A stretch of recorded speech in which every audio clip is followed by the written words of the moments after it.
Chapter 1, Roman 3. The escape of Arsène Lupin. Arsène Lupin had just finished his repast and taken from his pocket an excellent cigar with a gold band, which he was examining with unusual care when the door of his cell was opened. He had barely time to throw the cigar into the drawer and move away from the table. The guard entered. It was the hour for exercise. "I was waiting for you, my dear boy," exclaimed Lupin in his accustomed good humour. They went out together. As soon as they had disappeared at a turn in the corridor, two men entered the cell and commenced a minute examination of it. One was Inspector Diazzi, the other was Inspector Folenfant. They wished to verify their suspicion that Arsène Lupin was in communication with his accomplices outside of the prison. On the preceding evening, the Grand Journal had published these lines addressed to its court reporter. "Monsieur, in a recent article you referred to me in most unjustifiable terms. Some days before the opening of my trial I will call you to account. Arsène Lupin." The handwriting was certainly that of Arsène Lupin. Consequently he sent letters, and no doubt received letters. It was certain that he was preparing for that escape thus arrogantly announced by him. The situation had become intolerable. Acting in conjunction with the examining judge, the chief of the Sûreté Mon, Dudouis, had visited the prison and instructed the jailer in regard to the precautions necessary to ensure Lupin's safety. At the same time, he sent the two men to examine the prisoner's cell. They raised every stone, ransacked the bed, did everything customary in such a case, but they discovered nothing, and were about to abandon their investigation when the guard entered hastily and said, "The drawer, look in the table drawer. When I entered just now he was closing it." They opened the drawer, and Diazzi exclaimed, "Ah, we have him this time." Folenfant stopped him. "Wait a moment, the chief will want to make an inventory. This is a very choice cigar. Leave it there and notify the chief." 2 minutes later Dudouis examined the contents of the drawer. First he discovered a bundle of newspaper clippings relating to Arsène Lupin taken from the Argus de la Presse, then a tobacco box, a pipe, some paper called onion peel, and 2 books. He read the titles of the books. One was an English edition of Carlyle's Hero Worship, the other was a charming Elzevir in modern binding, the Manual of Epictetus, a German translation published at Leyden in 1634. On examining the books, he found that all the pages were underlined and annotated. Were they prepared as a code for correspondence, or did they simply express the studious character of the reader? Then he examined the tobacco box and the pipe. Finally, he took up the famous cigar with its gold band. "Fichte," he exclaimed, "our friend smokes a good cigar. It's a Henry Clay." With the mechanical action of an habitual smoker, he placed the cigar close to his ear and squeezed it to make it crack. Immediately he uttered a cry of surprise. The cigar had yielded under the pressure of his fingers. He examined it more closely and quickly discovered something white between the leaves of tobacco. Delicately, with the aid of a pin, he withdrew a roll of very thin paper, scarcely larger than a toothpick. It was a letter. He unrolled it and found these words, written in a feminine handwriting: "The basket has taken the place of the others. 8 out of 10 are ready. On pressing the outer foot, the plate goes downward. From 12 to 16 every day HP will wait. But where? Reply at once. Rest easy, your friend is watching over you." Dudouis reflected a moment, then said, "It is quite clear, the basket, the 8 compartments, from 12 to 16 means from 12 to 4 o'clock. But this HP that will wait. HP must mean automobile. HP horsepower is the way they indicate strength of the motor. A 24 HP is an automobile of 24 horsepower." Then he rose and asked, had the prisoner finished his breakfast? "Yes. And as he has not yet read the message, which is proved by the condition of the cigar, it is probable that he had just received it." "How? In his food, concealed in his bread, or in a potato, perhaps?" "Impossible. His food was allowed to be brought in simply to trap him, but we have never found anything in it. We will look for Lupin's reply this evening, detain him outside for a few minutes. I shall take this to the examining judge, and if he agrees with me, we will have the letter photographed at once, and in an hour you can replace the letter in the drawer in a cigar similar to this. The prisoner must have no cause for suspicion. It was not without a certain curiosity that Dudouis returned to the prison in the evening, accompanied by Inspector Diazy. 3 empty plates were sitting on the stove in the corner. "He has eaten." "Yes," replied the guard.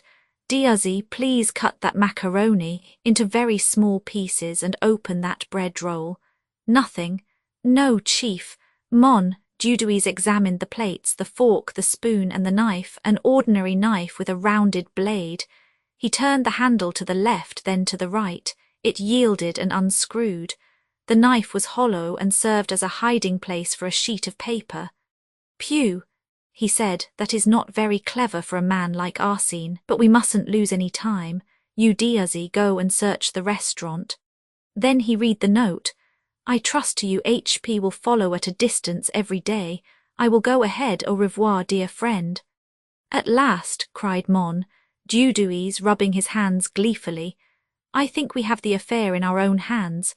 A little strategy on our part, and the escape will be a success in so far as the arrest of his confederates are concerned. But if Arsène Lupin slips through your fingers," suggested the guard, "we will have a sufficient number of men to prevent that.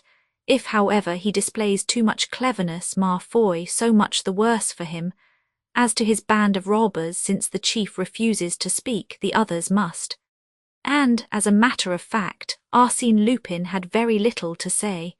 For several months, Jules Bouvier, the examining judge, had exerted himself in vain. The investigation had been reduced to a few uninteresting arguments between the judge and the advocate Maître Danville, one of the leaders of the bar. From time to time, through courtesy, Arsène Lupin would speak. One day he said, "Yes, Monsieur le Judge, I quite agree with you. The robbery of the Crédit Lyonnais, the theft in the Rue de Babylone, the issue of the counterfeit banknotes, the burglaries at the various Chateaux, Armisnil, Guéret, Imbulvain, Groscellers, Malaquis, all my work, monsieur, I did it all. Then will you explain to me? It is useless. I confess everything in a lump, everything and even 10 times more than you know nothing about." Wearied by his fruitless task, the judge had suspended his examinations, but he resumed them after the 2 intercepted messages were brought to his attention, and regularly at midday, Arsène Lupin was taken from the prison to the dépôt in the prison van with a certain number of other prisoners. They returned about 3 or 4 o'clock. Now, one afternoon, this return trip was made under unusual conditions. The other prisoners not having been examined, it was decided to take back Arsène Lupin first. Thus he found himself alone in the vehicle. These prison vans, vulgarly called panniers à salade, or salad baskets, are divided lengthwise by a central corridor from which open 10 compartments, 5 on either side. Each compartment is so arranged that the occupant must assume and retain a sitting posture, and consequently the 5 prisoners are seated one upon the other, and yet separated one from the other by partitions. A municipal guard standing at one end watches over the corridor. Arsène was placed in the 3rd cell on the right, and the heavy vehicle started. He carefully calculated when they left the Quai de l'Horloge, and when they passed the Palais de Justice. Then, about the centre of the bridge St. Michel, with his outer foot, that is to say, his right foot, he pressed upon the metal plate that closed his cell. Immediately something clicked and the metal plate moved. He was able to ascertain that he was located between the 2 wheels. He waited, keeping a sharp lookout. The vehicle was proceeding slowly along the boulevard St. Michel. At the corner of St. Germain it stopped. A truck horse had fallen. The traffic having been interrupted, a vast throng of fiacres and omnibuses had gathered there. Arsène Lupin looked out. Another prison van had stopped close to the one he occupied. He moved the plate still farther, put his foot on one of the spokes of the wheel and leaped to the ground. A coachman saw him, roared with laughter. then tried to raise an outcry, but his voice was lost in the noise of the traffic that had commenced to move again. Moreover, Arsène Lupin was already far away. He had run for a few steps, but once upon the sidewalk he turned and looked around. He seemed to scent the wind like a person who is uncertain which direction to take. Then, having decided, he put his hands in his pockets, and with the careless air of an idle stroller, he proceeded up the boulevard. It was a warm, bright autumn day, and the cafes were full. He took a seat on the terrace of one of them. He ordered a bock and a package of cigarettes. He emptied his glass slowly, smoked one cigarette and lighted a second. Then he asked the waiter to send the proprietor to him. When the proprietor came, Arsène spoke to him in a voice loud enough to be heard by everyone. "I regret to say, monsieur, I have forgotten my pocketbook. Perhaps on the strength of my name you will be pleased to give me credit for a few days. I am Arsène Lupin." The proprietor looked at him thinking he was joking, but Arsène repeated, "Lupin, prisoner at the Santé, but now a fugitive. I venture to assume that the name inspires you with perfect confidence in me." And he walked away, amidst shouts of laughter, whilst the proprietor stood amazed. Lupin strolled along the Rue Soufflot and turned into the Rue Saint-Jacques. He pursued his way slowly, smoking his cigarettes and looking into the shop windows. At the Boulevard de Port Royal he took his bearings, discovered where he was, and then walked in the direction of the Rue de la Santé. The high forbidding walls of the prison were now before him. He pulled his hat forward to shade his face, then approaching the sentinel he asked, "Is this the prison de la Santé?" "Yes, I wish to regain my cell. The van left me on the way and I would not abuse." "Now, young man, move along, quick," growled the sentinel. "Pardon me, but I must pass through that gate. And if you prevent Arsène Lupin from entering the prison, it will cost you dear, my friend." "Arsène Lupin, what are you talking about?" "I am sorry I haven't a card with me," said Arsène, fumbling in his pockets. The sentinel eyed him from head to foot in astonishment. Then, without a word, he rang a bell. The iron gate was partly opened, and Arsène stepped inside. Almost immediately he encountered the keeper of the prison, gesticulating and feigning a violent anger.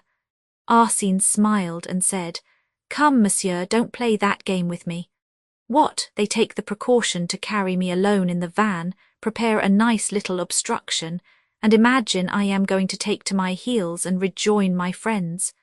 Well, and what about the 20 agents of the Sûreté who accompanied us on foot, in fiacres and on bicycles? No, the arrangement did not please me.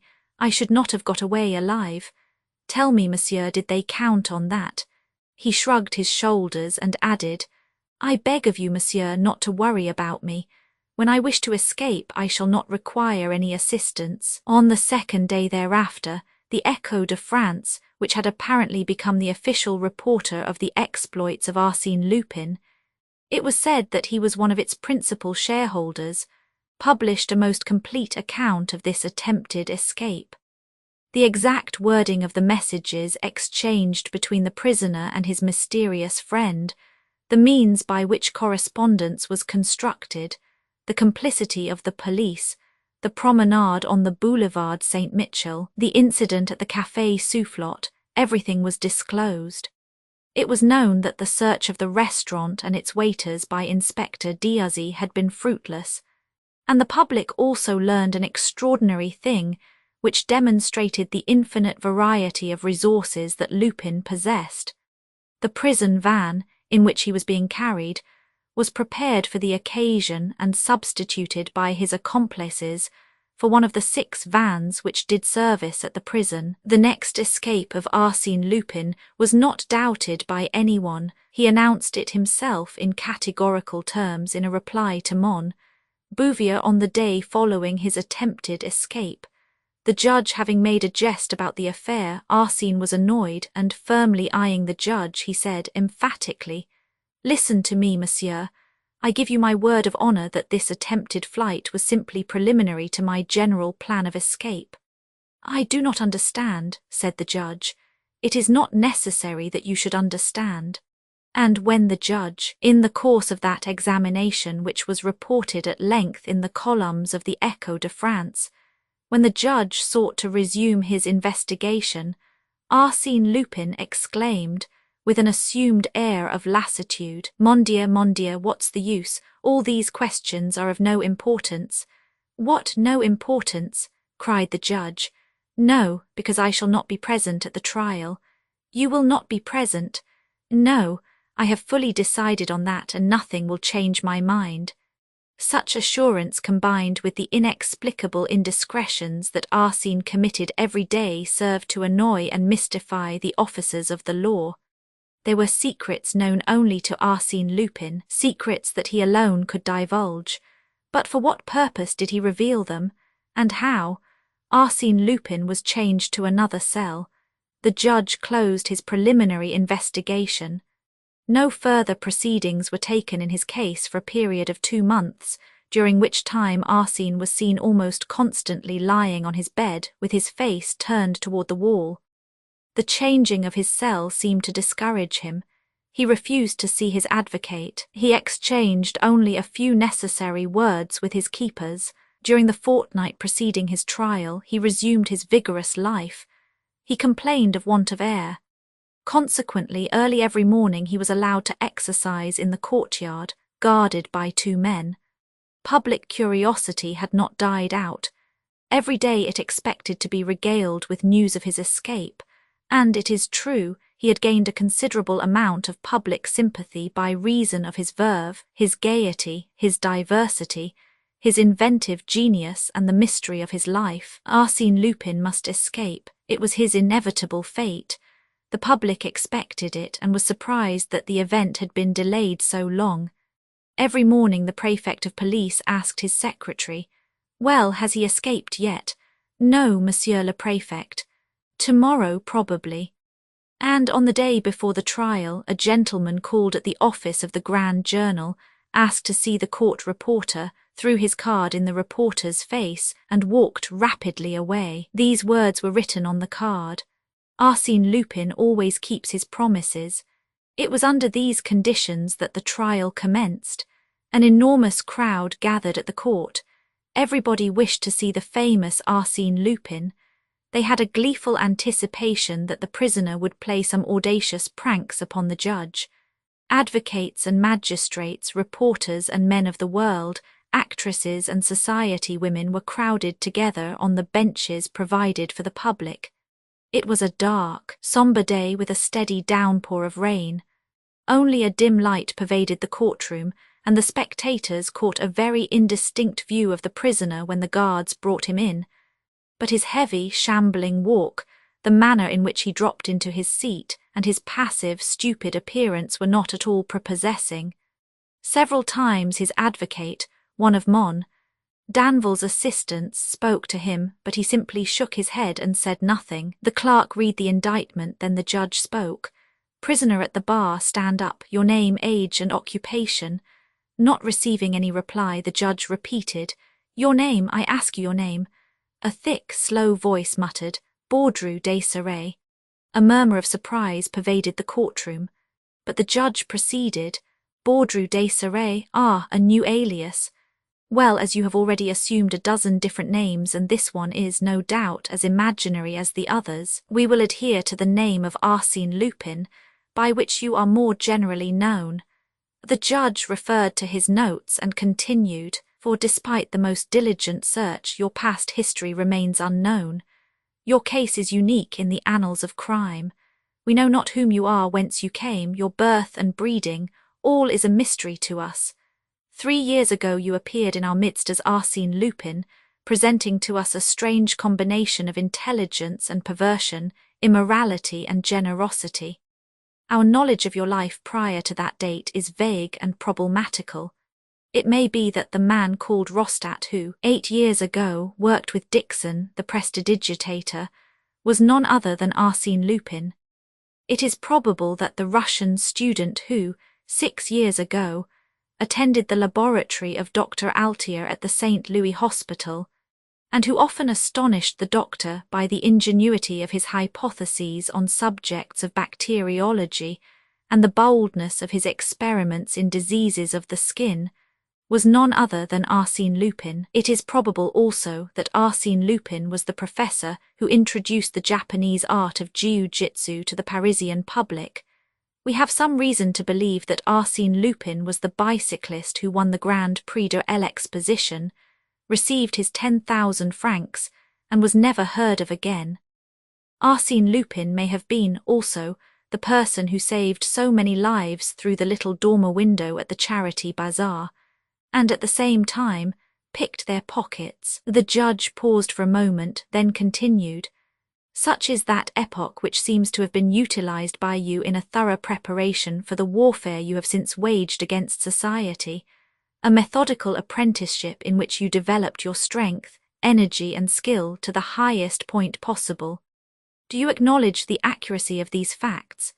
During this discourse the prisoner had stood balancing himself, first on one foot, then on the other, with shoulders stooped and arms inert. Under the strongest light one could observe his extreme thinness, his hollow cheeks, his projecting cheekbones, his earthen-coloured face dotted with small red spots and framed in a rough, straggling beard. Prison life had caused him to age and wither.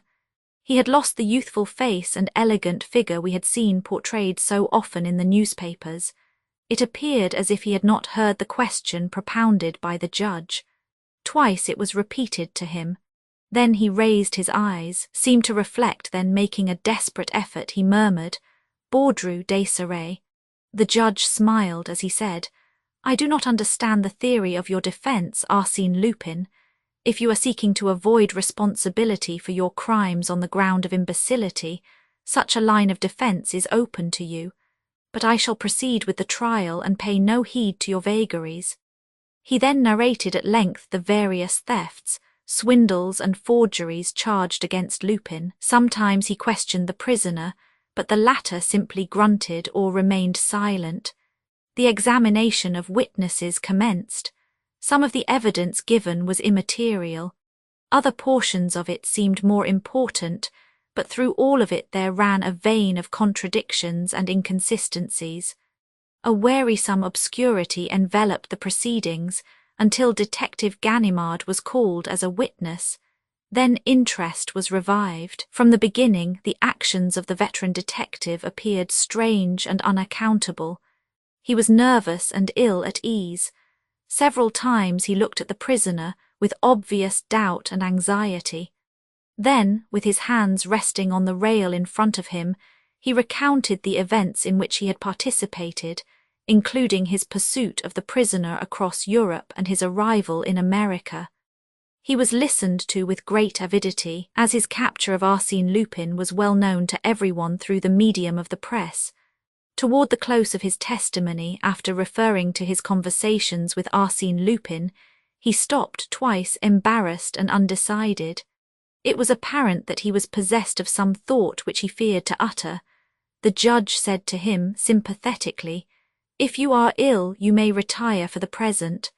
No, but—" He stopped, looked sharply at the prisoner, and said, "I ask permission to scrutinize the prisoner at closer range. There is some mystery about him that I must solve." He approached the accused man, examined him attentively for several minutes, then returned to the witness stand, and in an almost solemn voice he said, "I declare on oath that the prisoner now before me is not Arsène Lupin." A profound silence followed the statement. The judge, nonplussed for a moment, exclaimed, "Ah, what do you mean? That is absurd."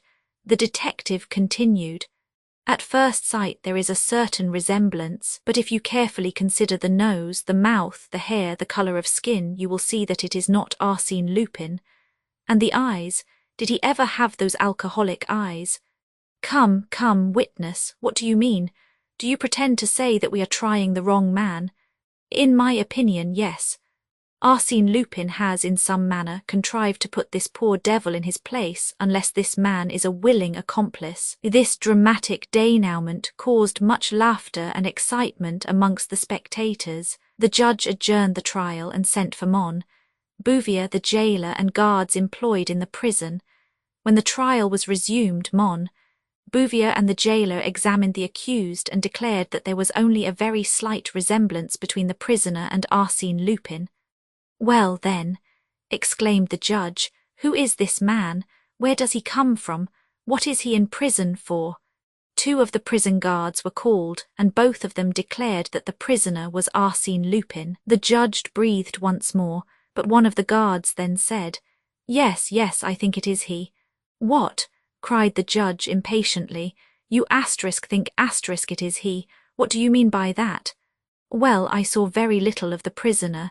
He was placed in my charge in the evening, and for 2 months he seldom stirred but laid on his bed with his face to the wall." "What about the time prior to those 2 months?" "Before that he occupied a cell in another part of the prison.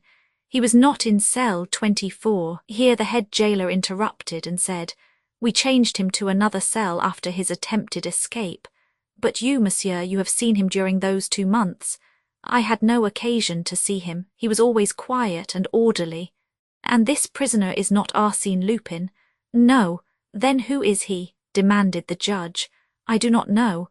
"Then we have before us a man who was substituted for Arsène Lupin 2 months ago. How do you explain that?" "Because I cannot." In absolute despair, the judge turned to the accused and addressed him in a conciliatory tone.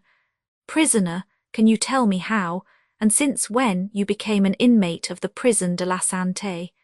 The engaging manner of the judge was calculated to disarm the mistrust and awaken the understanding of the accused man.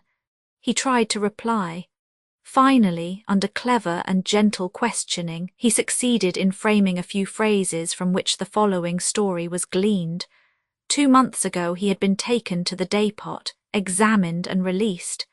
As he was leaving the building, a free man, he was seized by 2 guards and placed in the prison van. Since then he had occupied cell 24. He was contented there, plenty to eat, and he slept well, so he did not complain. All that seemed probable, and amidst the mirth and excitement of the spectators, the judge adjourned the trial until the story could be investigated and verified. The following facts were at once established by an examination of the prison records. 8 weeks before a man named Baudru Desiré had slept at the dépôt. He was released the next day and left the dépôt at 2 o'clock in the afternoon. On the same day at 2 o'clock, having been examined for the last time, Arsène Lupin left the dépôt in a prison van. Had the guards made a mistake? Had they been deceived by the resemblance and carelessly substituted this man for their prisoner? Another question suggested itself. Had the substitution been arranged in advance? In that event, Baudru must have been an accomplice and must have caused his own arrest for the express purpose of taking Lupin's place. But then, by what miracle had such a plan, based on a series of improbable chances, been carried to success? Baudru Desiré was turned over to the anthropological service. They had never seen anything like him.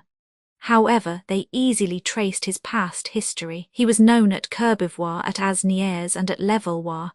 He lived on alms and slept in one of those rag-pickers' huts near the Barrière de Turns. He had disappeared from there a year ago. Had he been enticed away by Arsène Lupin? There was no evidence to that effect, and even if that was so, it did not explain the flight of the prisoner. That still remained a mystery.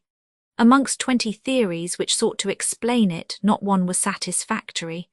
Of the escape itself, there was no doubt, an escape that was incomprehensible, sensational, in which the public as well as the officers of the law could detect a carefully prepared plan, a combination of circumstances marvellously dovetailed, whereof the dénouement fully justified the confident prediction of Arsène Lupin.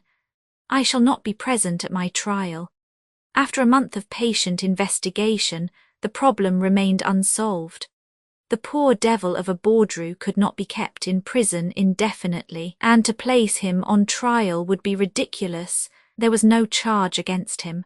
Consequently, he was released, but the chief of the Sûreté resolved to keep him under surveillance.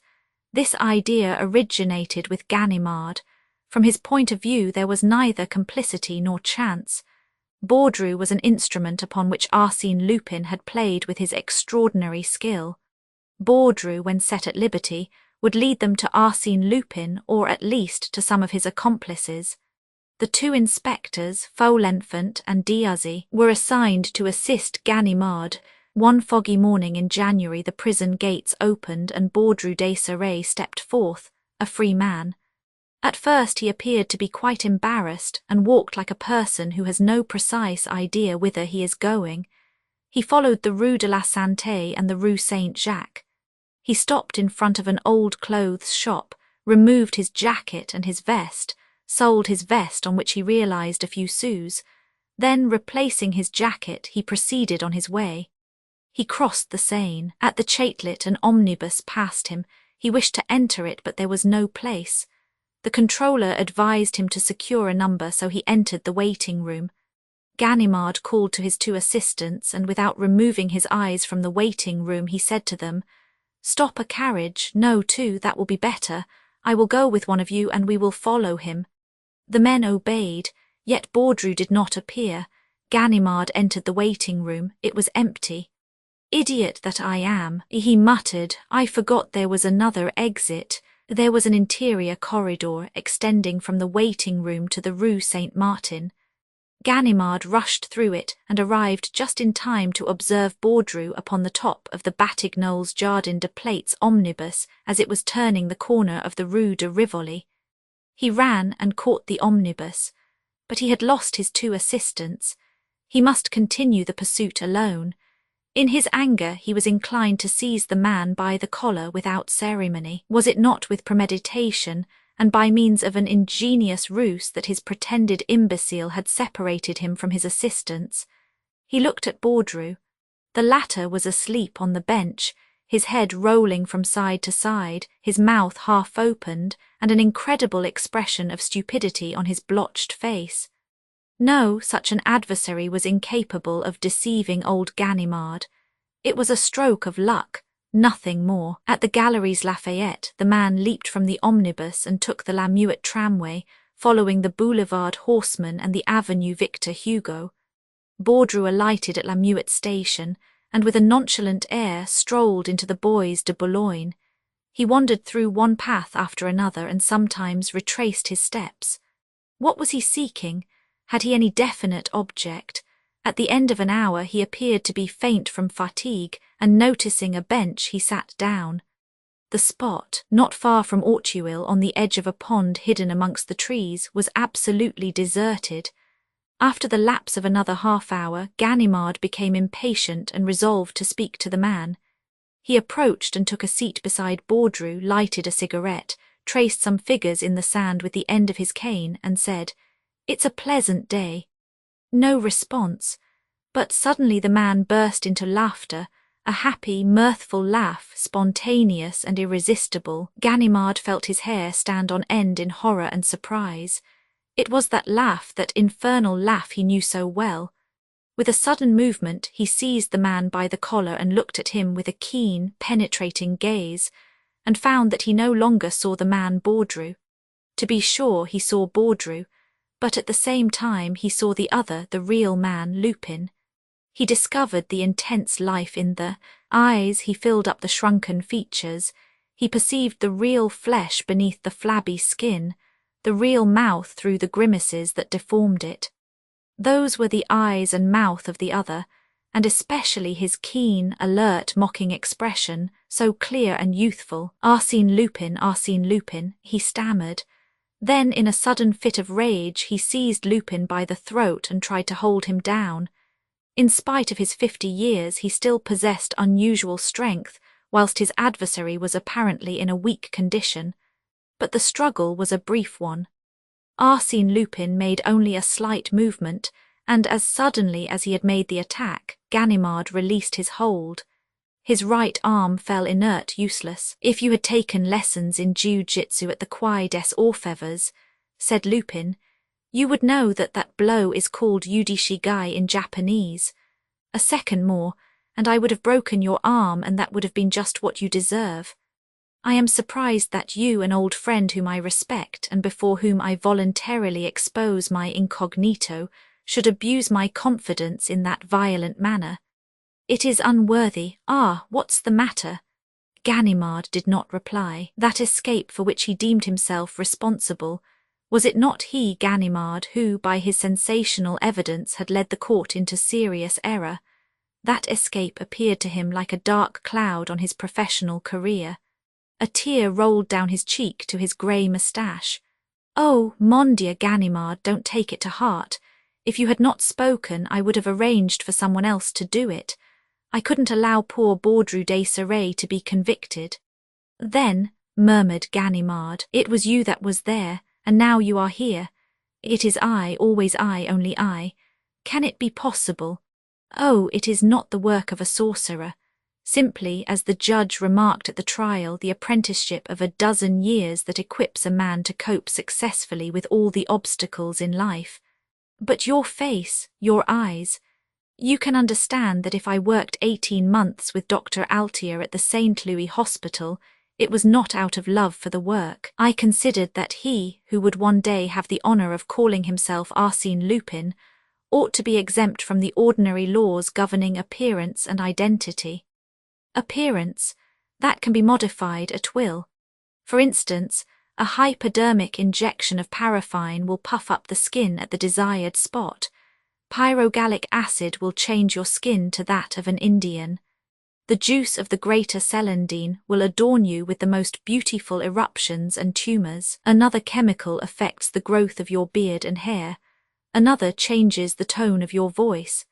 Add to that 2 months of dieting in cell 24, exercises repeated 1,000 times to enable me to hold my features in a certain grimace, to carry my head at a certain inclination, and adapt my back and shoulders to a stooping posture.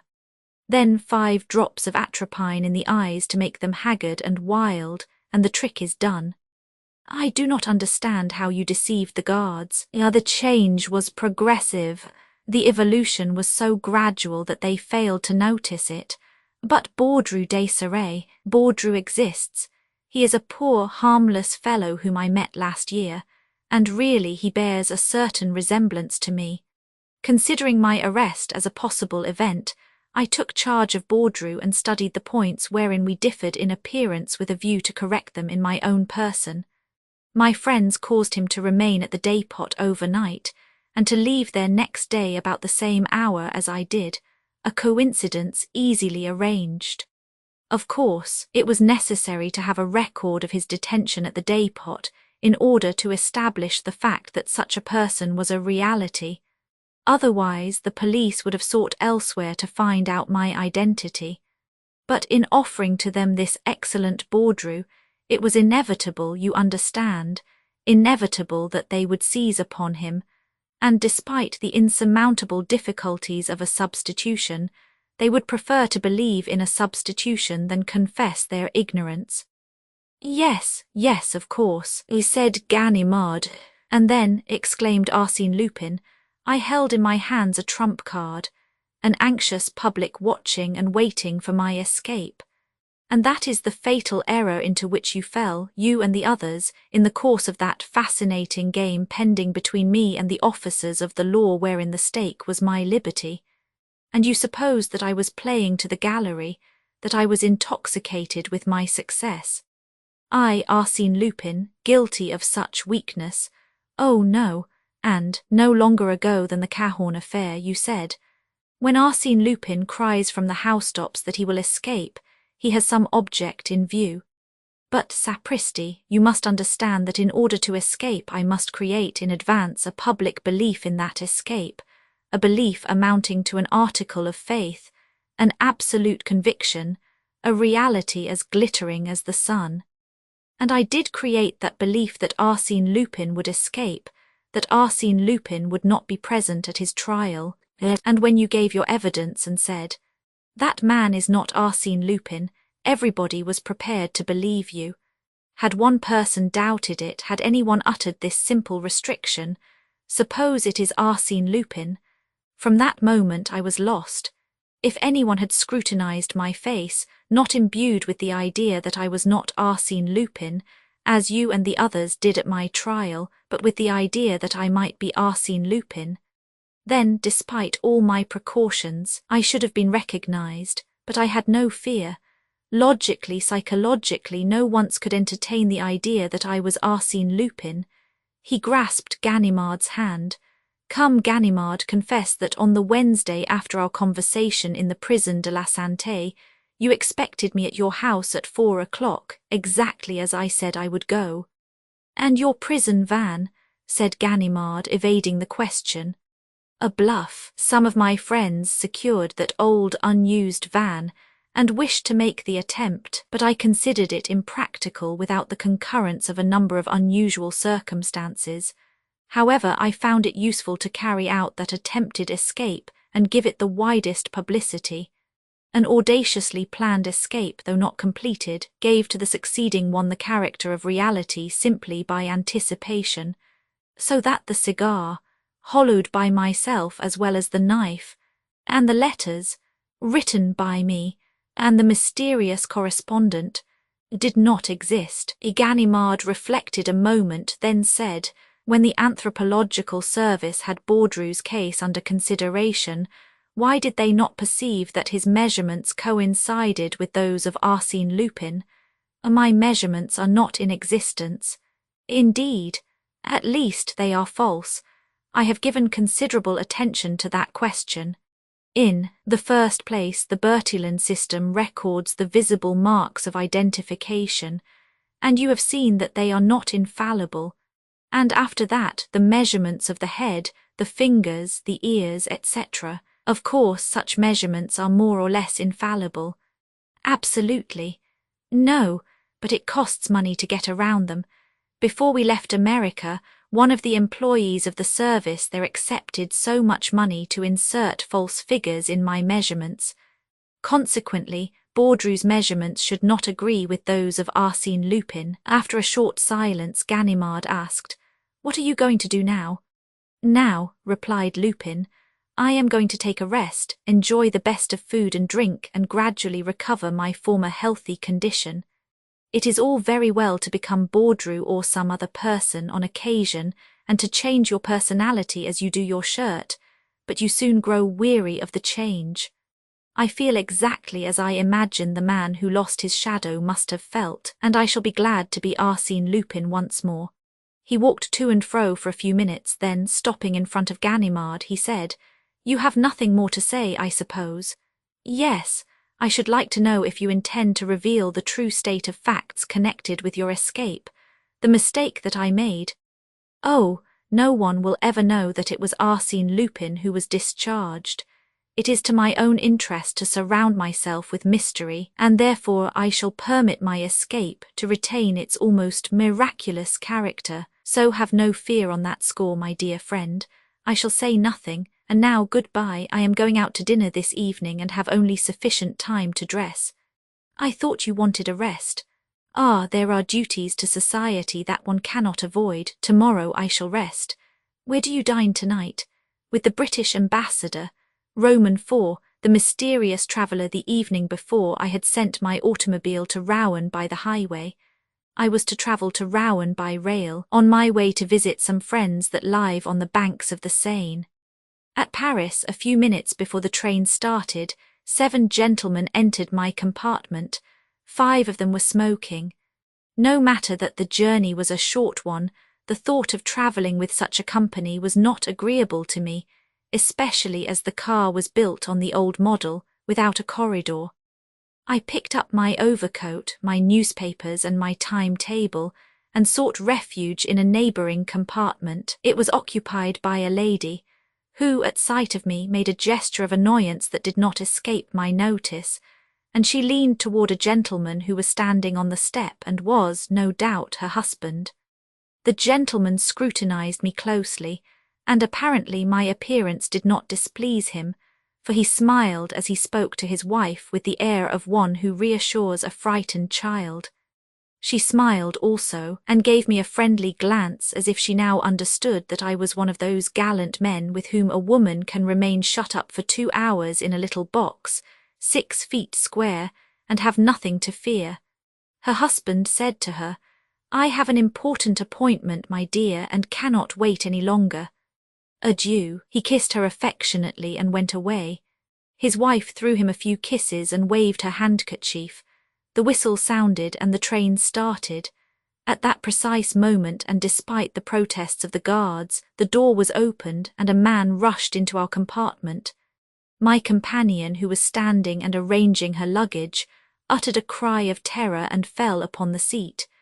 I am not a coward, far from it, but I confess that such intrusions at the last minute are always disconcerting. They have a suspicious, unnatural aspect. However, the appearance of the new arrival greatly modified the unfavourable impression produced by his precipitant action. He was correctly and elegantly dressed, wore a tasteful cravat, correct gloves, and his face was refined and intelligent. But where the devil had I seen that face before? Because, beyond all possible doubt, I had seen it, and yet the memory of it was so vague and indistinct that I felt it would be useless to try to recall it at that time. Then, directing my attention to the lady, I was amazed at the pallor and anxiety I saw in her face. She was looking at her neighbour.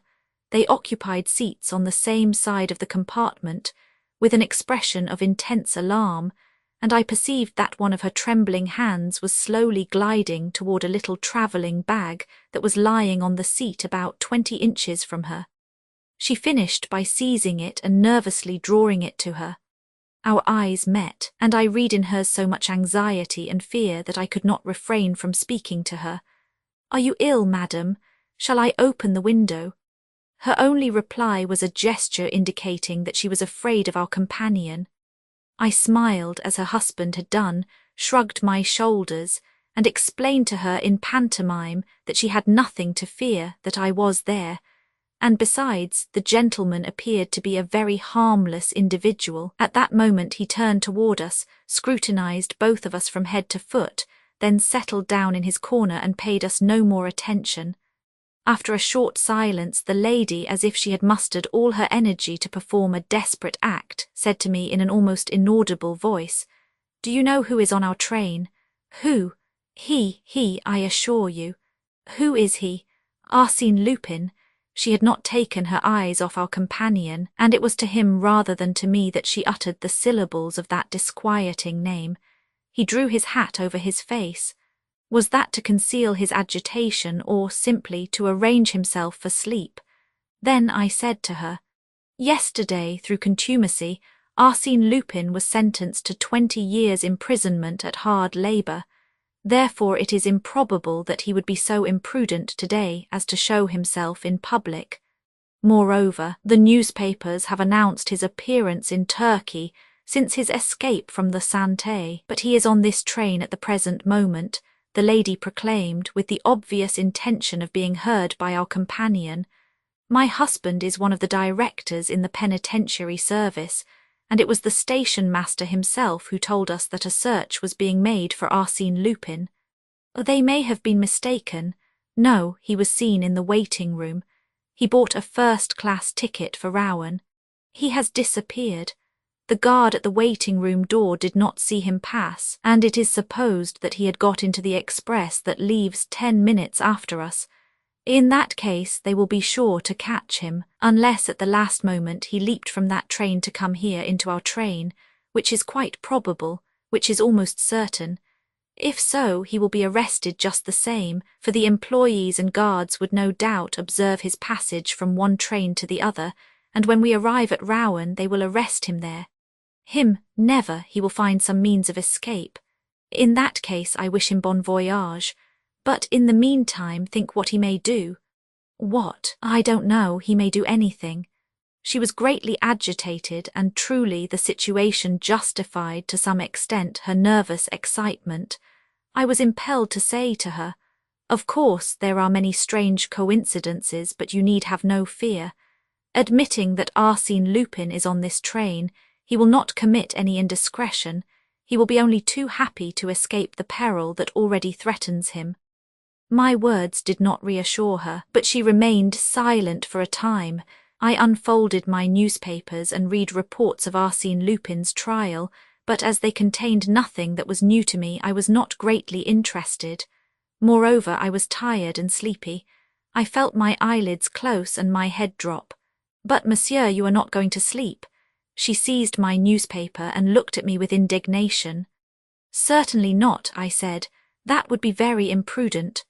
"Of course," I assented. I struggled to keep awake. I looked through the window at the landscape and the fleeting clouds, but in a short time all that became confused and indistinct. The image of the nervous lady and the drowsy gentleman were effaced from my memory, and I was buried in the soothing depths of a profound sleep.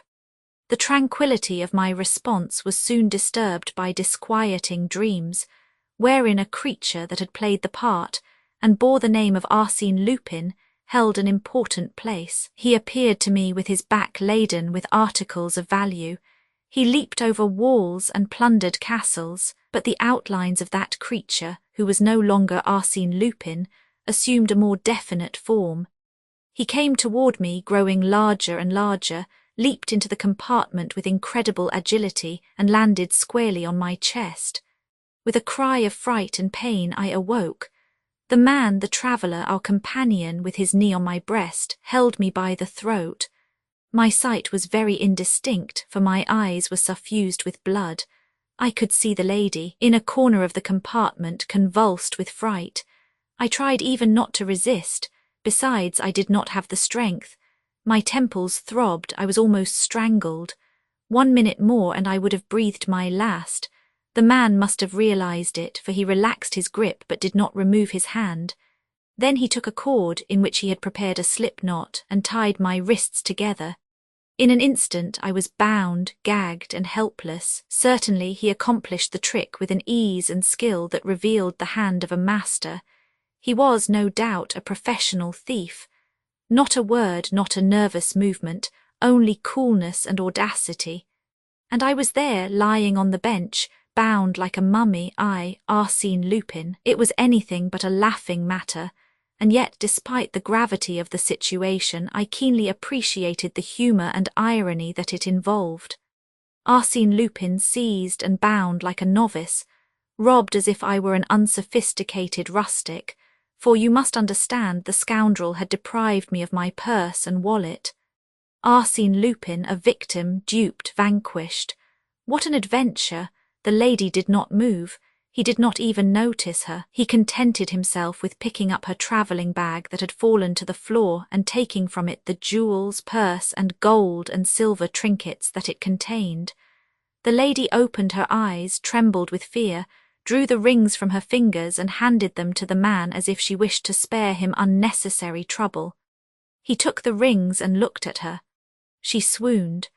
Then, quite unruffled, he resumed his seat, lighted a cigarette, and proceeded to examine the treasure that he had acquired. The examination appeared to give him perfect satisfaction, but I was not so well satisfied. I do not speak of the 12,000 francs of which I had been unduly deprived. That was only a temporary loss, because I was certain that I would recover possession of that money after a very brief delay, together with the important papers contained in my wallet. Plans, specifications, addresses, lists of correspondence, and compromising letters. But for the moment, a more immediate and more serious question troubled me. How would this affair end? What would be the outcome of this adventure? As you can imagine, the disturbance created by my passage through the Saint-Lazare station has not escaped my notice. Going to visit friends who knew me under the name of Guillaume Burlat, and amongst whom my resemblance to Arsène Lupin was a subject of many innocent jests, I could not assume a disguise, and my presence had been remarked. So, beyond question, the commissary of police at Rouen, notified by telegraph and assisted by numerous agents, would be awaiting the train, would question all suspicious passengers, and proceed to search the cars. Of course, I had foreseen all that, but it had not disturbed me, as I was certain that the police of Rouen would not be any shrewder than the police of Paris, and that I could escape recognition. Would it not be sufficient for me to carelessly display my card as député, thanks to which I had inspired complete confidence in the gatekeeper at Saint-Lazare? But the situation was greatly changed. I was no longer free. It was impossible to attempt one of my usual tricks. In one of the compartments, the commissary of police would find Arsène Lupin, bound hand and foot, as docile as a lamb, packed up, all ready to be dumped into a prison van. He would have simply to accept delivery of the parcel, the same as if it were so much merchandise or a basket of fruit and vegetables. Yet to avoid that shameful denouement, what could I do? Bound and gagged as I was, and the train was rushing on toward Rouen, the next and only station. Another problem was presented in which I was less interested, but the solution of which aroused my professional curiosity. What were the intentions of my rascally companion? Of course, if I had been alone, he could, on our arrival at Rouen, leave the car slowly and fearlessly. But the lady— as soon as the door of the compartment should be opened, the lady, now so quiet and humble, would scream and call for help. That was the dilemma that perplexed me. Why had he not reduced her to a helpless condition similar to mine? That would have given him ample time to disappear before his double crime was discovered. He was still smoking, with his eyes fixed upon the window that was now being streaked with drops of rain. Once he turned, picked up my timetable and consulted it. The lady had to feign a continued lack of consciousness in order to deceive the enemy, but fits of coughing, provoked by the smoke, exposed her true condition. As to me, I was very uncomfortable and very tired, and I meditated, I plotted. The train was rushing on joyously, intoxicated with its own speed. Saint Etienne. At that moment the man arose and took 2 steps toward us, which caused the lady to utter a cry of alarm and fall into a genuine swoon. What was the man about to do? He lowered the window on our side. A heavy rain was now falling, and by a gesture the man expressed his annoyance at his not having an umbrella or an overcoat. He glanced at the rack. The lady's umbrella was there. He took it. He also took my overcoat and put it on. We were now crossing the Seine. He turned up the bottoms of his trousers, then leaned over and raised the exterior latch of the door. Was he going to throw himself upon the track? At that speed it would have been instant death. We now entered a tunnel. The man opened the door halfway and stood on the upper step. What folly! The darkness, the smoke, the noise, all gave a fantastic appearance to his actions. But suddenly the train diminished its speed. A moment later it increased its speed, then slowed up again. Probably some repairs were being made in that part of the tunnel which obliged the trains to diminish their speed, and the man was aware of the fact. He immediately stepped down to the lower step, closed the door behind him and leaped to the ground. He was gone. The lady immediately recovered her wits, and her first act was to lament the loss of her jewels. I gave her an imploring look. She understood, and quickly removed the gag that stifled me. She wished to untie the cords that bound me, but I prevented her. No, no, the police must see everything exactly as it stands. I want them to see what the rascal did to us. Suppose I pull the alarm bell. Too late. You should have done that when he made the attack on me. But he would have killed me. Ah, monsieur, didn't I tell you that he was on this train? I recognized him from his portrait, and now he has gone off with my jewels. Don't worry, the police will catch him. Catch Arsène Lupin, never. That depends on you, madam. Listen, when we arrive at Rouen, be at the door and call, make a noise. The police and the railway employees will come. Tell what you have seen, the assault made on me and the flight of Arsène Lupin. Give a description of him, soft hat, umbrella, yours, grey overcoat. Yours, said she. What, mine? Not at all, it was his, I didn't have any. It seems to me he didn't have one when he came in. Yes, yes, unless the coat was one that someone had forgotten and left in the rack. At all events, he had it when he went away, and that is the essential point. A grey overcoat, remember. Ah, I forgot, you must tell your name first thing you do. Your husband's official position will stimulate the zeal of the police. We arrived at the station. I gave her some further instructions in a rather imperious tone. Tell them my name, Guillaume Burlat. If necessary, say that you know me. That will save time. We must expedite the preliminary investigation. The important thing is the pursuit of Arsène Lupin. Your jewels, remember, let there be no mistake. Guillaume-Burglar, a friend of your husband. I understand, Guillaume-Burglar. She was already calling and gesticulating. As soon as the train stopped, several men entered the compartment. The critical moment had come. Panting for breath, the lady exclaimed, "Arsène Lupin, he attacked us. He stole my jewels. I am Madame Renaud. My husband is a director of the penitentiary service. Ah, here is my brother Georges Ardel, director of the Credit Rouenais, you must know." She embraced a young man who had just joined us and whom the commissary saluted. Then she continued, weeping, "Yes, Arsène Lupin. While Monsieur was sleeping, he seized him by the throat. Burglar, a friend of my husband." The commissary asked, "But where is Arsène Lupin?" "He leaped from the train when passing through the tunnel." "Are you sure that it was he?" "Am I sure? I recognized him perfectly. Besides, he was seen at the Saint-Lazare station. He wore a soft hat." "No, a hard felt like that," said the commissary, pointing to my hat. "He had a soft hat, I am sure," repeated Madame Renaud, "and a grey overcoat." "Yes, that is right," replied the commissary. "The telegram says he wore a grey overcoat with a black velvet collar."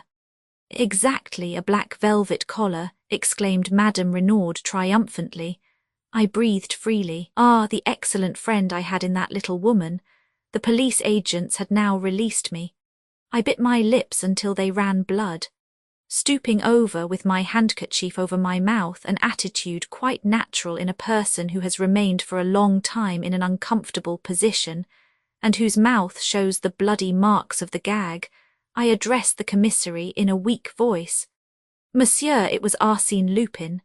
There is no doubt about that. If we make haste, he can be caught yet. I think I may be of some service to you."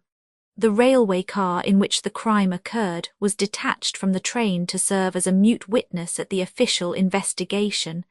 The train continued on its way to Havre. We were then conducted to the station master's office through a crowd of curious spectators. Then I had a sudden access of doubt and discretion.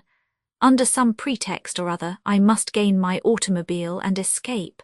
To remain there was dangerous. Something might happen.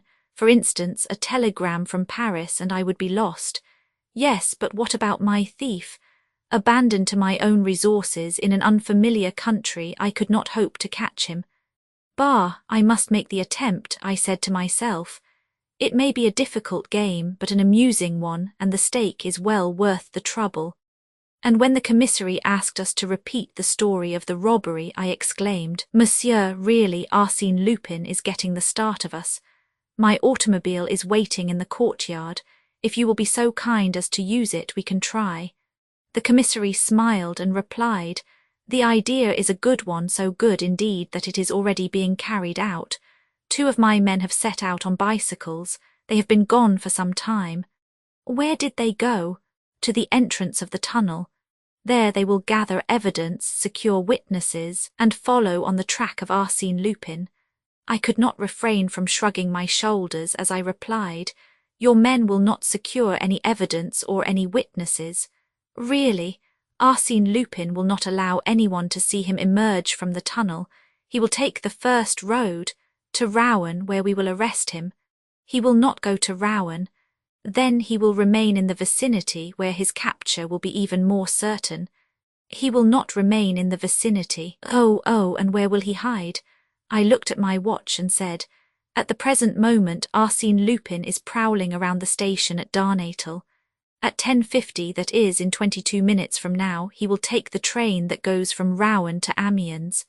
"Do you think so? How do you know it?" "Oh, it is quite simple. While we were in the car, Arsène Lupin consulted my railway guide. Why did he do it? Was there, not far from the spot where he disappeared, another line of railway, a station upon that line, and a train stopping at that station? On consulting my railway guide, I found such to be the case." "Really, monsieur," said the commissary, "that is a marvellous deduction. I congratulate you on your skill." I was now convinced that I had made a mistake in displaying so much cleverness. The commissary regarded me with astonishment. and I thought a slight suspicion entered his official mind. Oh, scarcely that, for the photographs distributed broadcast by the police department were too imperfect. They presented an Arsène Lupin so different from the one he had before him that he could not possibly recognize me by it. But all the same he was troubled, confused and ill at ease. Mon Dieu, nothing stimulates the comprehension so much as the loss of a pocketbook and the desire to recover it. And it seems to me that if you will give me 2 of your men, we may be able— "Oh, I beg of you, Monsieur le Commissaire," cried Madame Renaud, "listen to Mon Burlat." The intervention of my excellent friend was decisive. Pronounced by her, the wife of an influential official, the name of Burlat became really my own and gave me an identity that no mere suspicion could affect. The commissary arose and said, "Believe me, Monsieur Burlat, I shall be delighted to see you succeed. I am as much interested as you are in the arrest of Arsène Lupin." He accompanied me to the automobile and introduced 2 of his men, Honoré Massol and Gaston Delivet, who were assigned to assist me. My chauffeur cranked up the car and I took my place at the wheel. A few seconds later we left the station. I was saved. I must confess that in rolling over the boulevards that surrounded the old Norman city, in my swift 35 horsepower Morau Lepton, I experienced a deep feeling of pride, and the motor responded sympathetically to my desires. At right and left, the trees flew past us with startling rapidity, and I, free out of danger, had simply to arrange my little personal affairs with the 2 honest representatives of the Rouen police who were sitting behind me. Arsène Lupin was going in search of Arsène Lupin. Modest guardians of social order, Gaston Delivet and Honoré Massol, how valuable was your assistance! What would I have done without you? Without you many times at the crossroads I might have taken the wrong route. Without you Arsène Lupin would have made a mistake and the other would have escaped. But the end was not yet. Far from it. I had yet to capture the thief and recover the stolen papers. Under no circumstances must my 2 acolytes be permitted to see those papers, much less to seize them. That was a point that might give me some difficulty. We arrived at Darnétal 3 minutes after the departure of the train. True, I had the consolation of learning that a man wearing a grey overcoat with a black velvet collar had taken the train at the station. He had bought a second-class ticket for Amiens. Certainly, my debut as detective was a promising one. Delivet said to me, "The train is express and the next stop is Monte-Rolliabucci in 19 minutes. If we do not reach there before Arsène Lupin, he can proceed to Amiens or change for the train going to Clears and from that point reach Dieppe or Paris. How far to Monte-Rollia?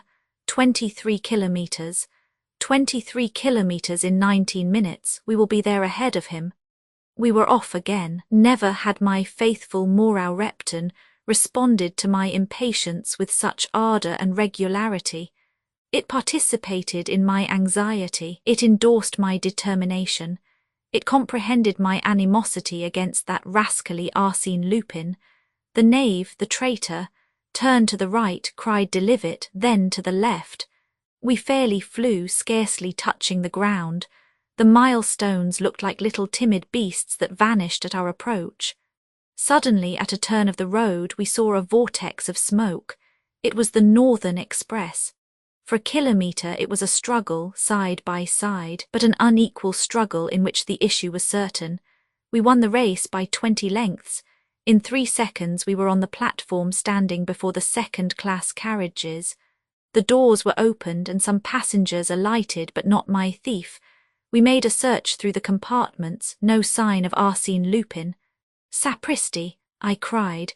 He must have recognized me in the automobile as we were racing, side by side, and he leaped from the train. "Ah, there he is now, crossing the track." I started in pursuit of the man, followed by my 2 acolytes, or rather followed by one of them, for the other, Massol, proved himself to be a runner of exceptional speed and endurance. In a few moments he had made an appreciable gain upon the fugitive. The man noticed it, leaped over a hedge, scampered across a meadow and entered a thick grove. When we reached this grove, Massol was waiting for us. He went no farther for fear of losing us. "Quite right, my dear friend," I said. "After such a run our victim must be out of wind. We will catch him now." I examined the surroundings with the idea of proceeding alone in the arrest of the fugitive, in order to recover my papers, concerning which the authorities would doubtless ask many disagreeable questions. Then I returned to my companions and said, "It is all quite easy. You, Massol, take your place at the left, you, Delivet, at the right.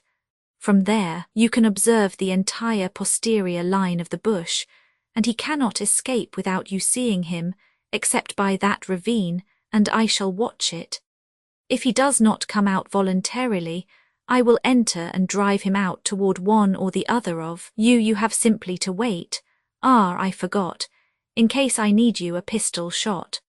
Massol and Delivet walked away to their respective posts. As soon as they had disappeared, I entered the grove with the greatest precaution so as to be neither seen nor heard. I encountered dense thickets, through which narrow paths had been cut, but the overhanging boughs compelled me to adopt a stooping posture. One of these paths led to a clearing in which I found footsteps upon the wet grass. I followed them. They led me to the foot of a mound which was surmounted by a deserted, dilapidated hovel. "He must be there," I said to myself. "It is a well-chosen retreat." I crept cautiously to the side of the building. A slight noise informed me that he was there, and then through an opening I saw him. His back was turned toward me. In 2 bounds I was upon him. He tried to fire a revolver that he held in his hand, but he had no time. I threw him to the ground in such a manner that his arms were beneath him, twisted and helpless, whilst I held him down with my knee on his breast. "Listen, my boy," I whispered in his ear. "I am Arsène Lupin. You are to deliver over to me immediately and gracefully my pocket-book and the lady's jewels, and in return therefore I will save you from the police and enroll you amongst my friends. One word, yes or no." "Yes," he murmured. "Very good. Your escape this morning was well planned. I congratulate you." I arose. He fumbled in his pocket, drew out a large knife and tried to strike me with it. "Imbecile," I exclaimed. With one hand I parried the attack, with the other I gave him a sharp blow on the carotid artery. He fell stunned. In my pocket-book I recovered my papers and banknotes. Out of curiosity I took his. Upon an envelope addressed to him I read his name, Pierre Onfray. It startled me. Pierre Onfray, the assassin of the Rue Lafontaine at Auteuil. Pierre Onfray, he who had cut the throats of Madame Delbois and her 2 daughters. I leaned over him. Yes, those were the features which in the compartment had evoked in me the memory of a face I could not then recall. But time was passing. I placed in an envelope 2 banknotes of 100 francs each, with a card bearing these words: "Arsène Lupin to his worthy colleagues Honoré Massol and Gaston Delivet, as a slight token of his gratitude." I placed it in a prominent spot in the room where they would be sure to find it. Beside it I placed Madame Renaud's handbag. Why could I not return it to the lady who had befriended me? I must confess that I had taken from it everything that possessed any interest or value, leaving there only a shell comb, a stick of rouge d'orin for the lips, and an empty purse. But you know, business is business. And then really her husband is engaged in such a dishonourable vocation. The man was becoming conscious. What was I to do? I was unable to save him or condemn him, so I took his revolver and fired a shot in the air. "My 2 acolytes will come and attend to his case," I said to myself as I hastened away by the road through the ravine. 20 minutes later I was seated in my automobile. At 4 o'clock I telegraphed to my friends at Rouen that an unexpected event would prevent me from making my promised visit. Between ourselves, considering what my friends must now know, my visit is postponed indefinitely. A cruel disillusion for them. At 6 o'clock I was in Paris. The evening newspapers informed me that Pierre Onfray had been captured at last. Next day, let us not despise the advantages of judicious advertising. The Echo de France published this sensational item: Yesterday near Butchie, after numerous exciting incidents, Arsène Lupin effected the arrest of Pierre Onfray, the assassin of the Rue Lafontaine, had robbed Madame Renaud, wife of the director in the penitentiary service, in a railway carriage on the Paris-Havre line. Arsène Lupin restored to Madame Renaud the handbag that contained her jewels, and gave a generous recompense to the two detectives who had assisted him in making that dramatic arrest. The Queen's necklace 2 or 3 times each year, on occasions of unusual importance, such as the balls at the Austrian embassy or the soirees of Lady Billingstone, the Countess de Dreux-Soubise wore upon her white shoulders the Queen's necklace. It was indeed the famous necklace, the legendary necklace that Baume and Bassenge, court jewellers, had made for Madame du Barry, the veritable necklace that the Cardinal de Rohan-Soubise intended to give to Marie Antoinette, Queen of France, and the same that the adventuress Jeanne de Valois, Countess de la Motte, had pulled to pieces one evening in February 1785 with the aid of her husband and their accomplice Raytorx de Villette. To tell the truth, the mounting alone was genuine. Raytorx de Villette had kept it, whilst the Count de la Motte and his wife scattered to the 4 winds of heaven the beautiful stones, so carefully chosen by Baume. Later, he sold the mounting to Gaston de Dreux-Soubise, nephew and heir of the Cardinal, who repurchased the few diamonds that remained in the possession of the English jeweller, Jeffreys, supplemented them with other stones of the same size, but of much inferior quality, and thus restored the marvellous necklace to the form in which it had come from the hands of Baume and Bassenge. For nearly a century, the house of Dreux-Soubise had prided itself upon the possession of this historic jewel. Although adverse circumstances had greatly reduced their fortune, they preferred to curtail their household expenses rather than part with this relic of royalty. More particularly, the present Count clung to it as a man clings to the home of his ancestors. As a matter of prudence, he had rented a safety deposit box at the Crédit Lyonnais in which to keep it. He went for it himself on the afternoon of the day on which his wife wished to wear it, and he himself carried it back next morning. On this particular evening, at the reception given at the Palais de Castille, the Countess achieved a remarkable success, and King Christian, in whose honour the fête was given, commented on her grace and beauty. The 1,000 facets of the diamond sparkled and shone like flames of fire about her shapely neck and shoulders, and it is safe to say that none but she could have borne the weight of such an ornament with so much ease and grace. This was a double triumph, and the Count de Dreux was highly elated when they returned to their chamber in the old house of the Faubourg Saint-Germain. He was proud of his wife, and quite as proud, perhaps, of the necklace that had conferred added lustre to his noble house for generations.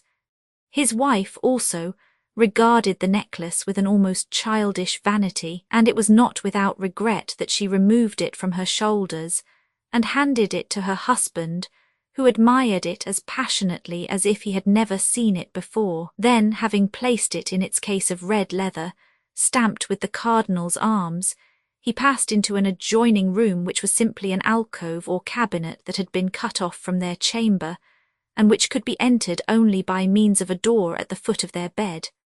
As he had done on previous occasions, he hid it on a high shelf amongst hat boxes and piles of linen. He closed the door and retired. Next morning he arose about 9 o'clock, intending to go to the Crédit Lyonnais before breakfast. He dressed, drank a cup of coffee, and went to the stables to give his orders. The condition of one of the horses worried him. He caused it to be exercised in his presence. Then he returned to his wife, who had not yet left the chamber. Her maid was dressing her hair. When her husband entered, she asked, "Are you going out?" "Yes, as far as the bank." "Of course, that is wise." He entered the cabinet, but after a few seconds and without any sign of astonishment, he asked, "Did you take it, my dear?" "What? No, I have not taken anything." "You must have moved it." "Not at all. I have not even opened that door." He appeared at the door disconcerted and stammered in a scarcely intelligible voice, "You haven't, it wasn't you." Then she hastened to his assistance, and together they made a thorough search, throwing the boxes to the floor and overturning the piles of linen. Then the Count said, quite discouraged, "It is useless to look any more. I put it here on this shelf. You must be mistaken. No, it was on this shelf, nowhere else." They lighted a candle as the room was quite dark, and then carried out all the linen and other articles that the room contained. And when the room was emptied, they confessed in despair that the famous necklace had disappeared. Without losing time in vain lamentations, the Countess notified the commissary of police, Mon Valorbe, who came at once, and after hearing their story inquired of the Count, "Are you sure that no one passed through your chamber during the night?" "Absolutely sure, as I am a very light sleeper. Besides, the chamber door was bolted, and I remember unbolting it this morning when my wife rang for her maid. And there is no other entrance to the cabinet. None, no windows. Yes, but it is closed up.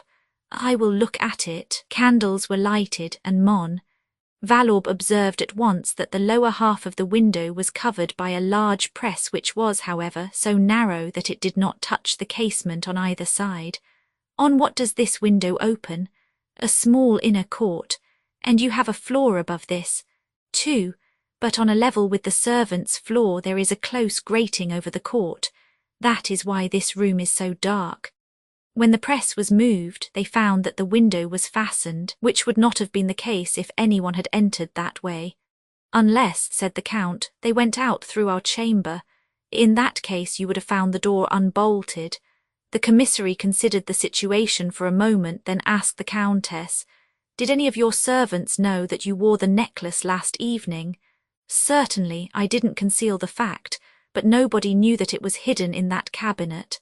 No one, unless— "Be quite sure, madam, as it is a very important point." She turned to her husband and said, "I was thinking of Henriette. Henriette, she didn't know where we kept it." "Are you sure? Who is this woman Henriette?" asked Mon Valorbe, a schoolmate who was disowned by her family for marrying beneath her. "After her husband's death, I furnished an apartment in this house for her and her son. She is clever with her needle and has done some work for me." "What floor is she on?" "Same as ours, at the end of the corridor, and I think the window of her kitchen." "Opens on this little court, does it not?" "Yes, just opposite ours." Mon Valorbe then asked to see Henriette. They went to her apartment. She was sewing whilst her son Raoul, about 6 years old, was sitting beside her reading. The commissary was surprised to see the wretched apartment that had been provided for the woman. It consisted of one room without a fireplace and a very small room that served as a kitchen. The commissary proceeded to question her. She appeared to be overwhelmed on learning of the theft. Last evening she had herself dressed the Countess and placed the necklace upon her shoulders. "Good God!" she exclaimed, "it can't be possible. And you have no idea, not the least suspicion. Is it possible that the thief may have passed through your room?" She laughed heartily, never supposing that she could be an object of suspicion. "But I have not left my room, I never go out, and perhaps you have not seen." She opened the kitchen window and said, "See, it is at least 3 meters to the ledge of the opposite window. Who told you that we supposed the theft might have been committed in that way? But the necklace was in the cabinet, wasn't it? How do you know that?" "Why, I have always known that it was kept there at night. It had been mentioned in my presence." Her face, though still young, bore unmistakable traces of sorrow and resignation, and it now assumed an expression of anxiety as if some danger threatened her. She drew her son toward her. The child took her hand and kissed it affectionately. When they were alone again, the Count said to the commissary, "I do not suppose you suspect Henriette. I can answer for her. She is honesty itself." "I quite agree with you," replied Mon Valorbe. "At most, I thought there might have been an unconscious complicity, but I confess that even that theory must be abandoned, as it does not help solve the problem now before us." The commissary of police abandoned the investigation, which was now taken up and completed by the examining judge. He questioned the servants, examined the condition of the bolt, experimented with the opening and closing of the cabinet window, and explored the little court from top to bottom. All was in vain. The bolt was intact. The window could not be opened or closed from the outside. The inquiries especially concerned Henriette, for in spite of everything, they always turned in her direction. They made a thorough investigation of her past life, and ascertained that during the last 3 years she had left the house only 4 times, and her business on those occasions was satisfactorily explained. As a matter of fact, she acted as chambermaid and seamstress to the Countess, who treated her with great strictness and even severity. At the end of a week, the examining judge had secured no more definite information than the commissary of police. The judge said, "Admitting that we know the guilty party, which we do not, we are confronted by the fact that we do not know how the theft was committed.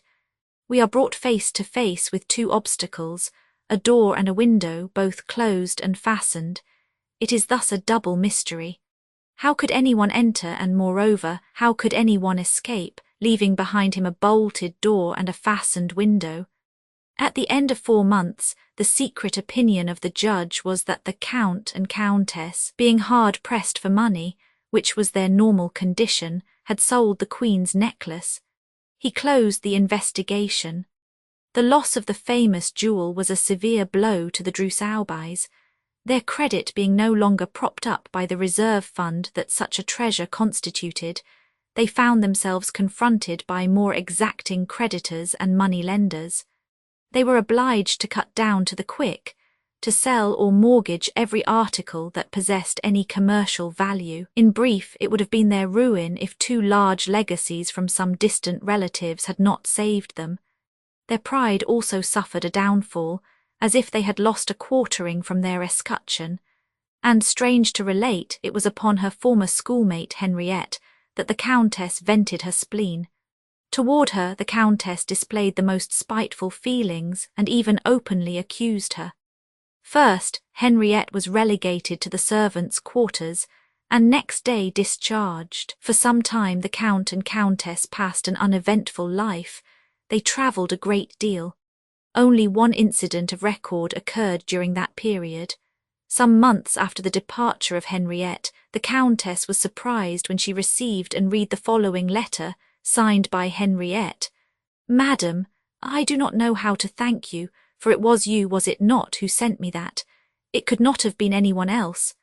No one but you knows where I live. If I am wrong, excuse me, and accept my sincere thanks for your past favours." What did the letter mean? The present or past favours of the Countess consisted principally of injustice and neglect. Why, then, this letter of thanks? When asked for an explanation, Henriette replied that she had received a letter through the mails enclosing 2 banknotes of 1,000 francs each. The envelope which she enclosed with her reply bore the Paris postmark and was addressed in a handwriting that was obviously disguised. Now, whence came those 2,000 francs? Who had sent them, and why had they sent them? Henriette received a similar letter and a like sum of money 12 months later, and a 3rd time, and a 4th, and each year for a period of 6 years, with this difference that in the 5th and 6th years the sum was doubled.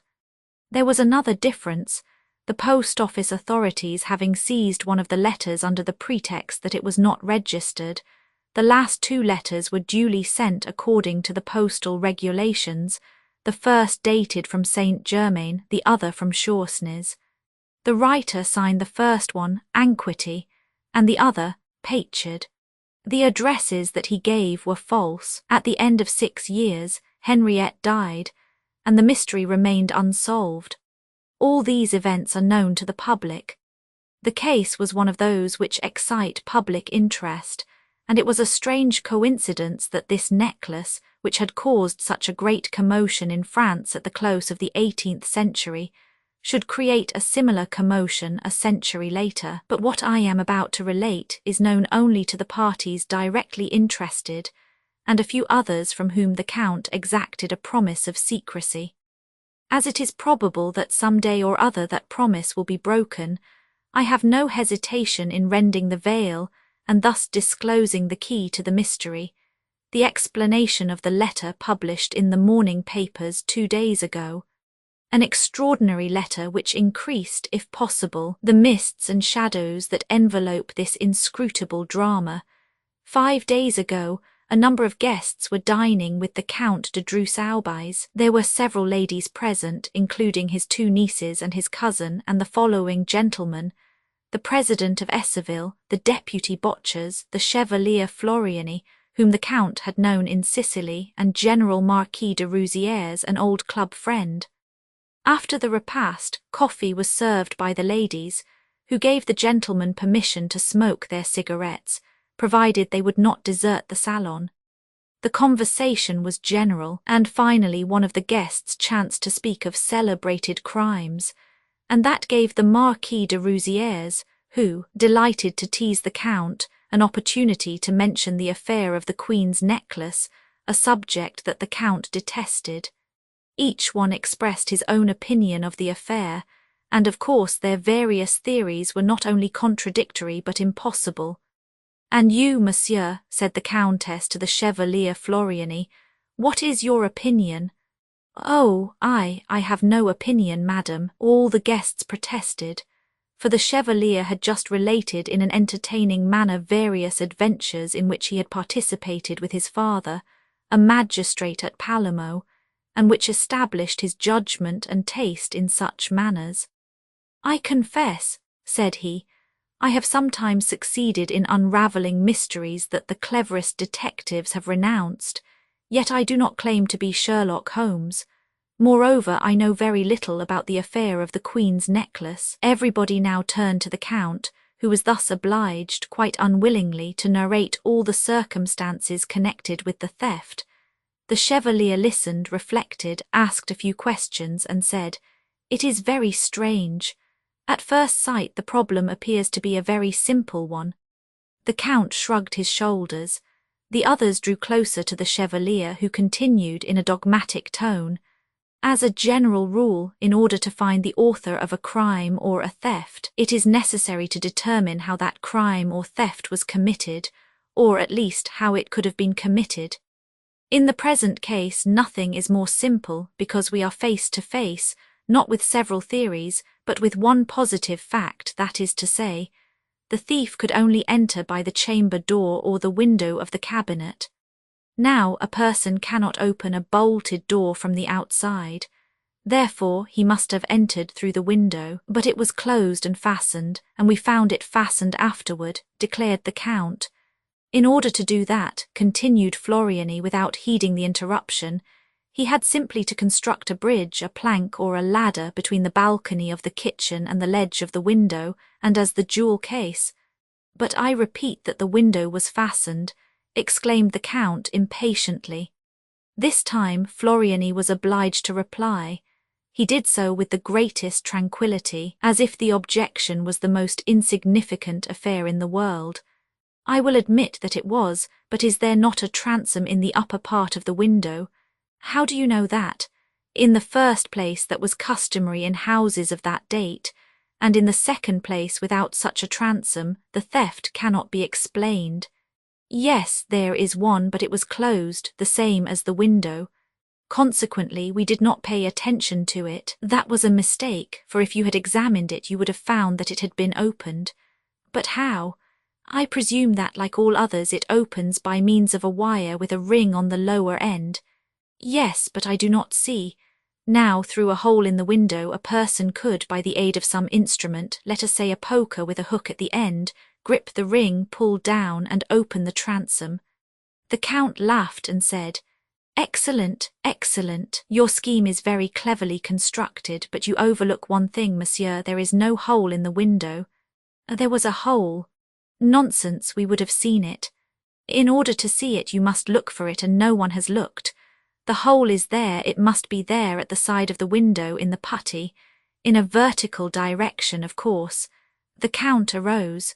He was greatly excited. He paced up and down the room 2 or 3 times in a nervous manner, then approaching Floriani said, Nobody has been in that room since, nothing has been changed. Very well, monsieur, you can easily satisfy yourself that my explanation is correct. It does not agree with the facts established by the examining judge. You have seen nothing, and yet you contradict all that we have seen and all that we know. Floriani paid no attention to the Count's petulance. He simply smiled and said, "Mon dear monsieur, I submit my theory, that is all. If I am mistaken, you can easily prove it." "I will do so at once. I confess that your assurance—" The Count muttered a few more words, then suddenly rushed to the door and passed out. Not a word was uttered in his absence, and this profound silence gave the situation an air of almost tragic importance. Finally the Count returned. He was pale and nervous. He said to his friends in a trembling voice, "I beg your pardon. The revelations of the Chevalier were so unexpected, I should never have thought." His wife questioned him eagerly. "Speak, what is it?" He stammered. "The hole is there at the very spot at the side of the window." He seized the Chevalier's arm and said to him in an imperious tone, "Now, monsieur, proceed. I admit that you are right so far, but now— that is not all. Go on, tell us the rest of it." Floriani disengaged his arm gently and after a moment continued, "Well, in my opinion, this is what happened. The thief, knowing that the Countess was going to wear the necklace that evening, had prepared his gangway or bridge during your absence. He watched you through the window and saw you hide the necklace. Afterward, he cut the glass and pulled the ring. Ah, but the distance was so great that it would be impossible for him to reach the window fastening through the transom. Well then, if he could not open the window by reaching through the transom, he must have crawled through the transom. Impossible, it is too small, no man could crawl through it. Then it was not a man, declared Floriani. What, if the transom is too small to admit a man, it must have been a child. A child? Did you not say that your friend Henriette had a son? Yes, a son named Rayrol. Then, in all probability, it was Rayrol who committed the theft. What proof have you of that? What proof? Plenty of it. For instance— He stopped and reflected for a moment, then continued, "For instance, that gangway or bridge. It is improbable that the child could have brought it in from outside the house and carried it away again without being observed. He must have used something close at hand. In the little room used by Henriette as a kitchen, were there not some shelves against the wall on which she placed her pans and dishes? 2 shelves, to the best of my memory. Are you sure that those shelves are really fastened to the wooden brackets that support them? For if they are not, we could be justified in presuming that the child removed them, fastened them together, and thus formed his bridge. Perhaps also, since there was a stove, we might find the bent poker that he used to open the transom."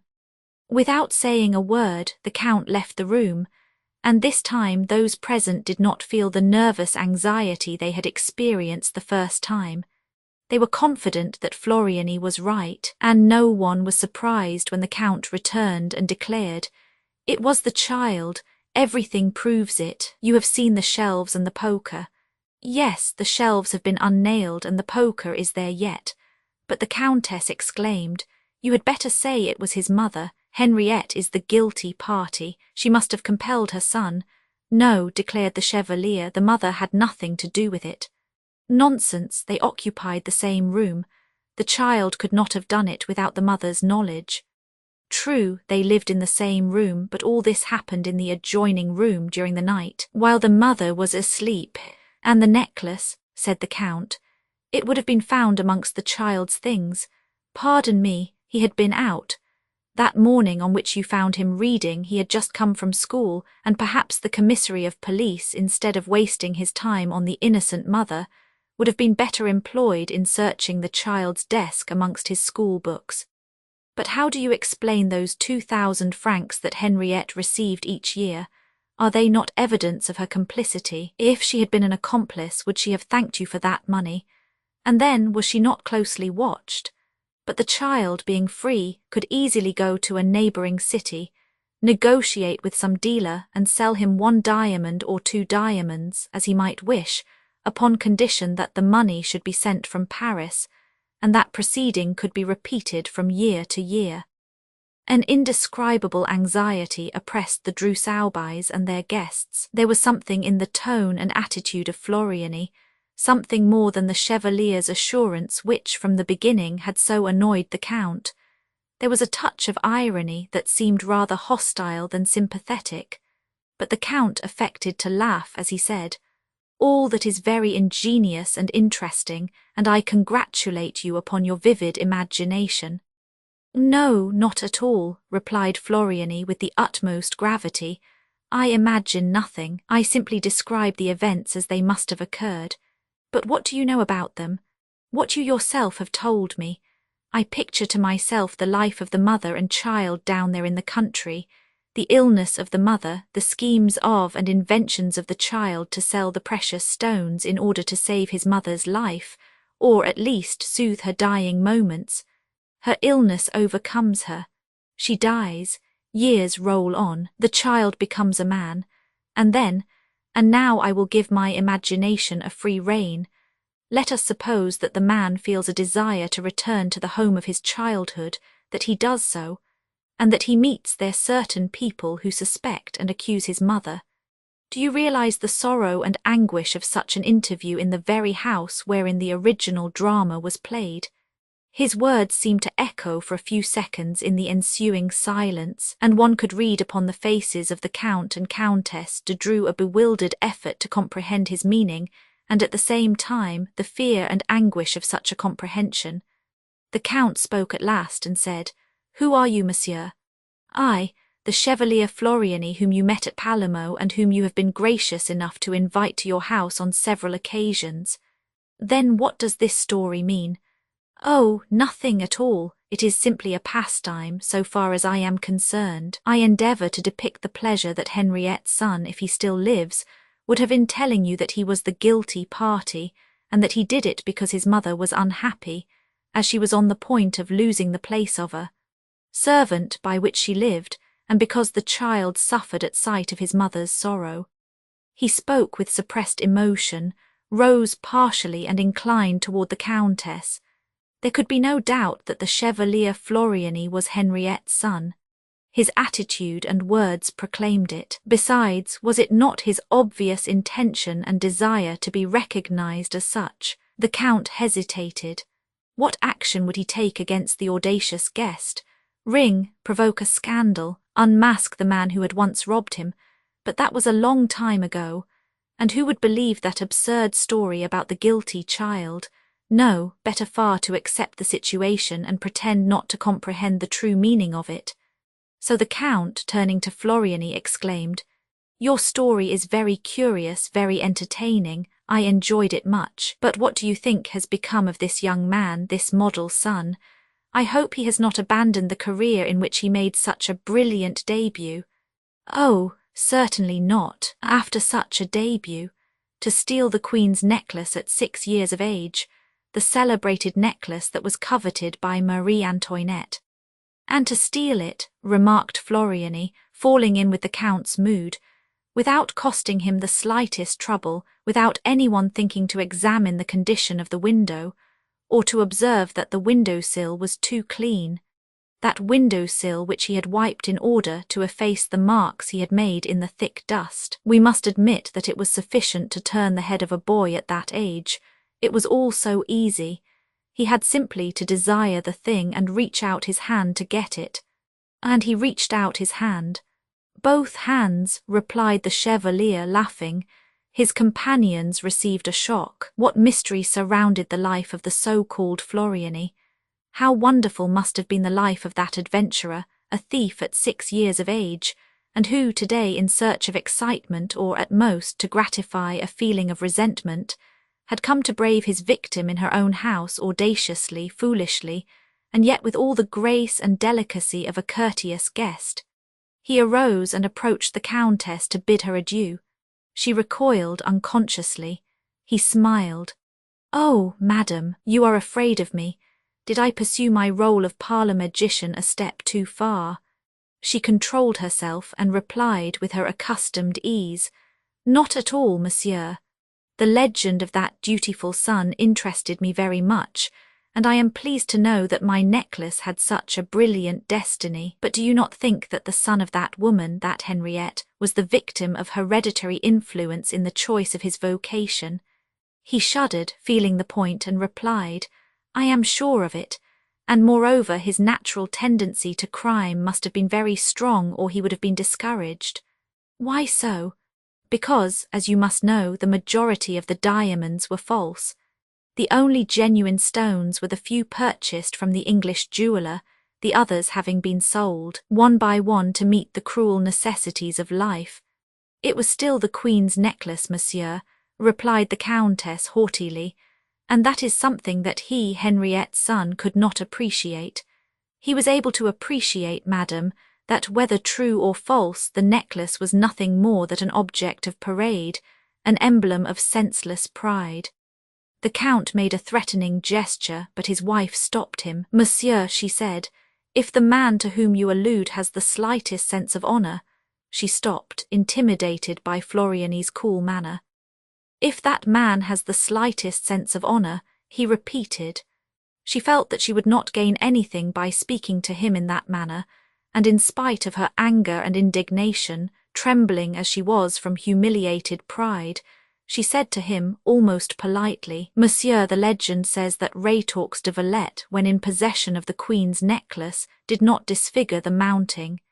He understood that the diamonds were simply the ornament, the accessory, and that the mounting was the essential work, the creation of the artist, and he respected it accordingly. Do you think that this man had the same feeling? I have no doubt that the mounting still exists. The child respected it. Well, monsieur, if you should happen to meet him, will you tell him that he unjustly keeps possession of a relic that is the property and pride of a certain family, and that, although the stones have been removed, the Queen's necklace still belongs to the house of Dreux-Aubais. It belongs to us as much as our name or our honour. The Chevalier replied simply, I shall tell him, madam. He bowed to her, saluted the Count and the other guests, and departed. 4 days later, the Countess de Dreux found upon the table in her chamber a red leather case bearing the Cardinal's arms. She opened it and found the Queen's necklace. But as all things must, in the life of a man who strives for unity and logic, converge toward the same goal, and as a little advertising never does any harm, on the following day the Echo de France published these sensational lines. The Queen's necklace, the famous historical jewellery stolen from the family of Dreux-Aubais, has been recovered by Arsène Lupin, who hastened to restore it to its rightful owner. We cannot too highly commend such a delicate and chivalrous act. Vi. The Seven of Hearts, I am frequently asked this question, how did you make the acquaintance of Arsène Lupin? My connection with Arsène Lupin was well known. The details that I gather concerning that mysterious man, the irrefutable facts that I present, the new evidence that I produce, the interpretation that I place on certain acts of which the public has seen only the exterior manifestations, without being able to discover the secret reasons or the invisible mechanism, all establish, if not an intimacy, at least amicable relations and regular confidences. But how did I make his acquaintance? Why was I selected to be his historiographer? Why I and not someone else? The answer is simple. Chance alone presided over my choice. My merit was not considered. It was chance that put me in his way. It was by chance that I was participant in one of his strangest and most mysterious adventures, and by chance that I was an actor in a drama of which he was the marvellous stage director, an obscure and intricate drama, bristling with such thrilling events that I feel a certain embarrassment in undertaking to describe it. The first act takes place during that memorable night of 22 June, of which so much has already been said, and for my part, I attribute the anomalous conduct of which I was guilty on that occasion to the unusual frame of mind in which I found myself on my return home. I had dined with some friends at the Cascade restaurant, and the entire evening, whilst we smoked and the orchestra played melancholy waltzes, We talked only of crimes and thefts, and dark and frightful intrigues. That is always a poor overture to a night's sleep. The St. Martins went away in an automobile. Jean Dasbury, that delightful, heedless Dasbury who 6 months later was killed in such a tragic manner on the frontier of Morocco, Jean Dasbury and I returned on foot through the dark, warm night. When we arrived in front of the little house in which I had lived for a year at Neuilly on the Boulevard Maillot, he said to me, "Are you afraid? What an idea! But this house is so isolated, no neighbours, vacant lots. Really, I am not a coward, and yet— well, you are very cheering, I must say. Oh, I say that as I would say anything else. The St. Martins have impressed me with their stories of brigands and thieves." We shook hands and said good night. I took out my key and opened the door. "Well, that is good," I murmured. "Antoine has forgotten to light a candle." Then I recalled the fact that Antoine was away. I had given him a short leave of absence. Forthwith, I was disagreeably oppressed by the darkness and silence of the night. I ascended the stairs on tiptoe and reached my room as quickly as possible. Then, contrary to my usual habit, I turned the key and pushed the bolt. The light of my candle restored my courage, yet I was careful to take my revolver from its case, a large, powerful weapon, and place it beside my bed. That precaution completed my reassurance. I laid down and, as usual, took a book from my night table to read myself to sleep. Then I received a great surprise. Instead of the paper knife with which I had marked my place on the preceding, I found an envelope closed with 5 seals of red wax. I seized it eagerly. It was addressed to me and marked, "Urgent." A letter addressed to me. Who could have put it in that place? Nervously, I tore open the envelope and read, "From the moment you open this letter, whatever happens, whatever you may hear, do not move, do not utter one cry. Otherwise you are doomed. I am not a coward, and quite as well as another I can face real danger or smile at the visionary perils of imagination. But let me repeat, I was in an anomalous condition of mind, with my nerves set on edge by the events of the evening. Besides, was there not in my present situation something startling and mysterious, calculated to disturb the most courageous spirit? My feverish fingers clutched the sheet of paper, and I read and reread those threatening words. "Do not move, do not utter one cry, otherwise you are doomed." Nonsense, I thought. It is a joke, the work of some cheerful idiot. I was about to laugh a good loud laugh. Who prevented me? What haunting fear compressed my throat? At least I would blow out the candle. No, I could not do it. "Do not move or you are doomed" were the words he had written. These auto-suggestions are frequently more imperious than the most positive realities. But why should I struggle against them? I had simply to close my eyes. I did so. At that moment I heard a slight noise, followed by crackling sounds, proceeding from a large room used by me as a library. A small room or antechamber was situated between the library and my bedchamber. The approach of an actual danger greatly excited me, and I felt a desire to get up, seize my revolver, and rush into the library. I did not rise. I saw one of the curtains of the left window move. There was no doubt about it. The curtain had moved. It was still moving. And I saw quite distinctly, in the narrow space between the curtains and the window, a human form, a bulky mass that prevented the curtains from hanging straight, and it is equally certain that the man saw me through the large meshes of the curtain.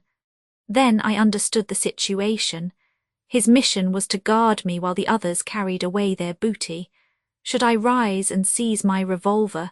Impossible, he was there. At the least movement, at the least cry, I was doomed. Then came a terrific noise that shook the house. This was followed by lighter sounds, 2 or 3 together, like those of a hammer that rebounded. At least, that was the impression formed in my confused brain. These were mingled with other sounds, thus creating a veritable uproar which proved that the intruders were not only bold, but felt themselves secure from interruption. They were right. I did not move. Was it cowardice? No, rather weakness, a total inability to move any portion of my body, combined with discretion, for why should I struggle?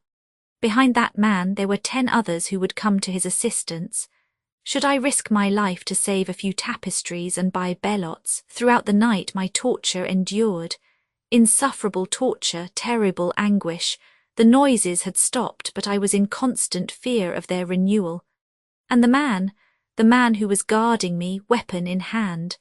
My fearful eyes remained cast in his direction, and my heart beat, and a profuse perspiration oozed from every pore of my body. Suddenly I experienced an immense relief. A milk wagon, whose sound was familiar to me, passed along the boulevard, and at the same time I had an impression that the light of a new day was trying to steal through the closed window blinds. At last daylight penetrated the room, other vehicles passed along the boulevard, and all the phantoms of the night vanished. Then I put one arm out of the bed, slowly and cautiously. My eyes were fixed upon the curtain, locating the exact spot at which I must fire. I made an exact calculation of the movements I must make. Then quickly I seized my revolver and fired. I leaped from my bed with a cry of deliverance and rushed to the window. The bullet had passed through the curtain and the window glass, but it had not touched the man, for the very good reason that there was none there. Nobody. Thus, during the entire night, I had been hypnotized by a fold of the curtain, and during that time the malefactors. Furiously, with an enthusiasm that nothing could have stopped, I turned the key, opened the door, crossed the antechamber, opened another door and rushed into the library. But amazement stopped me on the threshold, panting, astounded, more astonished than I had been by the absence of the man. All the things that I supposed had been stolen, furniture, books, pictures, old tapestries, everything was in its proper place. It was incredible. I could not believe my eyes, notwithstanding that uproar, those noises of removal. I made a tour, I inspected the walls, I made a mental inventory of all the familiar objects.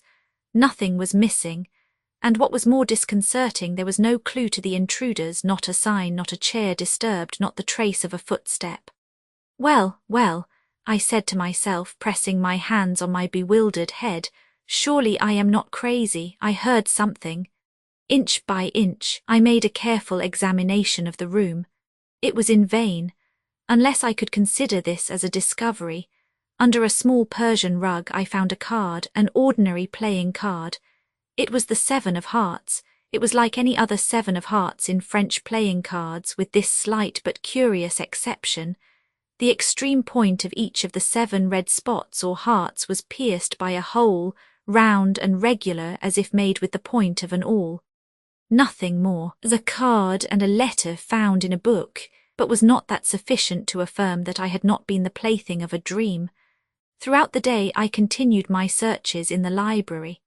It was a large room, much too large for the requirements of such a house, and the decoration of which attested the bizarre taste of its founder. The floor was a mosaic of multicoloured stones, formed into large symmetrical designs. The walls were covered with a similar mosaic, arranged in panels, Pompeian allegories, Byzantine compositions, frescoes of the Middle Ages, a Bacchus bestriding a cask, an emperor wearing a gold crown, a flowing beard, and holding a sword in his right hand. Quite high, after the style of an artist's studio, there was a large window, the only one in the room. That window being always open at night, it was probable that the men had entered through it by the aid of a ladder. But again, there was no evidence. The bottom of the ladder would have left some marks in the soft earth beneath the window, but there were none, nor were there any traces of footsteps in any part of the yard. I had no idea of informing the police because the facts I had before me were so absurd and inconsistent. They would laugh at me. However, as I was then a reporter on the staff of the Gil Blas, I wrote a lengthy account of my adventure, and it was published in the paper on the 2nd day thereafter. The article attracted some attention, but no one took it seriously. They regarded it as a work of fiction rather than a story of real life. The St. Martins rallied me. But Daspry, who took an interest in such matters, came to see me, made a study of the affair, but reached no conclusion. A few mornings later, the doorbell rang, and Antoine came to inform me that a gentleman desired to see me. He would not give his name. I directed Antoine to show him up. He was a man of about 40 years of age, with a very dark complexion, lively features, and whose correct dress, slightly frayed, proclaimed a taste that contrasted strangely with his rather vulgar manners. Without any preamble, he said to me, in a rough voice that confirmed my suspicion as to his social position, "Monsieur, whilst in a café, I picked up a copy of the Gil Blas and read your article. It interested me very much. Thank you. And here I am. Ah, yes, to talk to you. Are all the facts related by you quite correct? Absolutely so. Well, in that case I can, perhaps, give you some information. Very well, proceed. No, not yet. First, I must be sure that the facts are exactly as you have related them. I have given you my word. What further proof do you want? I must remain alone in this room. I do not understand, I said with surprise. It's an idea that occurred to me when reading your article. Certain details established an extraordinary coincidence with another case that came under my notice. If I am mistaken, I shall say nothing more, and the only means of ascertaining the truth is by my remaining in the room alone. What was at the bottom of this proposition? Later, I recalled that the man was exceedingly nervous, but at the same time, although somewhat astonished, I found nothing particularly abnormal about the man or the request he had made. Moreover, my curiosity was aroused, so I replied, "Very well. How much time do you require?" "Oh, 3 minutes, not longer. 3 minutes from now, I will rejoin you." I left the room and went downstairs. I took out my watch. 1 minute passed. 2 minutes. Why did I feel so depressed? Why did those moments seem so solemn and weird? 2 minutes and a half, 2 minutes and 3/4, then I heard a pistol shot. I bounded up the stairs and entered the room. A cry of horror escaped me. In the middle of the room the man was lying on his left side, motionless. Blood was flowing from a wound in his forehead. Near his hand was a revolver, still smoking. But in addition to this frightful spectacle, my attention was attracted by another object. At 2 feet from the body upon the floor I saw a playing card. It was the 7 of hearts. I picked it up. The lower extremity of each of the 7 spots was pierced with a small round hole. A half-hour later the commissary of police arrived, then the coroner and the chief of the Sûreté Mon, Dudouis. I had been careful not to touch the corpse. The preliminary inquiry was very brief and disclosed nothing. There were no papers in the pockets of the deceased, no name upon his clothes, no initial upon his linen, nothing to give any clue to his identity. The room was in the same perfect order as before. The furniture had not been disturbed. Yet this man had not come to my house solely for the purpose of killing himself, or because he considered my place the most convenient one for his suicide. There must have been a motive for his act of despair, and that motive was, no doubt, the result of some new fact ascertained by him during the 3 minutes he was alone. What was that fact? What had he seen? What frightful secret had been revealed to him? There was no answer to these questions, but at the last moment an incident occurred that appeared to us of considerable importance. As 2 policemen were raising the body to place it on a stretcher, the left hand thus being disturbed, a crumpled card fell from it. The card bore these words, "Georges Andermatt, 37 Rue de Berry." What did that mean? Georges Andermatt was a rich banker in Paris, the founder and president of the metal exchange which had given such an impulse to the metallic industries in France. He lived in princely style, was the possessor of numerous automobiles, coaches, and an expensive racing stable. His social affairs were very select, and Madame Andermatt was noted for her grace and beauty. "Can that be the man's name?" I asked. The chief of the Sûreté leaned over him. "It is not he, Mon. Andermatt is a thin man and slightly grey. But why this card? Have you a telephone, monsieur?" "Yes, in the vestibule. Come with me." He looked in the directory and then asked for number 415, 21. Is Mon. Andermatt at home? Please tell him that Mon. Dudouis wished him to come at once to 102 Boulevard Maillot. Very important. 20 minutes later Mon. Andermatt arrived in his automobile. After the circumstances had been explained to him, he was taken in to see the corpse. He displayed considerable emotion and spoke in a low tone and apparently unwillingly. Etienne Varin, he said, you know him? No, or at least yes, by sight only, his brother. Ah, he has a brother. Yes, Alfred Varin, he came to see me once on some matter of business, I forget what it was. Where does he live? The two brothers live together, Rue de Provence, I think. Do you know any reason why he should commit suicide? None. He held a card in his hand. It was your card with your address. I do not understand that. It must have been there by some chance that will be disclosed by the investigation. A very strange chance, I thought, and I felt that the others entertained the same impression. I discovered the same impression in the papers next day, and amongst all my friends with whom I discussed the affair. Amid the mysteries that enveloped it, after the double discovery of the 7 of hearts pierced with 7 holes, after the 2 inscrutable events that had happened in my house, that visiting card promised to throw some light on the affair. Through it the truth may be revealed. But contrary to our expectations, Mon. Andermatt furnished no explanation. He said, I have told you all I know. What more can I do? I am greatly surprised that my card should be found in such a place, and I sincerely hope the point will be cleared up.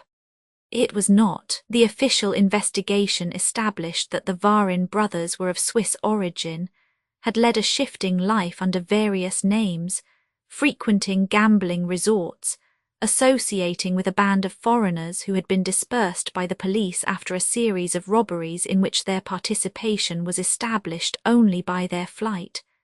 At number 24 Rue de Provence, where the Varin brothers had lived 6 years before, no one knew what had become of them. I confess that, for my part, the case seemed to me so complicated and so mysterious that I did not think the problem would ever be solved, so I concluded to waste no more time upon it. But Jean Daspry, whom I frequently met at that period, became more and more interested in it each day. It was he who pointed out to me that item from a foreign newspaper which was reproduced and commented upon by the entire press. It was as follows. The first trial of a new model of submarine boat which is expected to revolutionize naval warfare will be given in presence of the former emperor at a place that will be kept secret until the last minute. An indiscretion has revealed its name. It is called the 7 of Hearts. The 7 of Hearts, that presented a new problem. Could a connection be established between the name of the submarine and the incidents which we have related, but a connection of what nature? What had happened here could have no possible relation with the submarine. What do you know about it? Said Daspry to me. The most diverse effects often proceed from the same cause.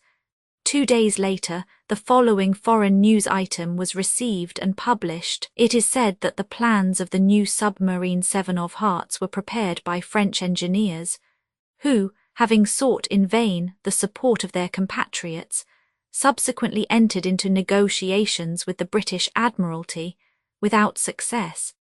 I do not wish to give undue publicity to certain delicate matters which once provoked considerable excitement. Yet, since all danger of injury therefrom has now come to an end, I must speak of the article that appeared in the Echo de France, which aroused so much comment at that time, and which threw considerable light upon the mystery of the 7 of Hearts. This is the article as it was published over the signature of Salvator, the affair of the 7 of Hearts, a corner of the veil raised. We will be brief. 10 years ago, a young mining engineer, Louis Lacombe, wishing to devote his time and fortune to certain studies, resigned his position he then held, and rented number 102 Boulevard Maillot, a small house that had been recently built and decorated for an Italian count. Through the agency of the Varin brothers of Lausanne, one of whom assisted in the preliminary experiments and the other acted as financial agent. The young engineer was introduced to Georges Andermatt, the founder of the metal exchange. After several interviews, he succeeded in interesting the banker in a submarine boat on which he was working, and it was agreed that as soon as the invention was perfected, Andermatt would use his influence with the Minister of Marine to obtain a series of trials under the direction of the government. For 2 years, Louis Lacombe was a frequent visitor at Andermatt's house, and he submitted to the banker the various improvements he made upon his original plans, until one day, being satisfied with the perfection of his work, he asked Andermatt to communicate with the Minister of Marine. That day Louis Lacombe dined at Andermatt's house. He left there about 11:30 at night. He has not been seen since. A perusal of the newspapers of that date will show that the young man's family caused every possible inquiry to be made, but without success. And it was the general opinion that Louis Lacombe, who was known as an original and visionary youth, had quietly left for parts unknown. Let us accept that theory, improbable though it be, and let us consider another question which is a most important one for our country. What has become of the plans of the submarine? Did Louis Lacombe carry them away? Are they destroyed? After making a thorough investigation, we are able to assert positively that the plans are in existence and are now in the possession of the 2 brothers Varin. How did they acquire such a possession? That is a question not yet determined, nor do we know why they have not tried to sell them at an earlier date. Did they fear that their title to them would be called in question? If so, they have lost that fear, and we can announce definitely that the plans of Louis Lacombe are now the property of foreign power, and we are in a position to publish the correspondence that passed between the Varin brothers and the representative of that power. The 7 of Hearts invented by Louis Lacombe has been actually constructed by our neighbour. Will the invention fulfil the optimistic expectations of those who were concerned in that treacherous act? And a postscript adds, later, our special correspondent informs us that the preliminary trial of the 7 of Hearts has not been satisfactory. It is quite likely that the plans sold and delivered by the Varin brothers did not include the final document carried by Louis Lacombe to Andermatt on the day of his disappearance, a document that was indispensable to a thorough understanding of the invention. It contained a summary of the final conclusions of the inventor and estimates and figures not contained in the other papers. Without this document, the plans are incomplete. On the other hand, without the plans, the document is worthless. Now is the time to act and recover what belongs to us. It may be a difficult matter, but we rely upon the assistance of Andermatt. It will be to his interest to explain his conduct, which has hitherto been so strange and inscrutable. He will explain not only why he concealed these facts at the time of the suicide of Etienne Varin, but also why he has never revealed the disappearance of the paper, a fact well known to him. He will tell why, during the last 6 years, he paid spies to watch the movements of the Varin brothers. We expect from him not only words but acts, and at once. Otherwise, the threat was plainly expressed. But of what did it consist? What whip was Salvator, the anonymous writer of the article, holding over the head of Andermatt? An army of reporters attacked the banker, and 10 interviewers announced the scornful manner in which they were treated. Thereupon, the Echo de France announced its position in these words: whether Andermatt is willing or not, he will be henceforth our collaborator in the work we have undertaken. Daspry and I were dining together on the day on which that announcement appeared. That evening, with the newspapers spread over my table, we discussed the affair and examined it from every point of view with that exasperation that a person feels when walking in the dark and finding himself constantly falling over the same obstacles. Suddenly, without any warning whatsoever, the door opened and a lady entered. Her face was hidden behind a thick veil. I rose at once and approached her. "Is it you, monsieur, who lives here?" she asked. Yes, madam, but I do not understand. The gate was not locked, she explained, but the vestibule door. She did not reply, and it occurred to me that she had used the servants' entrance. How did she know the way? Then there was a silence that was quite embarrassing. She looked at Daspry, and I was obliged to introduce him. I asked her to be seated and explain the object of her visit. She raised her veil, and I saw that she was a brunette with regular features, and though not handsome, she was attractive, principally on account of her sad, dark eyes. "I am Madame Andermatt," she said. "Madame Andermatt," I repeated with astonishment. After a brief pause, she continued with a voice and manner that were quite easy and natural. "I have come to see you about that affair, you know. I thought I might be able to obtain some information." "Mon dear madam, I know nothing but what has already appeared in the papers, but if you will point out in what way I can help you—" I do not know.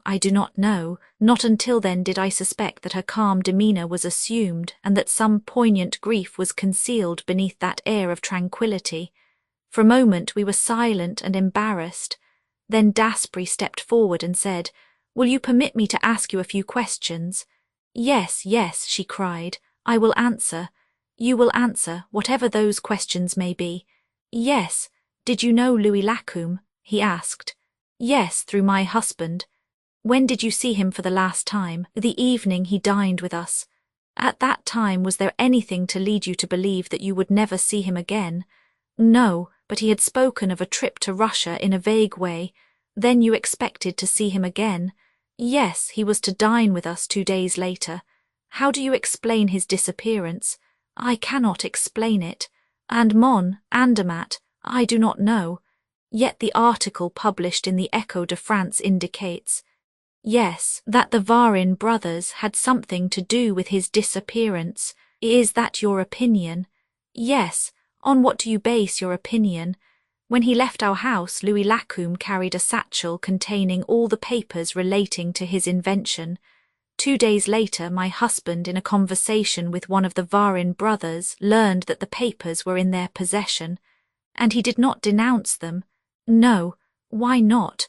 "Because there was something else in the satchel, something besides the papers of Louis Lacombe." "What was it?" She hesitated, was on the point of speaking, but finally remained silent. Daspry continued, "I presume that is why your husband has kept a close watch over their movements instead of informing the police. He hoped to recover the papers and at the same time that compromising article which has enabled the 2 brothers to hold over him threats of exposure and blackmail." "Over him and over me." "Ah, over you also." "Over me in particular." She uttered the last words in a hollow voice. Daspry observed it. He paced to and fro for a moment, then turning to her asked, "Had you written to Louis Lacombe?" "Of course. My husband had business with him." "Apart from those business letters, had you written to Louis Lacombe?" "Other letters. Excuse my insistence, but it is absolutely necessary that I should know the truth. Did you write other letters?" "Yes," she replied, blushing. "And those letters came into the possession of the Varin brothers?" "Yes." "Does Andermatt know it?" "He has not seen them, but Alfred Varin has told him of their existence and threatened to publish them if my husband should take any steps against him."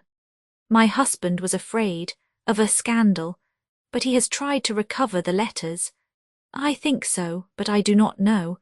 You see, after that last interview with Alfred Varin, and after some harsh words between me and my husband in which he called me to account, we live as strangers. In that case, as you have nothing to lose, what do you fear? I may be indifferent to him now, but I am the woman that he has loved, the one he would still love. Oh, I am quite sure of that," she murmured in a fervent voice. "He would still love me if he had not got hold of those cursed letters." "What, did he succeed? But the 2 brothers still defied him." "Yes, and they boasted of having a secure hiding place." "Well, I believe my husband discovered that hiding place." "Ah, where was it?" Here, I cried in alarm. "Yes, I always had that suspicion." Louis Lacombe was very ingenious and amused himself in his leisure hours by making safes and locks. No doubt the Varin brothers were aware of that fact and utilized one of Lacombe's safes in which to conceal the letters. and other things perhaps, but they did not live here, I said. Before you came 4 months ago, the house had been vacant for some time, and they may have thought that your presence here would not interfere with them when they wanted to get the papers. But they did not count on my husband, who came here on the night of 22 June, forced the safe, took what he was seeking and left his card to inform the 2 brothers that he feared them no more, and that their positions were now reversed.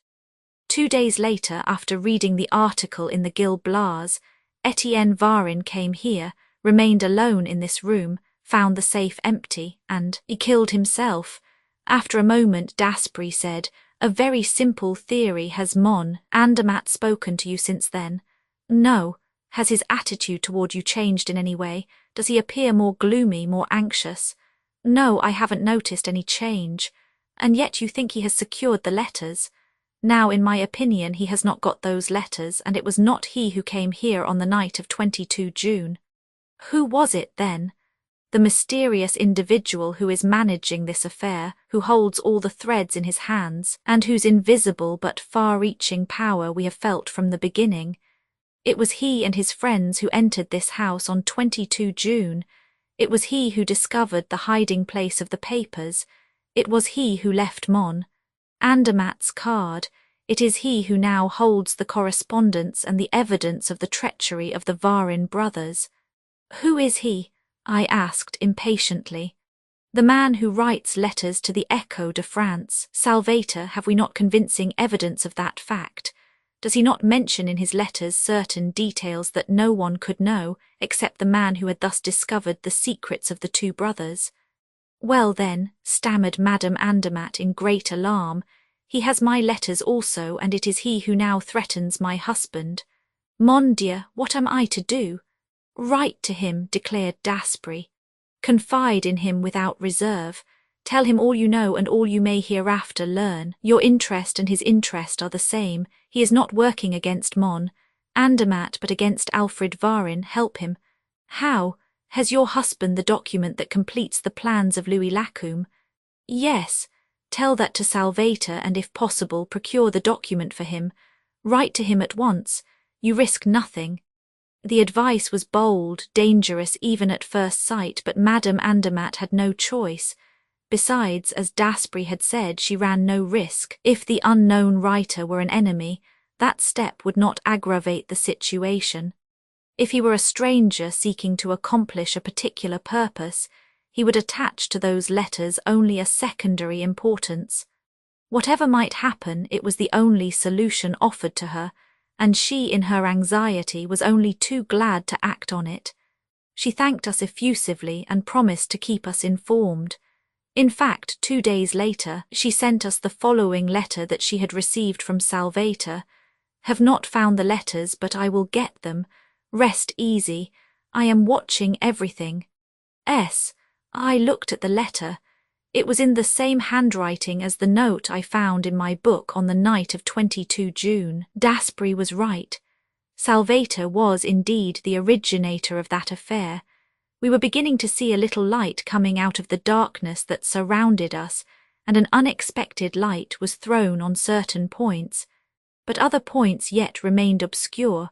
For instance, the finding of the 2 7 of hearts.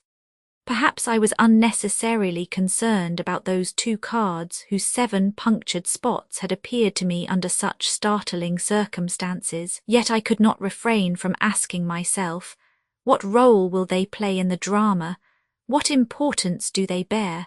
What conclusion must be drawn from the fact that the submarine constructed from the plans of Louis Lacombe bore the name of 7 of hearts? Daspry gave little thought to the other 2 cards. He devoted all his attention to another problem which he considered more urgent. He was seeking the famous hiding place. "And who knows," said he, "I may find the letters that Salvator did not find. By inadvertence, perhaps. It is improbable that the Varin brothers would have removed from a spot which they deemed inaccessible the weapon which was so valuable to them." And he continued to search. In a short time the large room held no more secrets for him, so he extended his investigations to the other rooms. He examined the interior and the exterior, the stones of the foundation, the bricks in the walls. He raised the slates of the roof. One day he came with a pickaxe and a spade, gave me the spade, kept the pickaxe, pointed to the adjacent vacant lots and said, "Come." I followed him, but I lacked his enthusiasm. He divided the vacant land into several sections which he examined in turn. At last, in a corner at the angle formed by the walls of two neighbouring proprietors, a small pile of earth and gravel, covered with briars and grass, attracted his attention. He attacked it. I was obliged to help him. For an hour under a hot sun we laboured without success. I was discouraged, but Daspry urged me on. His ardour was as strong as ever. At last Daspry's pickaxe unearthed some bones, the remains of a skeleton to which some scraps of clothing still hung. Suddenly I turned pale. I had discovered, sticking in the earth, a small piece of iron cut in the form of a rectangle, on which I thought I could see red spots. I stooped and picked it up. That little iron plate was the exact size of a playing card, and the red spots, made with red lead, were arranged upon it in a manner similar to the 7 of hearts, and each spot was pierced with a round hole similar to the perforations in the 2 playing cards. "Listen, Daspry, I have had enough of this.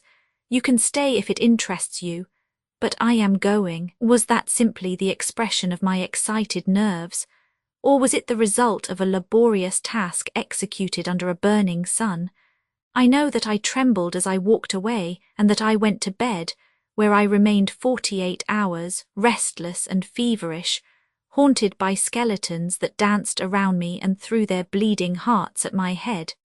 Daspry was faithful to me. He came to my house every day and remained 3 or 4 hours, which he spent in the large room, ferreting, thumping, tapping. "The letters are here in this room," he said from time to time. "They are here. I will stake my life on it." On the morning of the 3rd day I arose, feeble yet but cured. A substantial breakfast cheered me up, but a letter that I received that afternoon contributed more than anything else to my complete recovery, and aroused in me a lively curiosity. This was the letter. "Monsieur, the drama, the first act of which transpired on the night of 22 June, is now drawing to a close.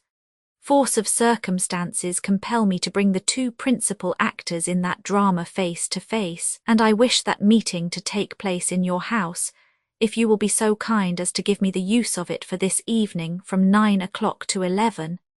It will be advisable to give your servant leave of absence for the evening, and perhaps you will be so kind as to leave the field open to the 2 adversaries.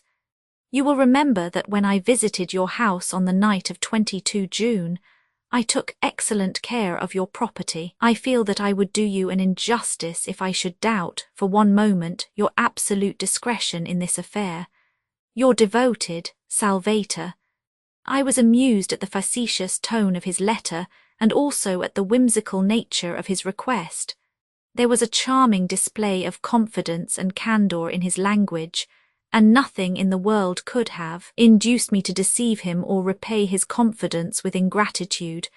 I gave my servant a theatre ticket, and he left the house at 8 o'clock. A few minutes later Daspry arrived. I showed him the letter. "Well," said he, "well, I have left the garden gate unlocked so anyone can enter. And are you going away?" "Not at all. I intend to stay right here.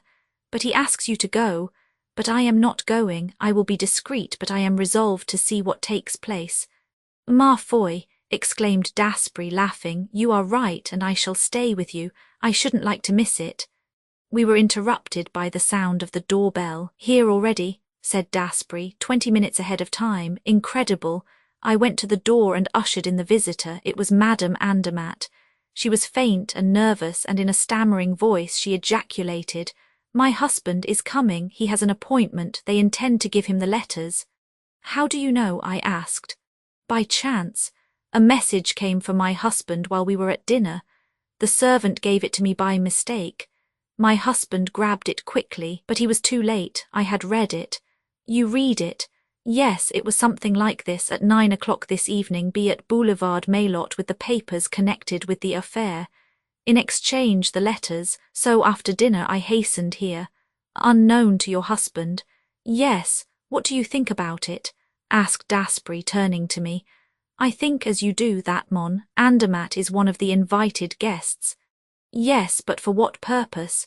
That is what we are going to find out. As I led them to a large room, the three of us could hide comfortably behind the velvet chimney mantel and observe all that should happen in the room. We seated ourselves there with Madame Andermatt in the centre. The clock struck 9. A few minutes later the garden gate creaked upon its hinges. I confess that I was greatly agitated. I was about to learn the key to the mystery. The startling events of the last few weeks were about to be explained, and under my eyes the last battle was going to be fought. Daspry seized the hand of Madame Andermatt and said to her, "Not a word, not a movement. Whatever you may see or hear, keep quiet." Someone entered. It was Alfred Varin. I recognized him at once owing to the close resemblance he bore to his brother Etienne. There was the same slouching gait, the same cadaverous face covered with a black beard. He entered with the nervous air of a man who is accustomed to fear the presence of traps and ambushes, who scents and avoids them. He glanced about the room, and I had the impression that the chimney, masked with a velvet portiere, did not please him. He took 3 steps in our direction, when something caused him to turn and walk toward the old Mosaic king, with the flowing beard and flamboyant sword, which he examined minutely, mounting on a chair and following with his fingers the outlines of the shoulders and head, and feeling certain parts of the face. Suddenly he leaped from the chair and walked away from it. He had heard the sound of approaching footsteps. Mon. Andermatt appeared at the door. You, exclaimed the banker. Was it you who brought me here? I, by no means, protested Varin in a rough, jerky voice that reminded me of his brother. On the contrary, it was your letter that brought me here. My letter? A letter signed by you in which you offered. I never wrote to you, declared Mon. Andermatt. You did not write to me. Instinctively, Varin was put on his guard not against the banker, but against the unknown enemy who had drawn him into this trap. A second time he looked in our direction, then walked toward the door. But Mon. Andermatt barred his passage. Well, where are you going, Varin? There is something about this affair I don't like. I am going home. Good evening. One moment. No need of that, Mon. Andermatt. I have nothing to say to you. But I have something to say to you, and this is a good time to say it. Let me pass. No, you will not pass. Varin recoiled before the resolute attitude of the banker as he muttered, "Well then, be quick about it." One thing astonished me, and I have no doubt my 2 companions experienced a similar feeling. Why was Salvator not there? Was he not a necessary party at this conference? Or was he satisfied to let these 2 adversaries fight it out between themselves? At all events, his absence was a great disappointment, although it did not detract from the dramatic strength of the situation. After a moment, Mon. Andermatt approached Varin and, face to face, eye to eye, said, "Now, after all these years, and when you have nothing more to fear, you can answer me candidly. What have you done with Louis Lacombe?" What a question, as if I knew anything about him. You do know. You and your brother were his constant companions, almost lived with him in this very house. You knew all about his plans and his work, and the last night I ever saw Louis Lacombe, when I parted with him at my door, I saw 2 men slinking away in the shadows of the trees. That I am ready to swear to. Well, what has that to do with me? The 2 men were you and your brother. Prove it. The best proof is that 2 days later you yourself showed me the papers and the plans that belonged to Lacombe and offered to sell them. How did these papers come into your possession? I have already told you, Mon. Andermatt, that we found them on Louis Lacombe's table the morning after his disappearance. That is a lie. Prove it. The law will prove it. Why did you not appeal to the law? Why? Why? Stammered the banker with a slight display of emotion. You know very well, Mon. Andermatt, if you had the least certainty of our guilt, our little threat would not have stopped you. What threat? Those letters. Do you suppose I ever gave those letters a moment's thought? If you did not care for the letters, why did you offer me thousands of francs for their return? And why did you have my brother and me tracked like wild beasts to recover the plans? Nonsense, you wanted the letters. You knew that as soon as you had the letters in your possession, you could denounce us. Oh, no, I couldn't part with them. He laughed heartily but stopped suddenly and said, But enough of this, we are merely going over old ground. We make no headway. We had better let things stand as they are. We will not let them stand as they are, said the banker.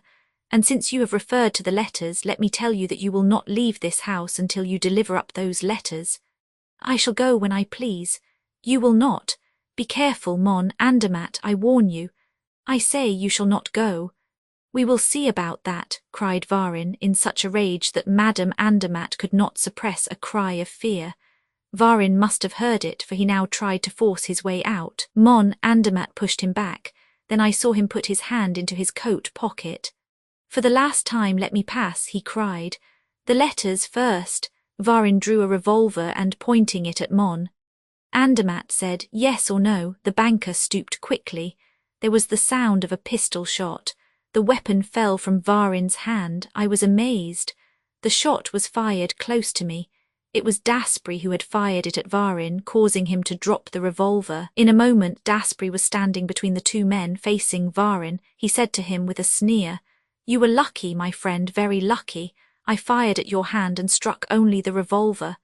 Both of them looked at him surprised. Then he turned to the banker and said, I beg your pardon, monsieur, for meddling in your business, but really you play a very poor game. Let me hold the cards. Turning again to Varin, Daspry said, It's between us two, comrade, and play fair. If you please, hearts are trumps and I play the 7. Then Daspry held up before Varin's bewildered eyes the little iron plate marked with the 7 red spots. It was a terrible shock to Varin. With livid features, staring eyes, and an air of intense agony, the man seemed to be hypnotized at the sight of it. Who are you? He gasped. One who meddles in other people's business down to the very bottom. What do you want? What you brought here tonight? I brought nothing. Yes, you did, or you wouldn't have come. This morning you received an invitation to come here at 9 o'clock and bring with you all the papers held by you. You are here. Where are the papers? There was in Daspry's voice and manner a tone of authority that I did not understand. His manner was usually quite mild and conciliatory. Absolutely conquered, Varin placed his hand on one of his pockets and said, The papers are here. All of them. Yes, all that you took from Louis Lacombe and afterwards sold to Major von Lieben. Yes, are these the copies or the originals? I have the originals. How much do you want for them? 100,000 francs. You are crazy, said Daspry. Why, the Major gave you only 20,000 and that was like money thrown into the sea as the boat was a failure at the preliminary trials. They didn't understand the plans. The plans are not complete. Then why do you ask me for them? Because I want them. I offer you 5,000 francs, not a sou more. 10,000, not a sou less. Agreed, said Daspry, who now turned to Mon Andermatt and said, Monsieur will kindly sign a cheque for the amount. But I haven't got your cheque-book. Here it is. Astounded, Mon Andermatt examined the cheque-book that Daspry handed to him. It is mine, he gasped. How does that happen? No idle words, monsieur, if you please. You have merely to sign. The banker took out his fountain pen, filled out the cheque and signed it. Varin held out his hand for it. Put down your hand, said Daspry. There is something more. Then to the banker he said, You asked for some letters, did you not? Yes, a package of letters. Where are they, Varin? I haven't got them. Where are they, Varin? I don't know. My brother had charge of them. They are hidden in this room. In that case you know where they are. How should I know? Was it not you who found the hiding place? You appear to be as well informed as Salvator. The letters are not in the hiding place. They are. Open it. Varin looked at him defiantly. Were not Daspry and Salvator the same person? Everything pointed to that conclusion. If so, Varin risked nothing in disclosing a hiding place already known. Open it, repeated Daspry. I have not got the 7 of hearts. Yes, here it is, said Daspry, handing him the iron plate.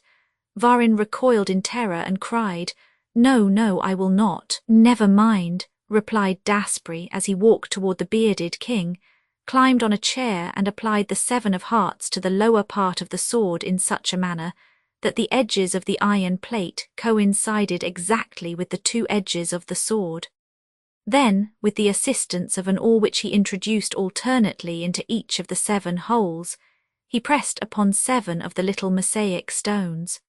As he pressed upon the 7th one, a clicking sound was heard, and the entire bust of the king turned upon a pivot, disclosing a large opening lined with steel. It was really a fireproof safe. You can see, Varin, the safe is empty. So I see, then my brother has taken out the letters. Daspry stepped down from the chair, approached Varin and said, Now, no more nonsense with me. There is another hiding place. Where is it? There is none. Is it money you want? How much? 10,000. Monsieur Andermatt, are those letters worth 10,000 francs to you? Yes, said the banker firmly. Varin closed the safe, took the 7 of hearts and placed it again on the sword at the same spot. He thrust the awl into each of the 7 holes. There was the same clicking sound, but this time, strange to relate, it was only a portion of the safe that revolved on the pivot, disclosing quite a small safe that was built within the door of the larger one. The packet of letters was here, tied with a tape and sealed. Varin handed the packet to Daspry. The latter turned to the banker and asked, Is the cheque ready, Monsieur Andermatt? Yes. And you have also the last document that you received from Louis Lacombe, the one that completes the plans of the submarine. Yes, the exchange was made. Daspry pocketed the document and the cheques and offered the packet of letters to Mon. Andermatt, this is what you wanted, monsieur. The banker hesitated a moment as if he were afraid to touch those cursed letters that he had sought so eagerly. Then, with a nervous movement, he took them. Close to me I heard a moan. I grasped Madame Andermatt's hand. It was cold. I believe, monsieur, said Daspry to the banker, that our business is ended. Oh, no thanks, it was only by a mere chance that I have been able to do you a good turn. Good night. Mon. Andermatt retired. He carried with him the letters written by his wife to Louis Lacombe. Marvellous, exclaimed Daspry, delighted. Everything is coming our way. Now we have only to close our little affair, comrade. You have the papers. Here they are, all of them. Daspry examined them carefully and then placed them in his pocket. Quite right. You have kept your word, he said. But what? The 2 cheques, the money, said Varin eagerly. Well, you have a great deal of assurance, my man. How dare you ask such a thing? I ask only what is due to me. Can you ask pay for returning papers that you stole? Well, I think not. Varin was beside himself. He trembled with rage, his eyes were bloodshot. The money, the 20,000. He stammered. Impossible, I need it myself. The money. Come, be reasonable and don't get excited. It won't do you any good. Daspry seized his arm so forcibly that Varin uttered a cry of pain. Daspry continued, Now you can go, the air will do you good. Perhaps you want me to show you the way. Ah, yes, we will go together to the vacant lot near here, and I will show you a little mound of earth and stones, and under it. That is false, that is false. Oh, no, it is true. That little iron plate with the 7 spots on it came from there. Louis Lacombe always carried it, and you buried it with the body, and with some other things that will prove very interesting to a judge and jury. Varin covered his face with his hands and muttered, All right, I am beaten, say no more, but I want to ask you one question. I should like to know. What is it? Was there a little casket in the large safe? Yes. Was it there on the night of 22 June? Yes. What did it contain? Everything that the Varin brothers had put in it, a very pretty collection of diamonds and pearls picked up here and there by the said brothers. And did you take it? Of course I did. Do you blame me? I understand. It was the disappearance of that casket that caused my brother to kill himself. Probably. The disappearance of your correspondence was not a sufficient motive, but the disappearance of the casket, is that all you wish to ask me? One thing more, your name. You ask that with an idea of seeking revenge. Parbleu, the tables may be turned. Today you are on top, tomorrow it will be you. I hope so. Your name, Arsène Lupin. Arsène Lupin. The man staggered as though stunned by a heavy blow. Those 2 words had deprived him of all hope. Daspry laughed and said, "Ah, did you imagine that a Monsieur Durand or Dupont could manage an affair like this? No, it required the skill and cunning of Arsène Lupin. And now that you have my name, go and prepare your revenge. Arsène Lupin will wait for you." Then he pushed the bewildered Varin through the door. "Daspry, Daspry," I cried, pushing aside the curtain. He ran to me. What's the matter? Madame Andermatt is ill." He hastened to her, caused her to inhale some salts, and while caring for her, questioned me. "Well, what did it?" "The letters of Louis Lacombe that you gave to her husband."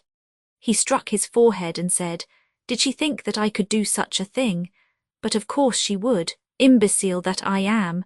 Madame Andermatt was now revived. Daspry took from his pocket a small package exactly similar to the one that Andermatt had carried away. "Here are your letters, madam. These are the genuine letters. But the others? The others are the same, rewritten by me and carefully worded. Your husband will not find anything objectionable in them and will never suspect the substitution, since they were taken from the safe in his presence. But the handwriting... There is no handwriting that cannot be imitated." She thanked him in the same words she might have used to a man in her own social circle, so I concluded that she had not witnessed the final scene between Varin and Arsène Lupin. But the surprising revelation caused me considerable embarrassment. Lupin, my club companion, was none other than Arsène Lupin. I could not realize it, but he said, quite at his ease, "You can say farewell to Jean Daspry." "Ah, yes, Jean Daspry is going on a long journey. I shall send him to Morocco. There he may find a death worthy of him. I may say that that is his expectation. But Arsène Lupin will remain. Oh, decidedly. Arsène Lupin is simply at the threshold of his career, and he expects—" I was impelled by curiosity to interrupt him, and leading him away from the hearing of Madame Andermatt, I asked, "Did you discover the smaller safe yourself, the one that held the letters?" "Yes, after a great deal of trouble. I found it yesterday afternoon while you were asleep, and yet God knows it was simple enough. But the simplest things are the ones that usually escape our notice." Then, showing me the 7 of hearts, he added, "Of course I had guessed that in order to open the larger safe, this card must be placed on the sword of the Mosaic king." "How did you guess that?" "Quite easily. Through private information, I knew that fact when I came here on the evening of 22 June.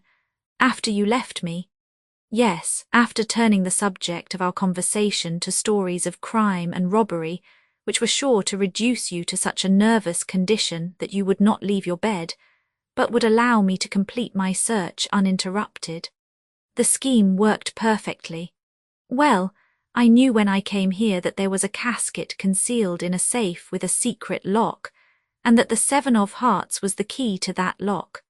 I had merely to place the card upon the spot that was obviously intended for it. An hour's examination showed me where the spot was. 1 hour, observed the fellow in Mosaic. The old emperor. That old emperor is an exact representation of the King of Hearts on all playing cards." "That's right. But how does the 7 of hearts open the larger safe at one time and the smaller safe at another time? And why did you open only the larger safe in the first instance? I mean on the night of 22 June. "Why, because I always placed the 7 of hearts in the same way. I never changed the position. But yesterday I observed that by reversing the card, by turning it upside down, the arrangement of the 7 spots on the mosaic was changed." "Parbleu! Of course, parbleu, but a person has to think of those things. There is something else. You did not know the history of those letters until Madame Andermatt spoke of them before me. No, because I found in the safe, besides the casket, nothing but the correspondence of the 2 brothers which disclosed their treachery in regard to the plans. Then it was by chance that you were led first to investigate the history of the 2 brothers, and then to search for the plans and documents relating to the submarine. Simply by chance. For what purpose did you make the search?" Mon Dieu, exclaimed Daspry, laughing, how deeply interested you are. The subject fascinates me. Very well, presently, after I have escorted Madame Andermatt to a carriage, and dispatched a short story to the Echo de France, I will return and tell you all about it. He sat down and wrote one of those short, clear-cut articles which serve to amuse and mystify the public. Who does not recall the sensation that followed that article produced throughout the entire world? Arsène Lupin has solved the problem recently submitted by Salvator, having acquired possession of all the documents and original plans of the engineer Louis Lacombe. He has placed them in the hands of the Minister of Marine, and he has headed a subscription list for the purpose of presenting to the nation the first submarine constructed from those plans. His subscription is 20,000 francs. 20,000 francs, the cheques of Mon, Andermatt, I exclaimed when he had given me the paper to read. Exactly. It was quite right that Varin should redeem his treachery, and that is how I made the acquaintance of Arsène Lupin. That is how I learned that Jean Daspry, a member of my club, was none other than Arsène Lupin, gentleman thief. That is how I formed very agreeable ties of friendship with that famous man, and thanks to the confidence with which he honoured me, how I became his very humble and faithful historiographer. Chapter 2, Roman 7. Madame Imbert's safe at 3 o'clock in the morning. There were still half a dozen carriages in front of one of those small houses which form only the side of the Boulevard Berthier. The door of that house opened, and a number of guests, male and female, emerged. The majority of them entered their carriages and were quickly driven away, leaving behind only 2 men who walked down Courcelles, where they parted, as one of them lived in that street. The other decided to return on foot as far as the Porte Maillot. It was a beautiful winter's night, clear and cold, a night on which a brisk walk is agreeable and refreshing, but at the end of a few minutes he had the disagreeable impression that he was being followed. Turning around, he saw a man skulking amongst the trees. He was not a coward, yet he felt it advisable to increase his speed. Then his pursuer commenced to run, and he deemed it prudent to draw his revolver and face him, but he had no time. The man rushed at him and attacked him violently. Immediately they were engaged in a desperate struggle, wherein he felt that his unknown assailant had the advantage. He called for help, struggled, and was thrown down on a pile of gravel, seized by the throat, and gagged with a handkerchief that his assailant forced into his mouth. His eyes closed, and the man who was smothering him with his weight arose to defend himself against an unexpected attack. A blow from a cane and a kick from a boot. The man uttered 2 cries of pain and fled, limping and cursing. Without deigning to pursue the fugitive, the new arrival stooped over the prostrate man and inquired, "Are you hurt, monsieur?" He was not injured, but he was dazed and unable to stand. His rescuer procured a carriage, placed him in it, and accompanied him to his house on the Avenue de la Grande Armée. On his arrival there, quite recovered, he overwhelmed his saviour with thanks. "I owe you my life, monsieur, and I shall not forget it. I do not wish to alarm my wife at this time of night, but tomorrow she will be pleased to thank you personally. Come and breakfast with us. My name is Ludovic Imbert. May I ask yours?"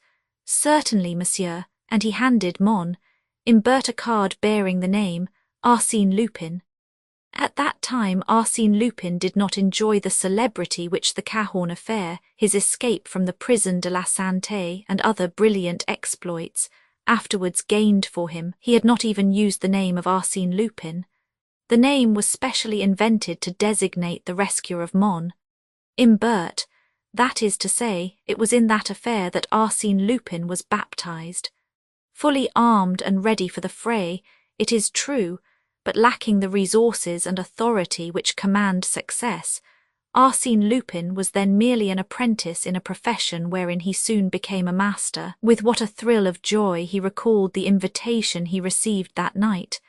At last he had reached his goal. At last he had undertaken a task worthy of his strength and skill. The Imbert millions, What a magnificent feast for an appetite like his. He prepared a special toilet for the occasion. A shabby frock coat, baggy trousers, a frayed silk hat, well-worn collar and cuffs, all quite correct in form, but bearing the unmistakable stamp of poverty. His cravat was a black ribbon pinned with a false diamond. Thus accoutred, he descended the stairs of the house in which he lived at Montmartre. At the third floor, without stopping, he rapped on a closed door with the head of his cane. He walked to the exterior boulevards. A tramcar was passing. He boarded it, and someone who had been following him took a seat beside him. It was the lodger who occupied the room on the third floor. A moment later this man said to Lupin, "Well, governor, well, it is all fixed." "How?" "I am going there to breakfast." "You breakfast there?" "Certainly, why not? I rescued Ludovic Imbert from certain death at your hands. Imbert is not devoid of gratitude. He invited me to breakfast." There was a brief silence. Then the other said, "But you are not going to throw up the scheme?" "My dear boy," said Lupin, "when I arranged that little case of assault and battery, when I took the trouble at 3 o'clock in the morning to rap you with my cane and tap you with my boot at the risk of injuring my only friend, it was not my intention to forego the advantages to be gained from a rescue so well arranged and executed." "Oh, no, not at all. But the strange rumours we hear about their fortune." "Never mind about that. For 6 months I have worked on this affair, investigated it, studied it, questioned the servants, the money-lenders and men of straw. For 6 months I have shadowed the husband and wife. Consequently, I know what I am talking about. Whether the fortune came to them from old Brawford, as they pretend, or from some other source, I do not care. I know that it is a reality, that it exists, and some day it will be mine. Bigger, 100 millions. Let us say 10 or even 5, that is enough. They have a safe full of bonds, and there will be the devil to pay if I can't get my hands on them." The tramcar stopped at the Place de l'Etoile. The man whispered to Lupin, "What am I to do now?" "Nothing at present. You will hear from me. There is no hurry." 5 minutes later, Arsène Lupin was ascending the magnificent flight of stairs in the Imbert mansion, and Imbert introduced him to his wife. Madame Gervaise Imbert was a short, plump woman and very talkative. She gave Lupin a cordial welcome. "I desired that we should be alone to entertain our saviour," she said. From the outset they treated our saviour as an old and valued friend. By the time dessert was served, their friendship was well cemented, and private confidences were being exchanged. Arsène related the story of his life, the life of his father as a magistrate, the sorrows of his childhood, and his present difficulties. Gervaise, in turn, spoke of her youth, her marriage, the kindness of the aged Brawford, the 100 millions that she had inherited, the obstacles that prevented her from obtaining the enjoyment of her inheritance, the moneys she had been obliged to borrow at an exorbitant rate of interest, her endless contentions with Brawford's nephews and the litigation, the injunctions, in fact, everything. "Just think of it, Monsieur Lupin. The bonds are there in my husband's office, and if we detach a single coupon, we lose everything. They are there in our safe, and we dare not touch them." Monsieur Lupin shivered at the bare idea of his proximity to so much wealth.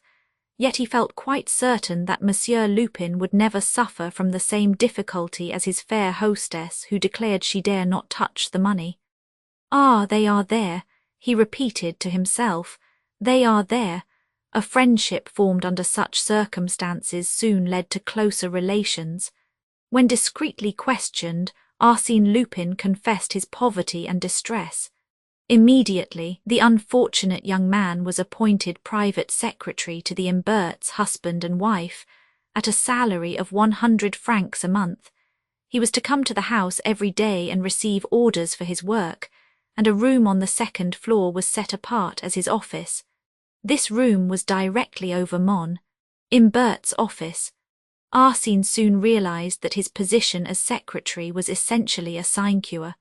During the first 2 months, he had only 4 important letters to recopy and was called only once to Imbert's office. Consequently, he had only one opportunity to contemplate, officially, the Imbert safe. Moreover, he noticed that the secretary was not invited to the social functions of the employer, but he did not complain, as he preferred to remain modestly in the shade and maintain his peace and freedom. However, he was not wasting any time.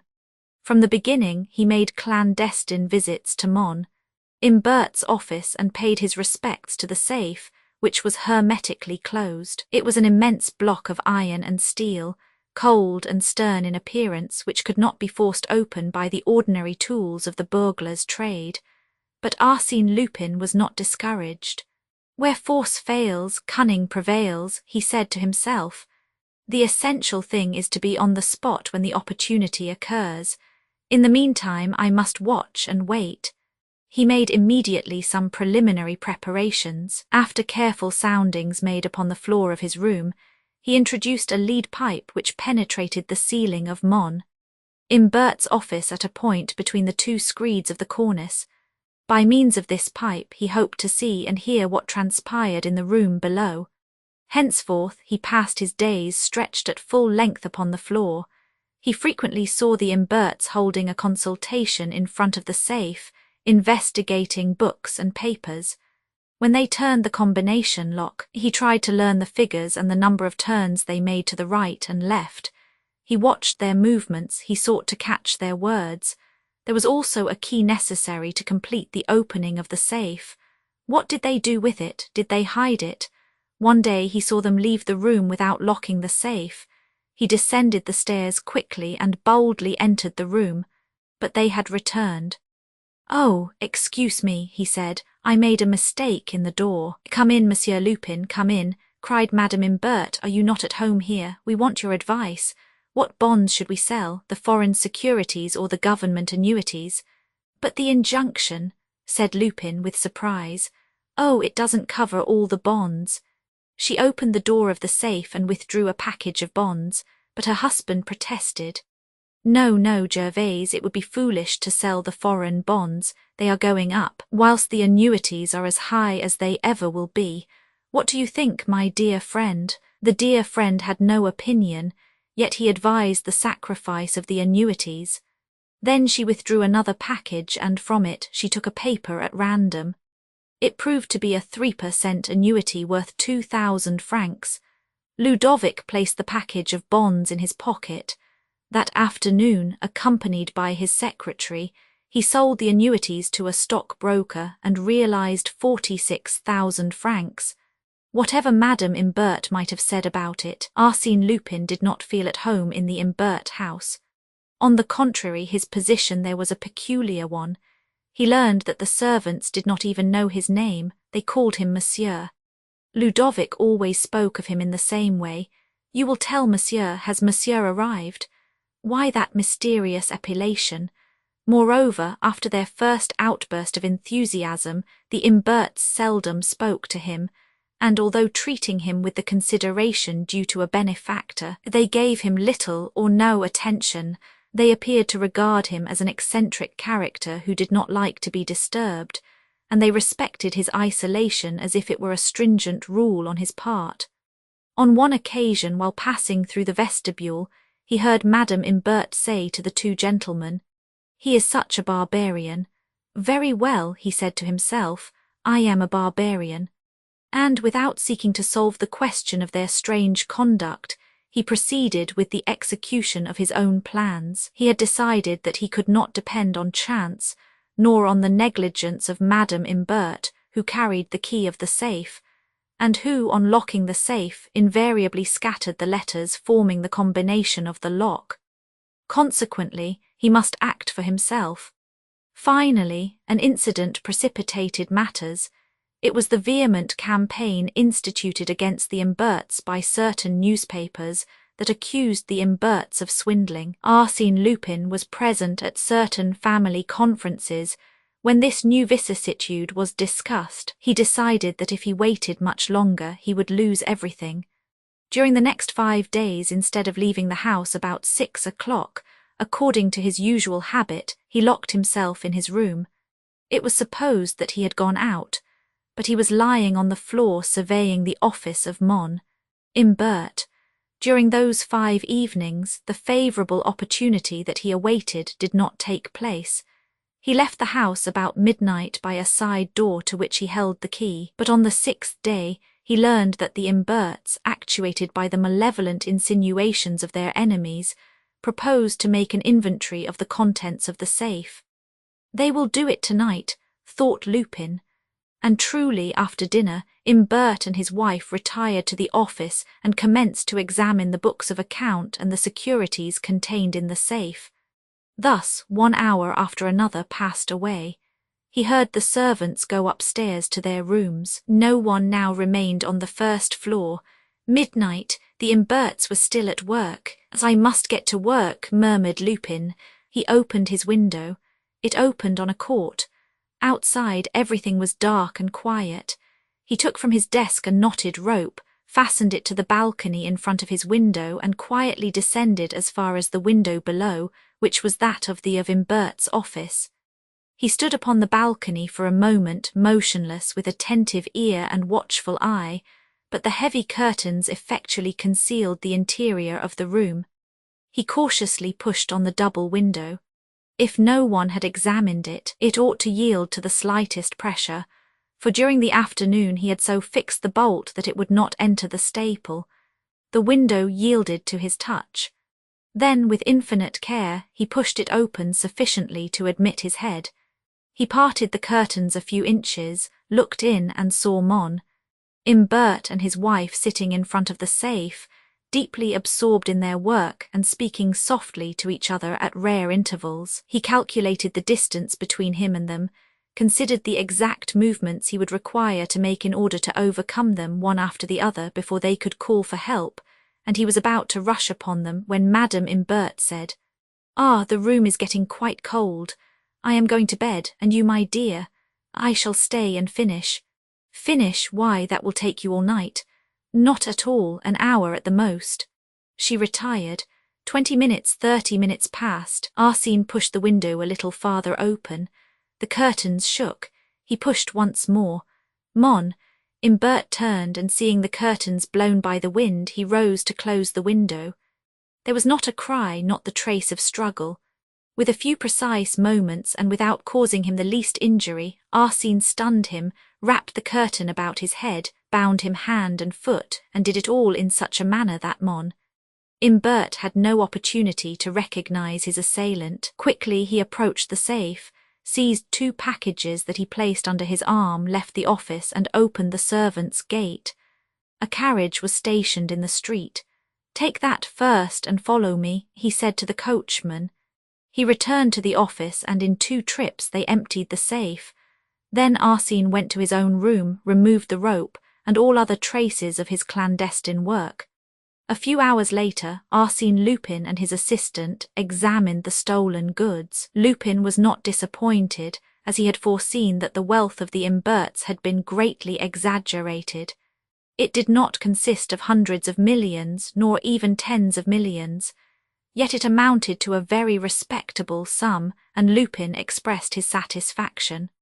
"Of course," he said, "there will be a considerable loss when we come to sell the bonds, as we will have to dispose of them surreptitiously at reduced prices. In the meantime, they will rest quietly in my desk, awaiting a propitious moment." Arsène saw no reason why he should not go to the Imbert house the next day. But a perusal of the morning papers revealed this startling fact. Ludovic and Gervais Imbert had disappeared. When the officers of the law seized the safe and opened it, they found there what Arsène Lupin had left, nothing. Such are the facts, and I learned the sequel to them one day when Arsène Lupin was in a confidential mood. He was pacing to and fro in my room, with a nervous step and a feverish eye that were unusual to him. "After all," I said to him, "it was your most successful venture." Without making a direct reply, he said, "There are some impenetrable secrets connected with that affair, some obscure points that escape my comprehension. For instance, what caused their flight? Why did they not take advantage of the help I unconsciously gave them? It would have been so simple to say, the 100 millions were in the safe. They are no longer there because they have been stolen. They lost their nerve. Yes, that is it, they lost their nerve. On the other hand, it is true. What is true? Oh, nothing. What was the meaning of Lupin's reticence? It was quite obvious that he had not told me everything. There was something he was loath to tell. His conduct puzzled me. It must indeed be a very serious matter to cause such a man as Arsène Lupin even a momentary hesitation. I threw out a few questions at random. Have you seen them since? No. And have you never experienced the slightest degree of pity for those unfortunate people? Aye, he exclaimed with a start. His sudden excitement astonished me. Had I touched him on a sore spot? I continued. Of course. If you had not left them alone, they might have been able to face the danger, or at least made their escape with full pockets. What do you mean? He said indignantly. I suppose you have an idea that my soul should be filled with remorse. Call it remorse or regrets, anything you like. They are not worth it. Have you no regrets or remorse for having stolen their fortune? What fortune? The packages of bonds you took from their safe. Oh, I stole their bonds, did I? I deprived them of a portion of their wealth. Is that my crime? Ah, my dear boy, you do not know the truth. You never imagined that those bonds were not worth the paper they were written on. Those bonds were false, they were counterfeit, every one of them. Do you understand? They were counterfeit. I looked at him astounded. Counterfeit, the 4 or 5 millions. Yes, counterfeit, he exclaimed in a fit of rage. Only so many scraps of paper, I couldn't raise a sou on the whole of them. And you ask me if I have any remorse. They are the ones who should have remorse and pity. They played me for a simpleton, and I fell into their trap. I was their latest victim, their most stupid gull. He was affected by genuine anger, the result of malice and wounded pride. He continued, From start to finish I got the worst of it. Do you know the part I played in that affair, or rather the part they made me play? That of André Brawford. Yes, my boy, that is the truth, and I never suspected it. It was not until afterwards, on reading the newspapers, that the light finally dawned in my stupid brain. Whilst I was posing as his saviour, as the gentleman who had risked his life to rescue Imbert from the clutches of an assassin, they were passing me off as Brawford. Wasn't that splendid? That eccentric individual who had a room on the 2nd floor, that barbarian that was exhibited only at a distance, was Brawford, and Brawford was I. Thanks to me, and to the confidence that I inspired under the name of Brawford, they were enabled to borrow money from the bankers and other money-lenders. Ha! What an experience for a novice! And I swear to you that I shall profit by the lesson. He stopped, seized my arm, and said to me in a tone of exasperation, My dear fellow, at this very moment, Gervais Imbert owes me 1,500 francs. I could not refrain from laughter, his rage was so grotesque. He was making a mountain out of a molehill. In a moment he laughed himself and said, Yes, my boy, 1,500 francs. You must know that I had not received 1 sou of my promised salary, and more than that, she had borrowed from me the sum of 1,500 francs, all my youthful savings. And do you know why? To devote the money to charity. I am giving you a straight story. She wanted it for some poor people she was assisting, unknown to her husband. And my hard-earned money was wormed out of me by that silly pretence.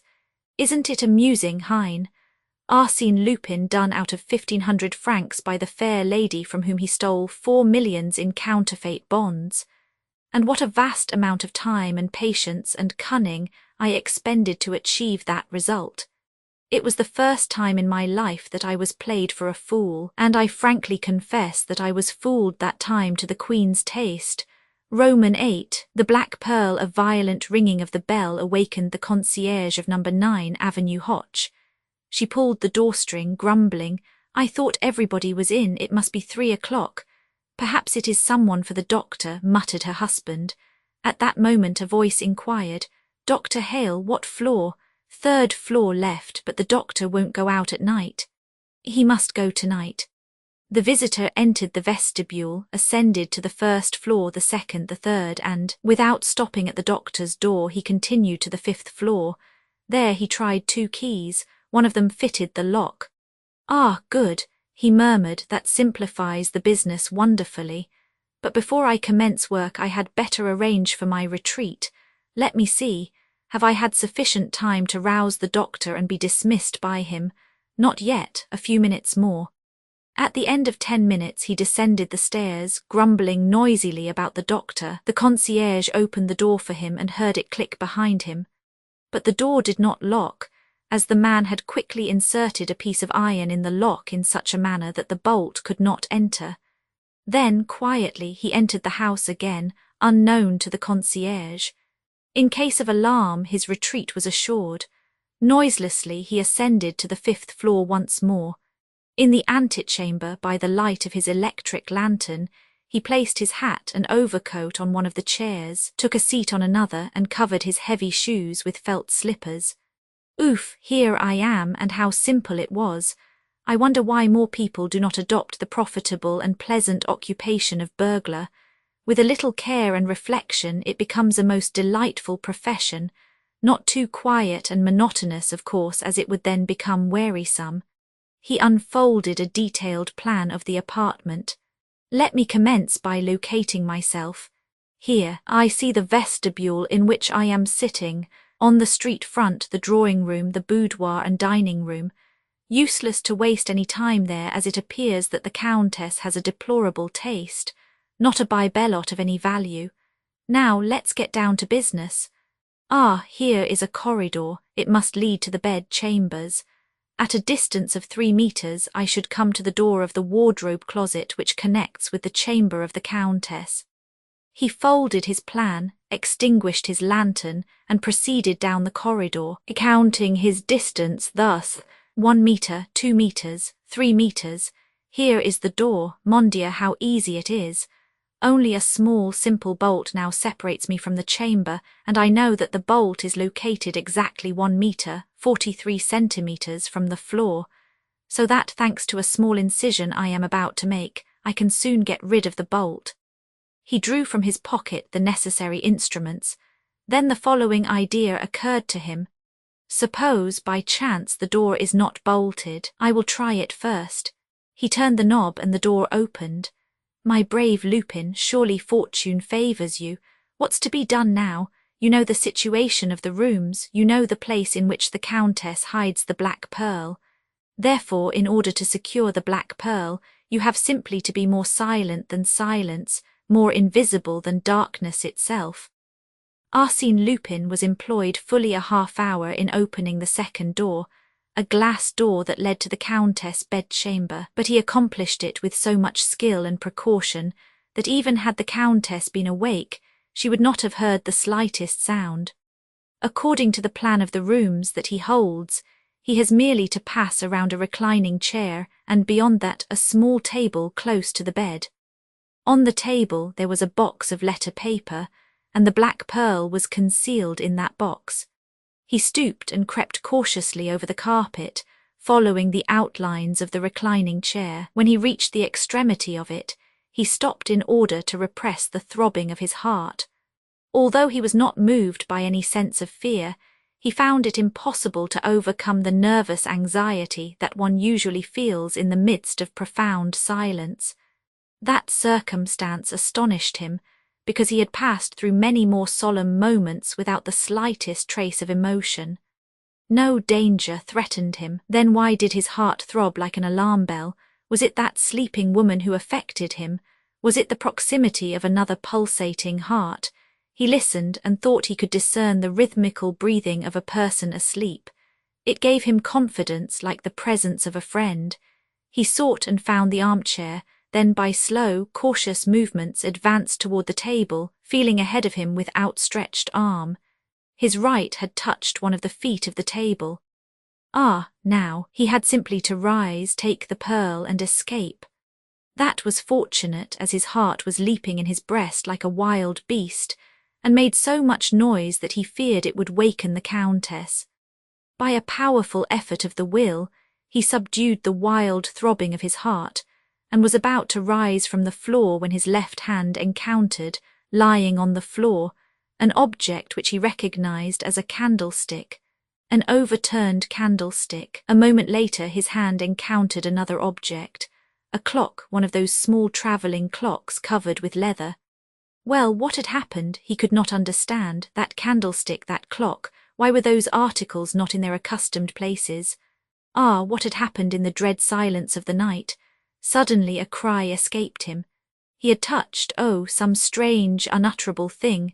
No, no, he thought, it cannot be. It is some fantasy of my excited brain. For 20 seconds, 30 seconds, he remained motionless, terrified, his forehead bathed with perspiration, and his fingers still retained the sensation of that dreadful contact. Making a desperate effort, he ventured to extend his arm again.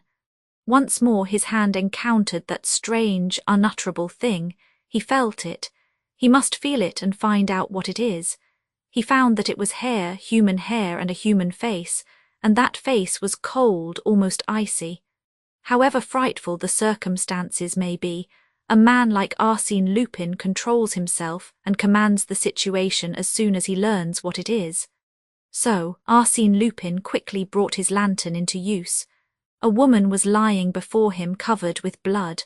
Her neck and shoulders were covered with gaping wounds. He leaned over her and made a closer examination. She was dead. Dead, dead, he repeated with a bewildered air. He stared at those fixed eyes, that grim mouth, that livid flesh, and that blood, all that blood which had flowed over the carpet and congealed there in thick black spots. He arose and turned on the electric lights. Then he beheld all the marks of a desperate struggle. The bed was in a state of great disorder. On the floor the candlestick and the clock with the hands pointing to 20 minutes after 11, then further away an overturned chair, and everywhere there was blood, spots of blood and pools of blood. And the black pearl, he murmured, the box of letter paper was in its place. He opened it eagerly. The jewel case was there, but it was empty. Fichte, he muttered, you boasted of your good fortune much too soon, my friend Lupin. With the Countess lying cold and dead, and the black pearl vanished, the situation is anything but pleasant. Get out of here as soon as you can, or you may get into serious trouble. Yet he did not move. Get out of here. Yes, of course, any person would except Arsène Lupin. He has something better to do. Now to proceed in an orderly way. At all events, you have a clear conscience. Let us suppose that you are the commissary of police and that you are proceeding to make an inquiry concerning this affair. Yes, but in order to do that, I require a clearer brain. Mine is muddled like a rag-out. He tumbled into an armchair, with his clenched hands pressed against his burning forehead. The murder of the Avenue Hoche is one of those which have recently surprised and puzzled the Parisian public, and certainly I should never have mentioned the affair if the veil of mystery had not been removed by Arsène Lupin himself. No one knew the exact truth of the case, who did not know, from having met her in the boys, the fair Leontine Zolti, the once famous cantatrice, wife and widow of the Count d'Andelot. The Zolti, whose luxury dazzled all Paris some 20 years ago. The Zolti who acquired an European reputation for the magnificence of her diamonds and pearls. It was said that she wore upon her shoulders the capital of several banking houses and the gold mines of numerous Australian companies. Skillful jewellers worked for Zolti as they had formerly wrought for kings and queens, and who does not remember the catastrophe in which all that wealth was swallowed up? Of all that marvellous collection, nothing remained except the famous black pearl. The black pearl, that is to say a fortune if she had wished to part with it, but she preferred to keep it, to live in a commonplace apartment with her companion, her cook, and a manservant, rather than sell that inestimable jewel. There was a reason for it, a reason she was not afraid to disclose. The black pearl was the gift of an emperor. Almost ruined and reduced to the most mediocre existence, she remained faithful to the companion of her happy and brilliant youth. The black pearl never left her possession. She wore it during the day and at night, concealed it in a place known to her alone. All these facts, being republished in the columns of the public press, served to stimulate curiosity. And, strange to say but quite obvious to those who have the key to the mystery, the arrest of the presumed assassin only complicated the question and prolonged the excitement.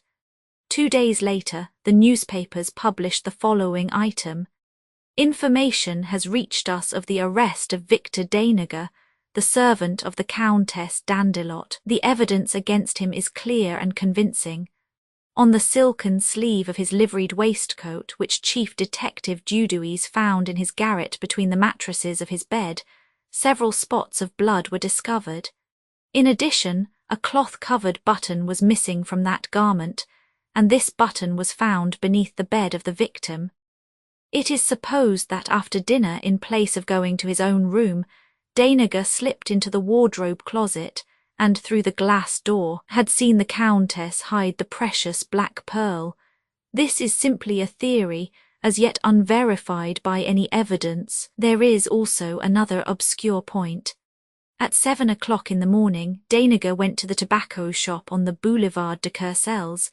The concierge and the shopkeeper both affirm this fact. On the other hand, the Countess' companion and cook, who sleep at the end of the hall, both declare that when they arose at 8 o'clock, the door of the antechamber and the door of the kitchen were locked. These two persons have been in the service of the Countess for 20 years and are above suspicion. The question is, how did Danager leave the apartment?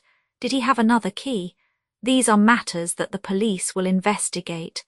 As a matter of fact, the police investigation threw no light on the mystery. It was learned that Victor Danager was a dangerous criminal, a drunkard and a debauchee. But as they proceeded with the investigation, the mystery deepened and new complications arose. In the first place, a young woman, Emile de Sincleves, the cousin and sole heiress of the Countess, declared that the Countess, a month before her death, had written a letter to her, and in it described the manner in which the black pearl was concealed. The letter disappeared the day after she received it. Who had stolen it? Again, the concierge related how she had opened the door for a person who had inquired for Dr. Hale. On being questioned, the doctor testified that no one had rung his bell. Then who was that person? An accomplice. The theory of an accomplice was thereupon adopted by the press and public, and also by Ganimard, the famous detective. "Lupin is at the bottom of this affair," he said to the judge. "Bah!" exclaimed the judge, "you have Lupin on the brain, you see him everywhere." "I see him everywhere because he is everywhere. Say rather that you see him every time you encounter something you cannot explain. Besides, you overlook the fact that the crime was committed at 20 minutes past 11 in the evening, as is shown by the clock, while the nocturnal visit, mentioned by the concierge, occurred at 3 o'clock in the morning. Officers of the law frequently form a hasty conviction as to the guilt of a suspected person, and then distort all subsequent discoveries to conform to their established theory. The deplorable antecedents of Victor Danager, habitual criminal, drunkard and rake, influenced the judge, and despite the fact that nothing new was discovered in corroboration of the early clues, his official opinion remained firm and unshaken. He closed his investigation, and a few weeks later the trial commenced. It proved to be slow and tedious. The judge was listless, and the public prosecutor presented the case in a careless manner. Under those circumstances, Danager's counsel had an easy task. He pointed out the defects and inconsistencies of the case for the prosecution, and argued that the evidence was quite insufficient to convict the accused. Who had made the key, the indispensable key without which Danager, on leaving the apartment, could not have locked the door behind him? Who had ever seen such a key, and what had become of it? Who had seen the assassin's knife, and where is it now? In any event, argued the prisoner's counsel, the prosecution must prove, beyond any reasonable doubt, that the prisoner committed the murder. The prosecution must show that the mysterious individual who entered the house at 3 o'clock in the morning is not the guilty party. To be sure, the clock indicated 11 o'clock. But what of that? I contend that proves nothing. The assassin could turn the hands of the clock to any hour he pleased, and thus deceive us in regard to the exact hour of the crime. Victor Daynager was acquitted. He left the prison on Friday about dusk in the evening, weak and depressed by his 6 months' imprisonment. The inquisition, the solitude, the trial, the deliberations of the jury combined to fill him with a nervous fear. At night he had been afflicted with terrible nightmares and haunted by weird visions of the scaffold. He was a mental and physical wreck. Under the assumed name of Anatole Duffer, he rented a small room on the heights of Montmartre and lived by doing odd jobs wherever he could find them. He led a pitiful existence. 3 times he obtained regular employment only to be recognized and then discharged. Sometimes he had an idea that men were following him, detectives, no doubt, who were seeking to trap and denounce him. He could almost feel the strong hand of the law clutching him by the collar.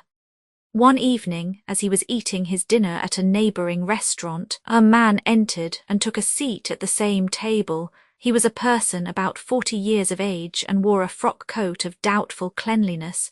He ordered soup, vegetables, and a bottle of wine. After he had finished his soup, he turned his eyes on Daynager and gazed at him intently. Daynager winced. He was certain that this was one of the men who had been following him for several weeks. What did he want? Daynager tried to rise but failed. His limbs refused to support him. The man poured himself a glass of wine and then filled Daynager's glass. The man raised his glass and said, "To your health, Victor Daynager." Victor started in alarm and stammered, No, I swear to you." "You will swear what? That you are not yourself, the servant of the Countess." "What servant? My name is Duffer. Ask the proprietor." "Yes, Anatole Duffer to the proprietor of this restaurant, but Victor Daynager to the officers of the law." "That's not true. Someone has lied to you." The newcomer took a card from his pocket and handed it to Victor, who read on it, "Grimorden, ex-inspector of the detective force, private business transacted." Victor shuddered as he said, "You are connected with the police." "No, not now, but I have a liking for the business and I continue to work at it in a manner more profitable. From time to time I strike upon a golden opportunity, such as your case presents." "My case?" "Yes, yours. I assure you it is a most promising affair, provided you are inclined to be reasonable. But if I am not reasonable—" "Oh, my good fellow, you are not in a position to refuse me anything I may ask. What is it you want?" stammered Victor fearfully. "Well, I will inform you in a few words. I am sent by Mademoiselle de Sinclaves, the heiress of the Countess d'Andelot." "What for?" "To recover the black pearl." "Black pearl? That you stole? But I haven't got it." "You have it." "If I had, then I would be the assassin." "You are the assassin." Daynager showed a forced smile. "Fortunately for me, monsieur, the assize court was not of your opinion. The jury returned an unanimous verdict of acquittal, and when a man has a clear conscience and 12 good men in his favour—" The ex-inspector seized him by the arm and said, "No fine phrases, my boy. Now listen to me and weigh my words carefully. You will find they are worthy of your consideration. Now, Daynager, 3 weeks before the murder, you abstracted the cook's key to the servant's door and had a duplicate key made by a locksmith named Outard, 244 Rue Oberkampf." "It's a lie, growled Victor. "No person has seen that key. There is no such key." "Here it is." After a silence, Grimorden continued, "You killed the Countess with a knife purchased by you at the Bazar de la République on the same day as you ordered the duplicate key. It has a triangular blade with a groove running from end to end." "That is all nonsense. You are simply guessing at something you don't know. No one ever saw the knife." "Here it is." Victor Daynager recoiled. The ex-inspector continued, "There are some spots of rust upon it. Shall I tell you how they came there?" "Well, you have a key and a knife. Who can prove that they belong to me?" "The locksmith and the clerk from whom you bought the knife. I have already refreshed their memories, and when you confront them they cannot fail to recognize you." His speech was dry and hard, with a tone of firmness and precision. Daynager was trembling with fear, and yet he struggled desperately to maintain an air of indifference. Is that all the evidence you have? Oh, no, not at all. I have plenty more. For instance, after the crime, you went out the same way you had entered. But in the centre of the wardrobe room, being seized by some sudden fear, you leaned against the wall for support. How do you know that? No one could know such a thing, argued the desperate man. The police know nothing about it, of course. They never think of lighting a candle and examining the walls. But if they had done so, they would have found on the white plaster a faint red spot, quite distinct, however, to trace in it the imprint of your thumb which you had pressed against the wall while it was wet with blood. Now, as you are well aware, under the Bertillon system, thumb marks are one of the principal means of identification. Victor Danager was livid. Great drops of perspiration rolled down his face and fell upon the table. He gazed with a wild look at the strange man who had narrated the story of his crime as faithfully as if he had been an invisible witness to it. Overcome and powerless, Victor bowed his head. He felt that it was useless to struggle against this marvellous man, so he said, "How much will you give me if I give you the pearl?" "Nothing." "Oh, you are joking. Or do you mean that I should give you an article worth thousands and hundreds of thousands and get nothing in return? You will get your life. Is that nothing?" The unfortunate man shuddered. Then Grimorden added in a milder tone, "Come, Danager, that pearl has no value in your hands. It is quite impossible for you to sell it, so what is the use of your keeping it? There are pawnbrokers. And some day I will be able to get something for it, but that day may be too late. Why? Because by that time you may be in the hands of the police, and with the evidence that I can furnish, the knife, the key, the thumb mark, what will become of you?" Victor rested his head on his hands and reflected. He felt that he was lost, irremediably lost, and at the same time a sense of weariness and depression overcame him. He murmured faintly, "When must I give it to you?" "Tonight, within an hour. If I refuse." "If you refuse, I shall post this letter to the Procureur of the Republic, in which letter Mademoiselle de Sinclèves denounces you as the assassin." Danager poured out 2 glasses of wine which he drank in rapid succession, then, rising, said, "Pay the bill and let us go. I have had enough of the cursed affair." Night had fallen. The 2 men walked down the Rue Lepic and followed the exterior boulevards in the direction of the Place de l'Étoile. They pursued their way in silence. Victor had a stooping carriage and a dejected face. When they reached the Parc Monceau, he said, "We are near the house. Parbleu, you only left the house once before your arrest, and that was to go to the tobacco shop." "Here it is," said Danager in a dull voice.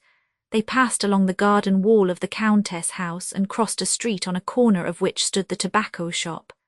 A few steps further on, Danager stopped. His limbs shook beneath him, and he sank to a bench. "Well, what now?" demanded his companion. "It is there."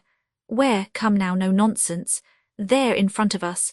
"Where?" "Between 2 paving stones." "Which?" "Look for it." "Which stones?" Victor made no reply. "Ah, I see," exclaimed Grimorden. "You want me to pay for the information." "No, but I am afraid I will starve to death." "So, that is why you hesitate. Well, I'll not be hard on you. How much do you want?" "Enough to buy a steerage pass to America." "All right. And 100 francs to keep me until I get work there." "You shall have 200. Now speak. Count the paving stones to the right from the sewer hole. The pearl is between the 12th and 13th. "In the gutter?" "Yes, close to the sidewalk." Grimorden glanced around to see if anyone were looking. Some tramcars and pedestrians were passing, but they will not suspect anything. He opened his pocket-knife and thrust it between the 12th and 13th stones. "And if it is not there," he said to Victor, "it must be there unless someone saw me stoop down and hide it. Could it be possible that the black pearl had been cast into the mud and filth of the gutter to be picked up by the first comer? The black pearl, a fortune. How far down?" he asked. "About 10 centimetres. He dug up the wet earth. The point of his knife struck something. He enlarged the hole with his finger. Then he abstracted the black pearl from its filthy hiding place. Good, here are your 200 francs, I will send you the ticket for America. On the following day, this article was published in the Echo de France, and was copied by the leading newspapers throughout the world. Yesterday, the famous Black Pearl came into the possession of Arsène Lupin, who recovered it from the murderer of the Countess d'Andelot. In a short time, facsimiles of that precious jewel will be exhibited in London, St. Petersburg, Calcutta, Buenos Aires and New York. Arsène Lupin will be pleased to consider all propositions submitted to him through his agents. And that is how crime is always punished and virtue rewarded, said Arsène Lupin, after he had told me the foregoing history of the Black Pearl. And that is how you, under the assumed name of Grimorden, ex-inspector of detectives, were chosen by fate to deprive the criminal of the benefit of his crime. Exactly, and I confess that the affair gives me infinite satisfaction and pride. The 40 minutes that I passed in the apartment of the Countess d'Andelot after learning of her death were the most thrilling and absorbing moments of my life. In those 40 minutes, involved as I was in a most dangerous plight, I calmly studied the scene of the murder and reached the conclusion that the crime must have been committed by one of the house servants. I also decided that in order to get the pearl, that servant must be arrested, and so I left the wainscot button. It was necessary also for me to hold some convincing evidence of his guilt, so I carried away the knife which I found upon the floor and the key which I found in the lock. I closed and locked the door and erased the finger marks from the plaster in the wardrobe closet. In my opinion, that was one of those flashes of genius, I said, interrupting. Of genius, if you wish, but I flatter myself it would not have occurred to the average mortal to frame instantly the two elements of the problem, an arrest and an acquittal, to make use of the formidable machinery of the law to crush and humble my victim, and reduce him to a condition in which, when free, he would be certain to fall into the trap I was laying for him. Poor devil, do you say? Victor Danager, the assassin. He might have descended to the lowest depths of vice and crime if he had retained the Black Pearl. Now he lives. Think of that, Victor Danager is alive, and you have the Black Pearl. He took it out of one of the secret pockets of his wallet, examined it, gazed at it tenderly, and caressed it with loving fingers, and sighed as he said, "What cold Russian prince, what vain and foolish Rajah may some day possess this priceless treasure? Or perhaps some American millionaire is destined to become the owner of this morsel of exquisite beauty that once adorned the fair bosom of Leontine Zolti, the Countess d'Andelot." Roman 9. Sherlock Holmes arrives too late. It is really remarkable, Velmont, what a close resemblance you bear to Arsène Lupin. How do you know? Oh, like everyone else from photographs, no two of which are alike, but each of them leaves the impression of a face, something like yours.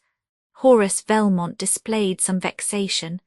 Quite so, my dear Divan, and believe me, you are not the first one who has noticed it. It is so striking, persisted Divan, that if you had not been recommended to me by my cousin d'Estevan, and if you were not the celebrated artist whose beautiful marine views I so admire, I have no doubt I should have warned the police of your presence in Dieppe. This sally was greeted with an outburst of laughter.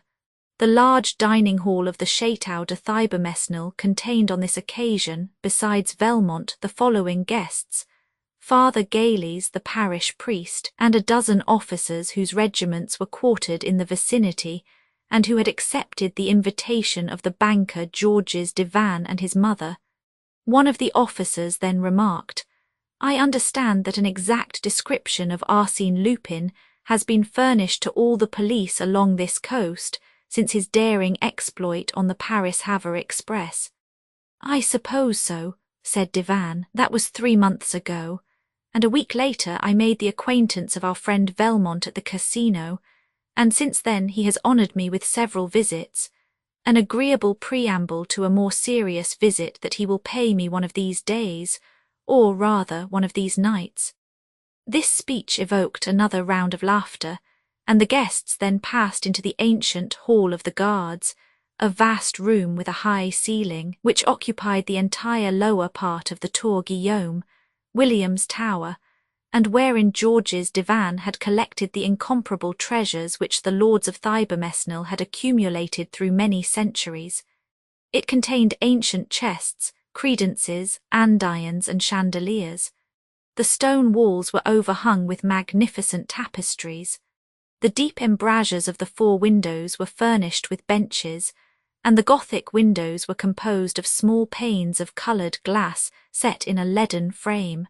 Between the door and the window to the left stood an immense bookcase of Renaissance style, on the pediment of which in letters of gold was the word Thibermesnil, and below it the proud family device, Fais si que vuix, do what thou wishest. When the guests had lighted their cigars, Divan resumed the conversation. And remember, Velmont, you have no time to lose. In fact, tonight is the last chance you will have. How so?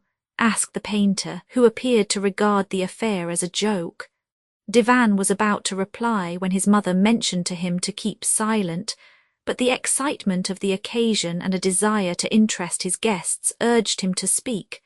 Bah, he murmured, I can tell it now, it won't do any harm. The guests drew closer, and he commenced to speak with the satisfied air of a man who has an important announcement to make.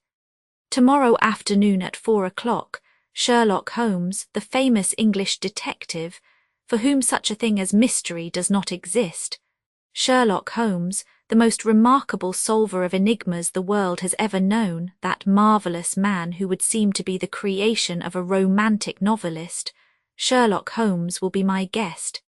Immediately, Divan was the target of numerous eager questions.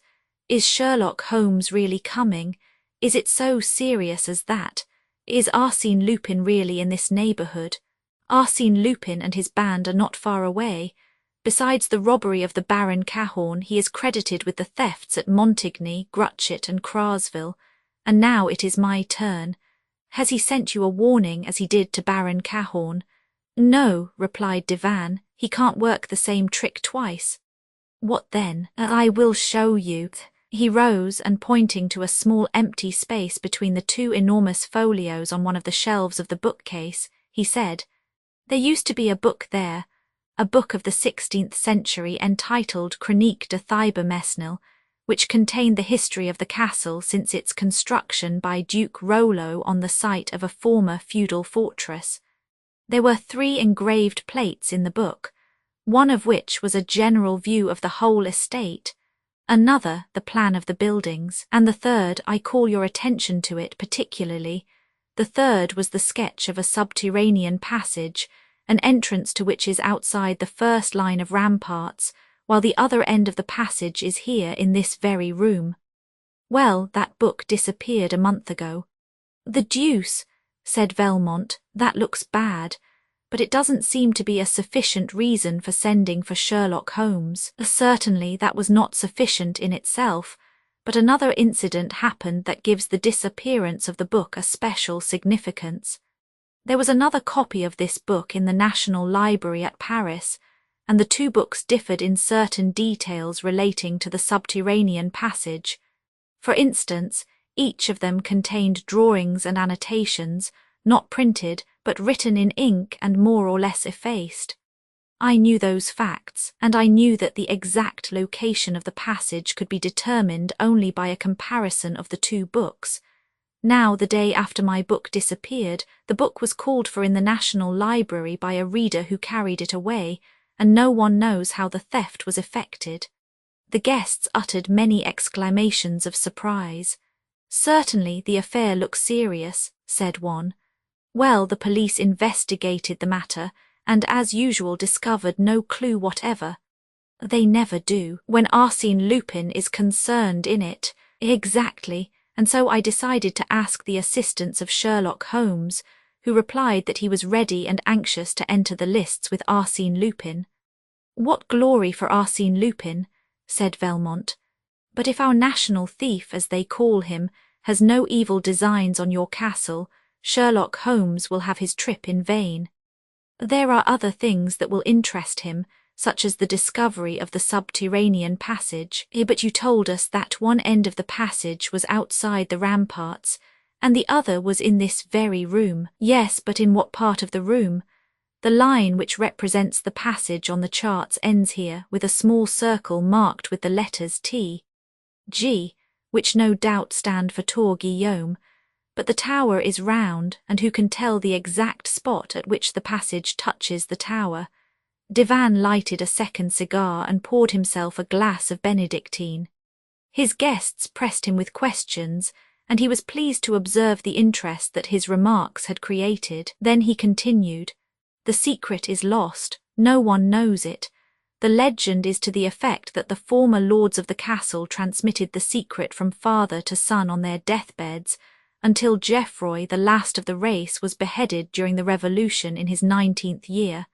That is over a century ago. Surely someone has looked for it since that time." "Yes, but they failed to find it. After I purchased the castle, I made a diligent search for it, but without success. You must remember that this tower is surrounded by water and connected with the castle only by a bridge. Consequently, the passage must be underneath the old moat. The plan that was in the book in the National Library showed a series of stairs with a total of 48 steps, which indicates a depth of more than 10 meters. You see, the mystery lies within the walls of this room, and yet I dislike to tear them down. Is there nothing to show where it is? Nothing. Mon, Divan, we should turn our attention to the two quotations, suggested Father Gayleys. Oh, exclaimed Mon, Divan, laughing, our worthy father is fond of reading memoirs and delving into the musty archives of the castle. Everything relating to Thibermesnil interests him greatly, but the quotations that he mentions only serve to complicate the mystery. He has read somewhere that 2 kings of France have known the key to the puzzle. 2 kings of France, who were they? A Henry IV and Louis XVI, and the legend runs like this. On the eve of the Battle of Arques, Henry IV spent the night in this castle.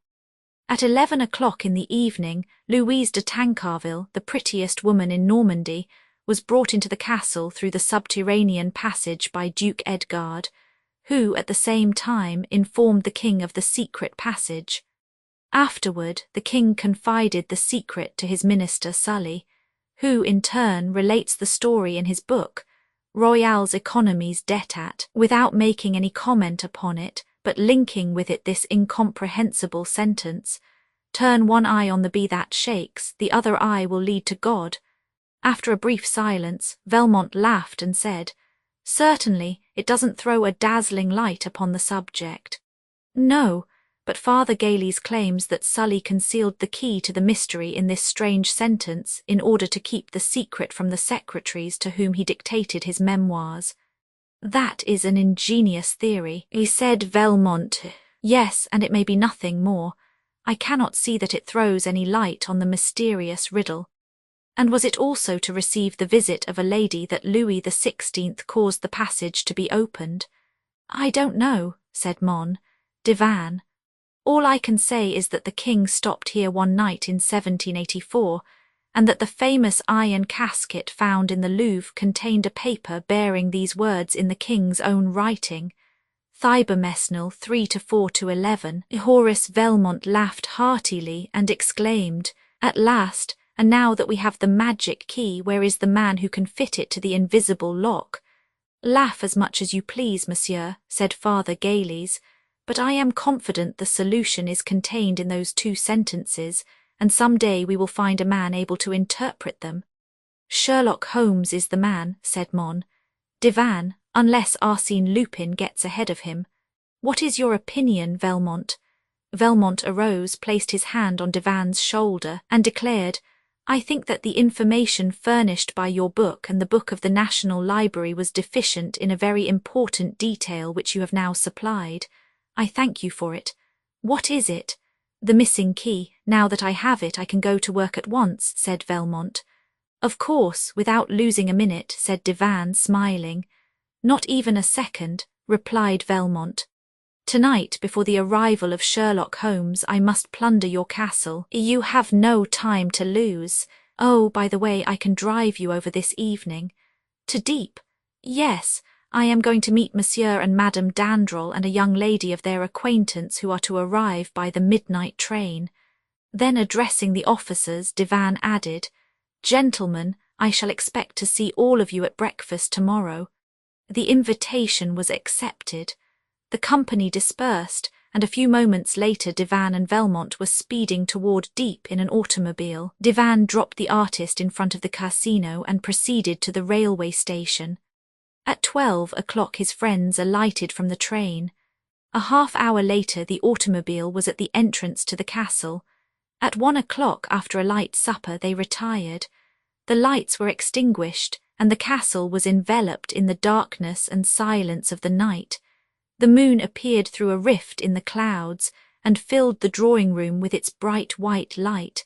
But only for a moment, then the moon again retired behind its ethereal draperies, and darkness and silence reigned supreme. No sound could be heard save the monotonous ticking of the clock. It struck 2 and then continued its endless repetitions of the seconds. Then 3 o'clock. Suddenly something clicked, like the opening and closing of a signal disc that warns the passing train. A thin stream of light flashed to every corner of the room, like an arrow that leaves behind it a trail of light. It shot forth from the central fluting of a column that supported the pediment of the bookcase. It rested for a moment on the panel opposite like a glittering circle of burnished silver, then flashed in all directions like a guilty eye that scrutinizes every shadow. It disappeared for a short time, but burst forth again as a whole section of the bookcase revolved on a pivot and disclosed a large opening like a vault. A man entered, carrying an electric lantern. He was followed by a second man who carried a coil of rope and various tools. The leader inspected the room, listened a moment, and said, "Call the others." Then 8 men, stout fellows with resolute faces, entered the room and immediately commenced to remove the furnishings. Arsène Lupin passed quickly from one piece of furniture to another, examined each, and according to its size or artistic value, he directed his men to take it or leave it. If ordered to be taken, it was carried to the gaping mouth of the tunnel and ruthlessly thrust into the bowels of the earth.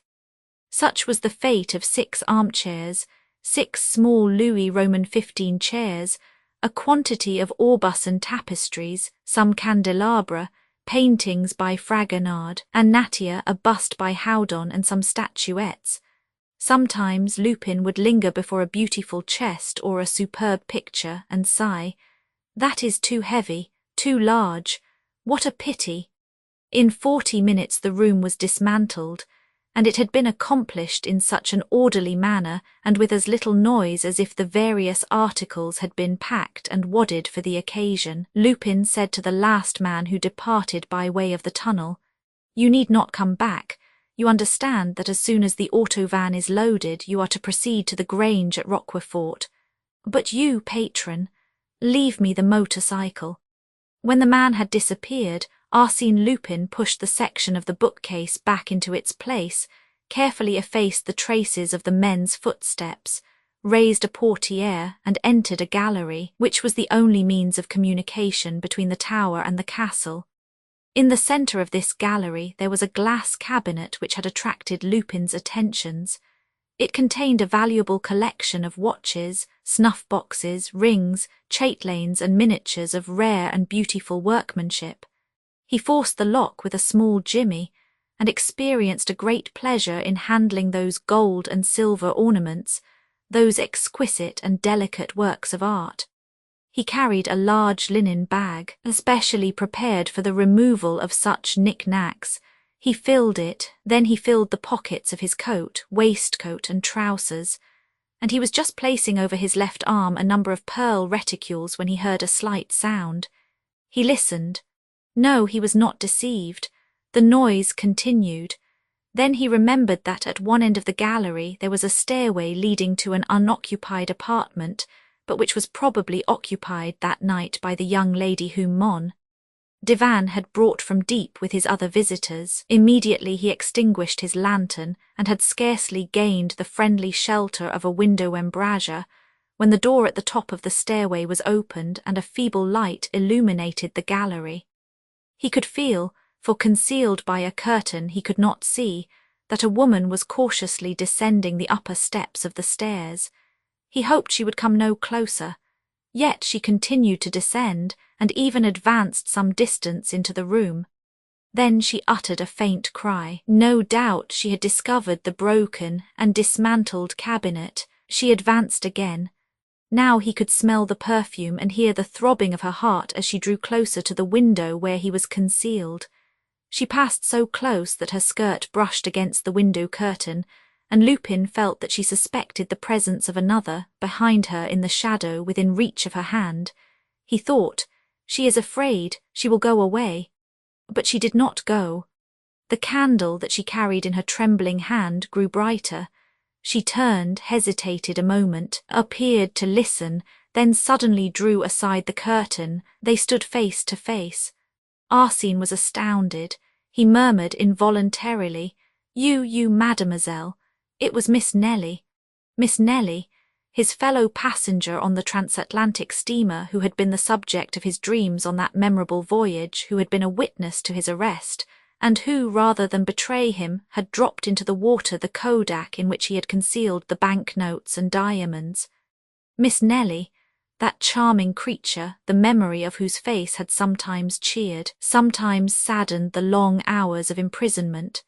It was such an unexpected encounter that brought them face to face in that castle at that hour of the night that they could not move nor utter a word. They were amazed, hypnotized, each at the sudden apparition of the other. Trembling with emotion, Miss Nellie staggered to a seat. He remained standing in front of her. Gradually he realized the situation and conceived the impression he must have produced at that moment with his arms laden with knick-knacks, and his pockets and a linen sack overflowing with plunder. He was overcome with confusion, and he actually blushed to find himself in the position of a thief caught in the act. To her henceforth he was a thief, a man who puts his hand in another's pocket, who steals into houses and robs people while they sleep. A watch fell upon the floor, then another. These were followed by other articles which slipped from his grasp one by one. Then, actuated by a sudden decision, he dropped the other articles into an armchair, emptied his pockets and unpacked his sack. He felt very uncomfortable in Nellie's presence and stepped toward her with the intention of speaking to her, but she shuddered, rose quickly and fled toward the salon. The portiere closed behind her. He followed her. She was standing trembling and amazed at the sight of the devastated room. He said to her at once, "Tomorrow at 3 o'clock everything will be returned, the furniture will be brought back." She made no reply, so he repeated, "I promise it, tomorrow at 3 o'clock. Nothing in the world could induce me to break that promise. Tomorrow at 3 o'clock. Then followed a long silence that he dared not break, whilst the agitation of the young girl caused him a feeling of genuine regret. Quietly, without a word, he turned away, thinking, "I hope she will go away, I can't endure her presence." But the young girl suddenly spoke and stammered, "Listen, footsteps, I hear someone." He looked at her with astonishment. She seemed to be overwhelmed by the thought of approaching peril. "I don't hear anything," he said, "but you must go, you must escape." "Why should I go?" "Because you must. Oh, do not remain here another minute. Go." She ran quickly to the door leading to the gallery and listened. No, there was no one there. Perhaps the noise was outside. She waited a moment, then returned reassured. But Arsène Lupin had disappeared, as soon as Divan was informed of the pillage of his castle. He said to himself, "It was Velmont who did it, and Velmont is Arsène Lupin." That theory explained everything, and there was no other plausible explanation. And yet the idea seemed preposterous. It was ridiculous to suppose that Velmont was anyone else than Velmont, the famous artist and club fellow of his cousin d'Estevan. So, when the captain of the gendarmes arrived to investigate the affair, Divan did not even think of mentioning his absurd theory. Throughout the forenoon there was a lively commotion at the castle. The gendarmes, the local police, the chief of police from Deep, the villagers, all circulated to and fro in the halls, examining every nook and corner that was open to their inspection. The approach of the manoeuvring troops, the rattling fire of the musketry, added to the picturesque character of the scene. The preliminary search furnished no clue. Neither the doors nor windows showed any signs of having been disturbed. Consequently, the removal of the goods must have been effected by means of the secret passage. Yet there were no indications of footsteps on the floor, nor any unusual marks upon the walls. Their investigations revealed, however, one curious fact that denoted the whimsical character of Arsène Lupin. The famous chronique of the 16th century had been restored to its accustomed place in the library, and beside it there was a similar book, which was none other than the volume stolen from the National Library. At 11 o'clock the military officers arrived. Divan welcomed them with his usual gaiety, for, no matter how much chagrin he might suffer from the loss of his artistic treasures, his great wealth enabled him to bear his loss philosophically. His guests, Monsieur and Madame Dandrol and Miss Nelly, were introduced, and it was then noticed that one of the expected guests had not arrived. It was Horace Velmont. Would he come? His absence had awakened the suspicions of Divan, but at 12 o'clock he arrived. Divan exclaimed, "Ah, here you are. Why am I not punctual?" He asked Velmont. "Yes, and I am surprised that you are. After such a busy night, I suppose you know the news." "What news? You have robbed the castle." "Nonsense," exclaimed Velmont, smiling. "Exactly as I predicted. But first escort Miss Underdown to the dining-room. Mademoiselle, allow me." He stopped as he remarked the extreme agitation of the young girl. Then, recalling the incident, he said, "Ah, of course you met Arsène Lupin on the steamer before his arrest, and you are astonished at the resemblance." "Is that it?" She did not reply. Velmont stood before her, smiling. He bowed. She took his proffered arm. He escorted her to her place and took his seat opposite her. During the breakfast, the conversation related exclusively to Arsène Lupin, the stolen goods, the secret passage, and Sherlock Holmes. It was only at the close of the repast, when the conversation had drifted to other subjects, that Velmont took any part in it. Then he was, by turns, amusing and grave, talkative and pensive, and all his remarks seemed to be directed to the young girl, but she, quite absorbed, did not appear to hear them. Coffee was served on the terrace overlooking the Court of Honour and the flower garden in front of the principal façade. The regimental band played on the lawn, and scores of soldiers and peasants wandered through the park. Miss Nelly had not forgotten for one moment Lupin's solemn promise. "Tomorrow at 3 o'clock everything will be returned." At 3 o'clock, and the hands of the great clock in the right wing of the castle now marked 20 minutes to 3. In spite of herself, her eyes wandered to the clock every minute. She also watched Velmont, who was calmly swinging to and fro in a comfortable rocking chair. 10 minutes to 3, 5 minutes to 3. Nelly was impatient and anxious.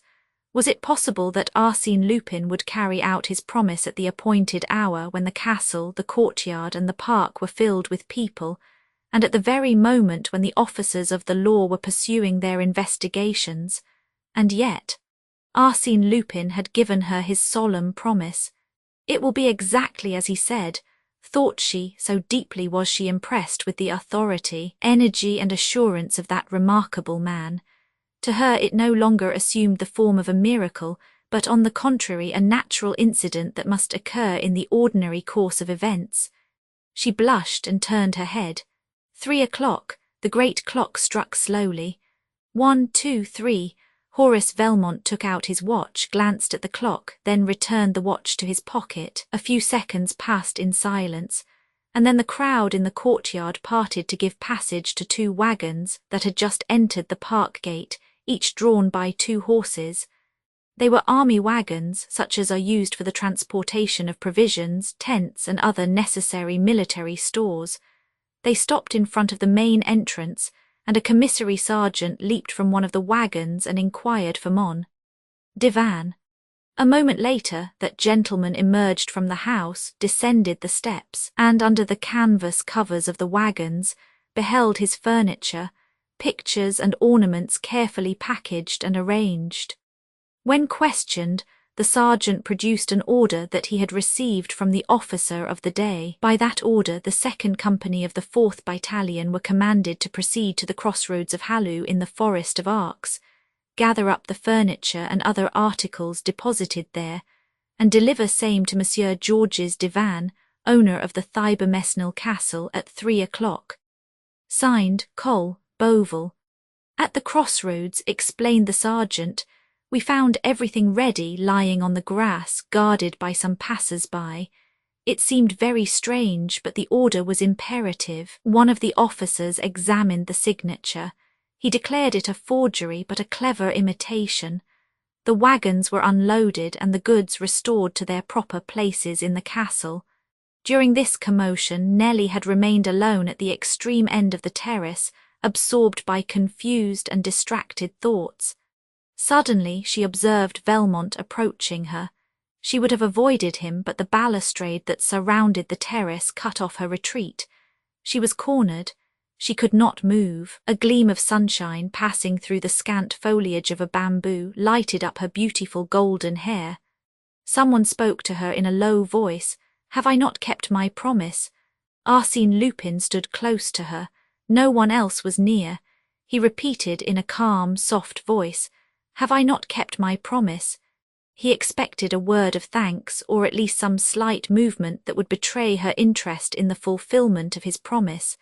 But she remained silent. Her scornful attitude annoyed Arsène Lupin, and he realized the vast distance that separated him from Miss Nellie, now that she had learned the truth.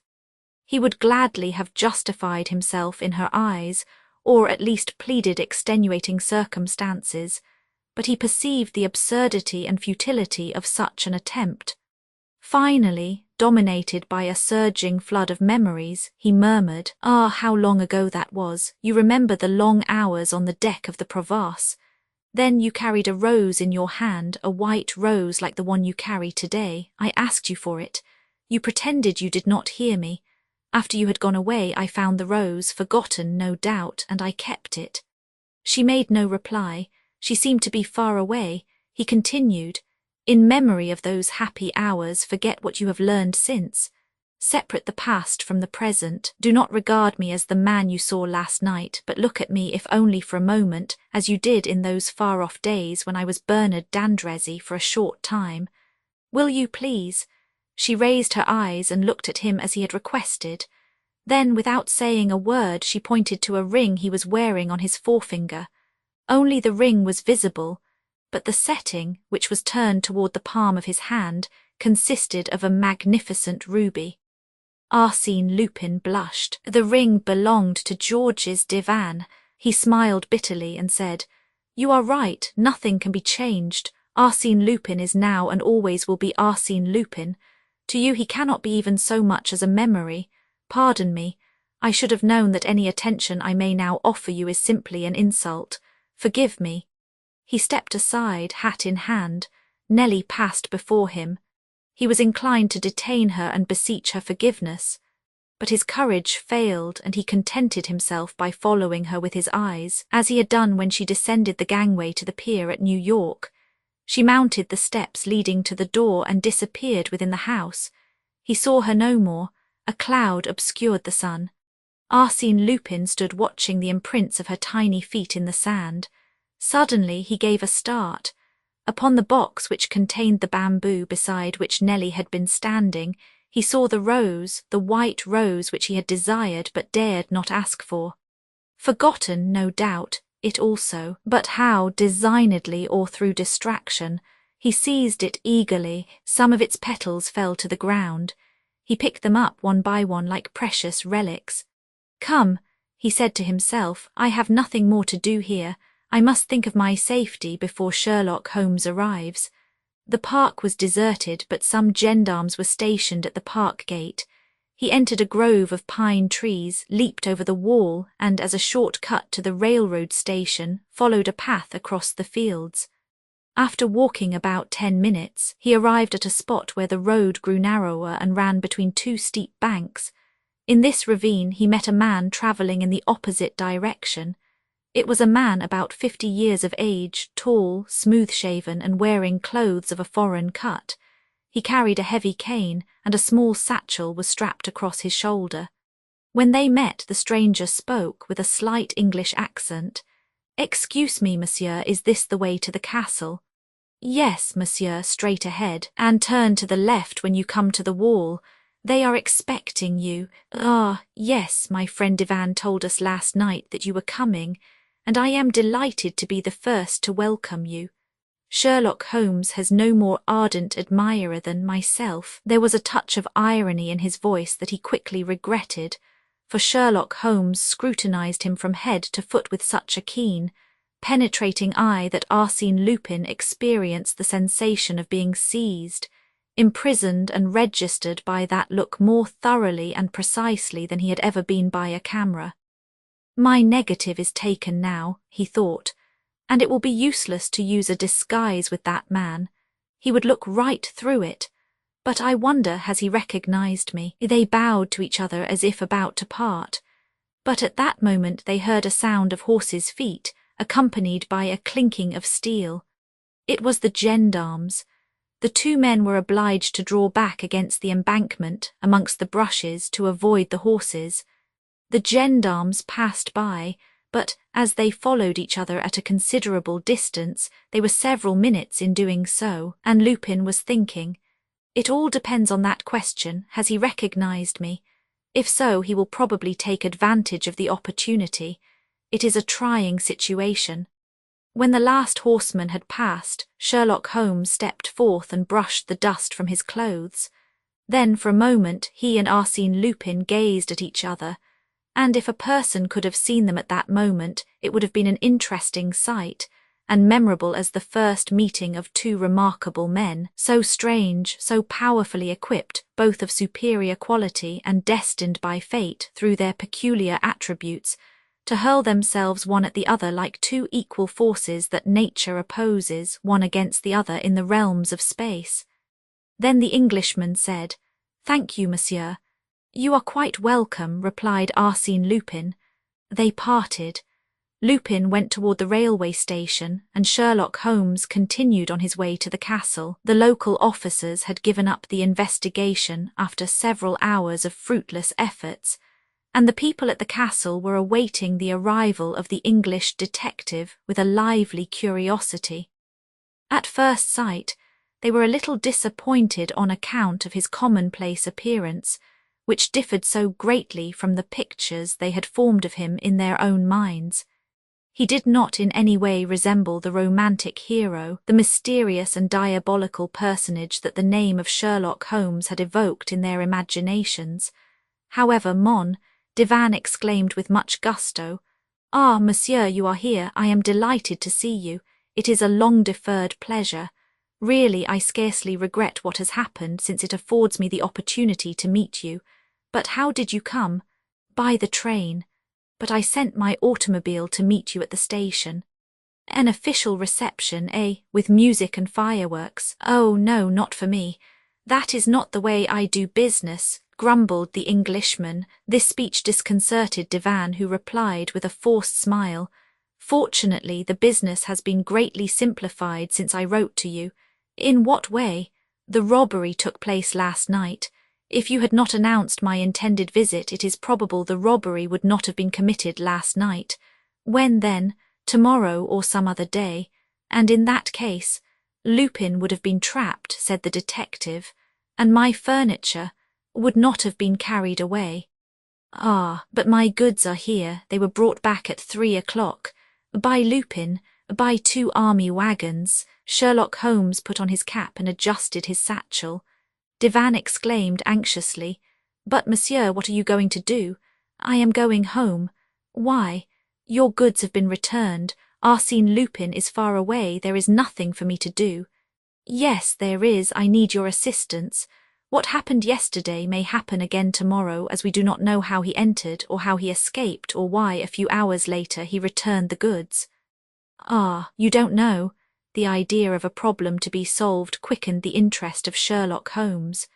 Very well, let us make a search, at once and alone if possible. Divan understood and conducted the Englishman to the salon. In a dry, crisp voice, in sentences that seemed to have been prepared in advance, Holmes asked a number of questions about the events of the preceding evening, and inquired also concerning the guests and the members of the household. Then he examined the 2 volumes of the Chronique, compared the plans of the subterranean passage, requested a repetition of the sentences discovered by Father Gailey's, and then asked, "Was yesterday the first time you have spoken those 2 sentences to anyone?" "Yes." "You had never communicated then to Horace Velmont?" "No." "Well, order the automobile. I must leave in an hour." "In an hour?" "Yes." "Within that time, Arsène Lupin solved the problem that you placed before him." "I placed before him?" "Yes, Arsène Lupin or Horace Velmont, same thing." "I thought so. Ah, the scoundrel." "Now let us see," said Holmes. "Last night at 10 o'clock you furnished Lupin with the information that he lacked and that he had been seeking for many weeks. During the night he found time to solve the problem, collect his men and rob the castle. I shall be quite as expeditious." He walked from end to end of the room in deep thought, then sat down, crossed his long legs and closed his eyes. Divan waited, quite embarrassed. Thought he, "Is the man asleep, or is he only meditating?" However, he left the room to give some orders, and when he returned he found the detective on his knees scrutinizing the carpet at the foot of the stairs in the gallery. "What is it?" he inquired. "Look, there, spots from a candle." "You are right, and quite fresh. And you will also find them at the top of the stairs and around the cabinet that Arsène Lupin broke into, and from which he took the bibelots that he afterward placed in this armchair. What do you conclude from that?" "Nothing. These facts would doubtless explain the cause for the restitution, but that is a side issue that I cannot wait to investigate. The main question is the secret passage. First, tell me, is there a chapel some 200 or 300 meters from the castle?" "Yes, a ruined chapel containing the tomb of Duke Rollo." "Tell your chauffeur to wait for us near that chapel." "My chauffeur hasn't returned. If he had, they would have informed me. Do you think the secret passage runs to the chapel? What reason have—" "I would ask you, monsieur," interrupted the detective, "to furnish me with a ladder and a lantern." "What, do you require a ladder and a lantern?" "Certainly, or I shouldn't have asked for them." Divan, somewhat disconcerted by this crude logic, rang the bell. The 2 articles were given with the sternness and precision of military commands. "Place the ladder against the bookcase. To the left of the word Thibamesnil." Divan placed the ladder as directed, and the Englishman continued, "More to the left, to the right. There, now climb up. All the letters are in relief, aren't they?" "Yes." "First turn the letter I one way or the other." "Which one? There are 2 of them." "The first one." Divan took hold of the letter and exclaimed, "Ah, yes, it turns toward the right. Who told you that?"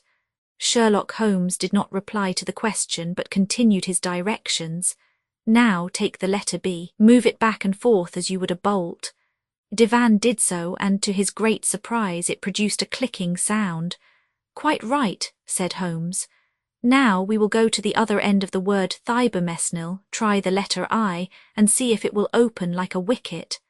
With a certain degree of solemnity, Divan seized the letter. It opened, but Divan fell from the ladder, for the entire section of the bookcase lying between the first and last letters of the words turned on a pivot and disclosed the subterranean passage. Sherlock Holmes said coolly, "You are not hurt?" "No, no," said Divan as he rose to his feet, "not hurt, only bewildered. I can't understand now. Those letters turn. The secret passage opens." "Certainly. Doesn't that agree exactly with the formula given by Sully? Turn one eye on the bee that shakes, the other eye will lead to God." "But Louis XVI?" asked Divan. "Louis XVI was a clever locksmith. I have read a book he wrote about combination locks.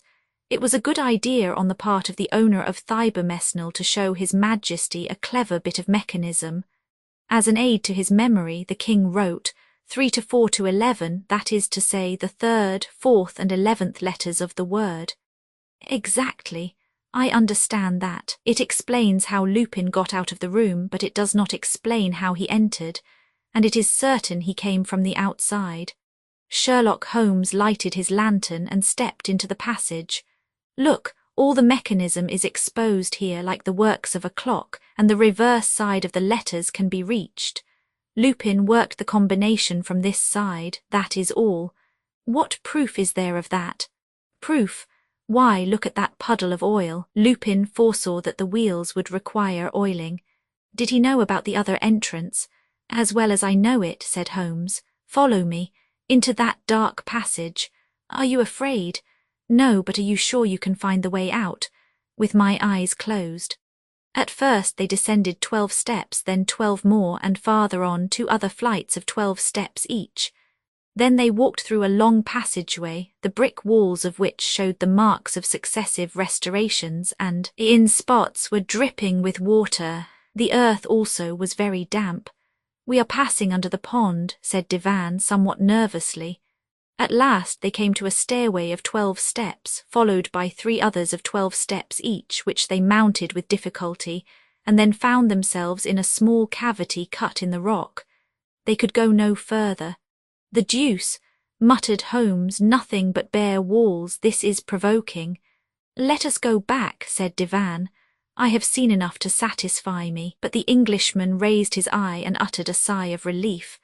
There he saw the same mechanism and the same word as before. He had merely to work the 3 letters. He did so, and a block of granite swung out of place.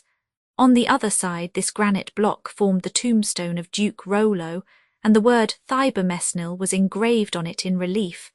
Now they were in the little ruined chapel, and the detective said, "The other eye leads to God, that means to the chapel." "It is marvellous," exclaimed Divan, amazed at the clairvoyance and vivacity of the Englishman. "Can it be possible that those few words were sufficient for you?" "Bah," declared Holmes, "they weren't even necessary.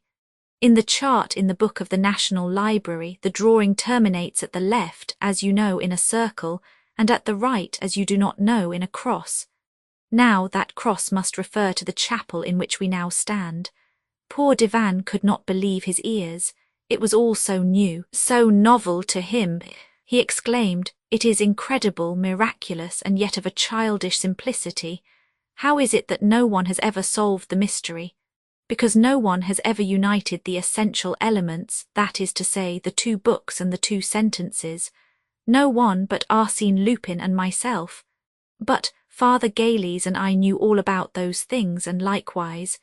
Holmes smiled and said, "Monsieur Divan, everybody cannot solve riddles. I have been trying for 10 years to accomplish what you did in 10 minutes. Bah, I am used to it." They emerged from the chapel and found an automobile. "Ah, there's an auto waiting for us." "Yes, it is mine," said Divan. "Yours, you said your chauffeur hadn't returned." They approached the machine and Divan questioned the chauffeur, "Edouard, who gave you orders to come here?" "Why, it was Monsieur Velmont." Velmont, did you meet him?" "Near the railway station, and he told me to come to the chapel." "To come to the chapel, what for?" "To wait for you, monsieur, and your friend." Divan and Holmes exchanged looks, and Divan said, "He knew the mystery would be a simple one for you. It is a delicate compliment." A smile of satisfaction lighted up the detective's serious features for a moment. The compliment pleased him. He shook his head as he said, "A clever man, I knew that when I saw him." "Have you seen him?" "I met him a short time ago on my way from the station." "And you knew it was Horace Velmont, I mean Arsène Lupin?" "That is right. I wonder how it came." "No, but I supposed it was from a certain ironical speech he made." "And you allowed him to escape?" "Of course I did. And yet I had everything on my side, such as 5 gendarmes who passed us." "Sacré Belou," cried Divan. "You should have taken advantage of the opportunity." "Really, monsieur," said the Englishman haughtily, "when I encounter an adversary like Arsène Lupin, I do not take advantage of chance opportunities, I create them. But time pressed, and since Lupin had been so kind as to send the automobile, they resolved to profit by it. They seated themselves in the comfortable limousine. Edward took his place at the wheel, and away they went toward the railway station. Suddenly, Divan's eyes fell upon a small package in one of the pockets of the carriage. "Ah, what is that? A package? Whose is it? Why, it is for you." "For me?" "Yes, it is addressed, Sherlock Holmes from Arsène Lupin." The Englishman took the package, opened it, and found that it contained a watch. "Ah," he exclaimed with an angry gesture. "A watch," said Divan. "How did it come there?" The detective did not reply. "Oh, it is your watch. Arsène Lupin returns your watch. But in order to return it, he must have taken it. Ah, I see, he took your watch. That is a good one. Sherlock Holmes' watch stolen by Arsène Lupin. Mon Dieu, that is funny. Really, you must excuse me, I can't help it." He roared with laughter, unable to control himself. After which he said in a tone of earnest conviction, "A clever man indeed." The Englishman never moved a muscle. On the way to Deep he never spoke a word, but fixed his gaze on the flying landscape. His silence was terrible, unfathomable, more violent than the wildest rage. At the railway station he spoke calmly, but in a voice that impressed one with the vast energy and will power of that famous man. He said, "Yes, he is a clever man, but some day I shall have the pleasure of placing on his shoulder the hand I now offer to you, Monsieur Divan. And I believe that Arsène Lupin and Sherlock Holmes will meet again some day. Yes, the world is too small. We will meet, we must meet. And then, the further startling and thrilling adventures of Arsène Lupin will be found in the book entitled Arsène Lupin vs. Sherlock Holmes. Updated editions will replace the previous one. The old editions will be renamed. Creating the works from print editions not protected by U.S. Copyright law means that no one owns a United States copyright in these works, so the Foundation and you can copy and distribute it in the United States without permission and without paying copyright royalties. Special rules, set forth in the general terms of use part of this license, apply to copying and distributing project, and may not be used if you charge for an e-book, except by following the terms of the trademark license, including paying royalties for use copies of this e-book. Complying with the trademark license is very easy. You may use this e-book for nearly any purpose, such as creation of derivative works, reports, performances, and research. Project Gutenberg e-books may be modified and printed and given away. You may do practically anything in the United States with e-books not protected by U.S. copyright law. Redistribution is subject to the trademark license, especially commercial redistribution. Start. Full license. Please read this before you distribute or use this work. Distribution of electronic works. By using or distributing this work, or any other work associated in any way with the phrase Project Gutenberg, you agree to comply with all the terms of the full www.gutenberg.org/license. Electronic works. Electronic work. You indicate that you have read, understand, agree to and accept all the terms of this license and intellectual property, trademark/copyright agreement. If you do not agree to abide by all the terms of this agreement, you must cease using and return or possession. If you paid a fee for obtaining a copy of or access to by the terms of this agreement, you may obtain a refund from the person or entity to whom you paid the fee as set forth in paragraph 1. 8. Used on or associated in any way with an electronic work by people who agree to be bound by the terms of this agreement. There are a few even without complying with the full terms of this agreement. See paragraph 1, see below. There are a lot of things you can do with Project Gutenberg electronic works if you follow the terms of this electronic works. See paragraph 1, below. Foundation or PGLAF owns a compilation copyright in the collection. Works in the collection are in the public domain in the United States. If an individual work is unprotected by copyright law in the United States, and you are located in the United States, we do not claim a right to prevent you from copying, distributing, performing, displaying, or creating derivative works based on the work as long as works in compliance with the terms of this agreement, for keeping the comply with the terms of this agreement by keeping this work in the you share it without charge with others. 1. D. The copyright laws of the place where you are located also govern what you can do with this work. Copyright laws in most countries are in a constant state of change. If you are outside the United States, check the laws of your country in addition to the terms of this agreement before downloading, copying, displaying, performing, distributing, or creating derivative works based on this work or any representations concerning the copyright status of any work in any country other than the United States. 1. E1. The following sentence with active links to or other performed, viewed, copied, or distributed. This e-book is for the use of anyone anywhere in the United States and most other parts of the world at no cost, and with almost no restrictions whatsoever. You may copy it, give it away, or reuse it under the terms at www.gutenberg.org. If you are not located in the United States, you will have to check the laws of the country where you are located before using this e-book, derived from texts not protected by U.S. copyright law, does not contain a notice indicating that it is posted with permission of the copyright holder. The work can be copied and distributed to anyone in the United States without paying any fees or charges. If you are redistributing or providing access to a work with the phrase Project Gutenberg associated with or appearing on the work, you must comply either with the requirements of paragraphs 1. E. 1 through 1, E7 or trademark as set forth in paragraphs 1, E8 or 1, E9.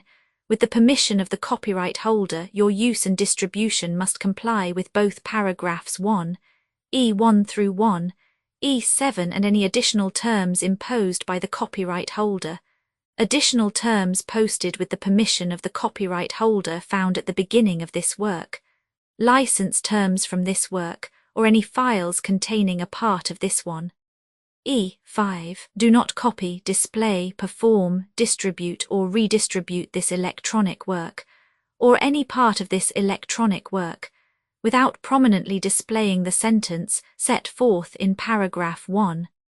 E1 with active links or immediate access to the full terms of the Project Gutenberg license. 1 E6.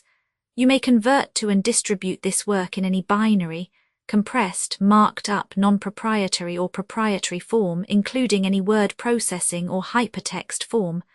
However, if you provide access other than plain vanilla ASCII or other format used in the official www.gutenberg.org, you must at no additional cost, fee or expense to the user provide a copy, a means of exporting a copy, or a means of obtaining a copy upon request of the work in its original plain vanilla ASCII or other form. Any alternate format must include the 1. E7. Do not charge a fee for access to, viewing, displaying unless you comply with paragraph 1. E8 or 1 E9. 1 E8. You may charge a reasonable fee for copies of or provided that you pay a royalty fee of 20% of the gross profits you derive from you already used to calculate your applicable taxes. The fee is owed agreed to donate royalties under this paragraph to the Project Gutenberg Literary Archive Foundation. Royalty payments must be paid within 60 days following each date on which you prepare, or are legally required to prepare, your periodic tax returns. Royalty payments should be clearly marked as such and sent to the Project Gutenberg Literary Archive Foundation at the address specified in Literary Archive Foundation. You provide a full refund of any money paid by a user who notifies you in writing or by email within 30 days of receipt that S/he license. You must require such a user to return or destroy all copies of the works possessed in a physical medium and discontinue works. You provide, in accordance with paragraph 1, F3, a full refund of any money paid for a work or a replacement copy if a defect in the electronic work is discovered and reported to you within 90 days of receipt of the work. You comply with all other terms of this agreement for free. 1. E9. If you wish to charge a fee or distribute a Project Gutenberg trade-mark electronic work or group of works on different terms than are set forth in this agreement, you must obtain permission in writing forth in section 3 below. 1. F. Effort to identify, do copyright research on, transcribe and proofread works not protected by U.S. copyright law in creating the project electronic works, and the medium on which they may be stored may contain defects, such as but not limited to incomplete, inaccurate or corrupt data, transcription errors, a copyright or other intellectual property infringement, a defective or damaged disk or other medium, a computer virus or computer codes that damage or cannot be read by your equipment. 1. F2. Limited warranty, disclaimer of damages except for the right of replacement or refund described in paragraph 1. F3. The Project Gutenberg Literary Archive Foundation, the owner of the Project Gutenberg trademark, and any other party distributing a Project Gutenberg trademark electronic work under this agreement, disclaim all liability to you for damages, costs and expenses, including legal fees. You agree that you have no remedies for negligence, strict liability, breach of warranty or breach of contract, except those provided in paragraph 1 F3. You agree that the foundation, the trademark owner, and any distributor under this agreement will not be liable to you for actual, direct, indirect, consequential, punitive or incidental damages, even if you give notice of the possibility of such damage. 1 F3. Limited right of replacement or refund if you discover a defect in this electronic work within 90 days of receiving it. You can receive a refund of the money, if any, you paid for it by sending a written explanation to the person you received the work from.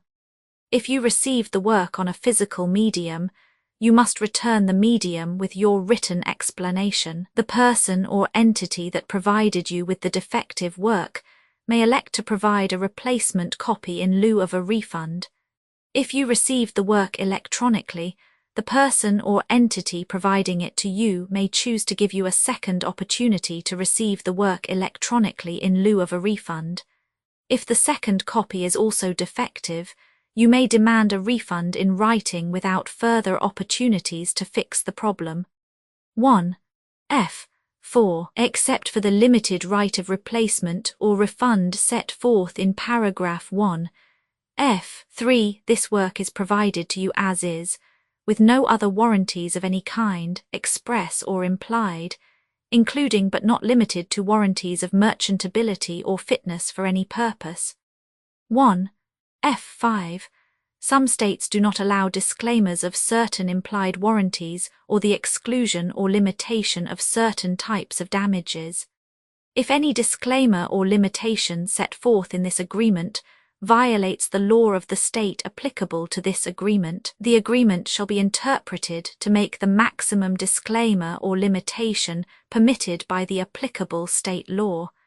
The invalidity or unenforceability of any provision of this agreement shall not void the remaining provisions. 1.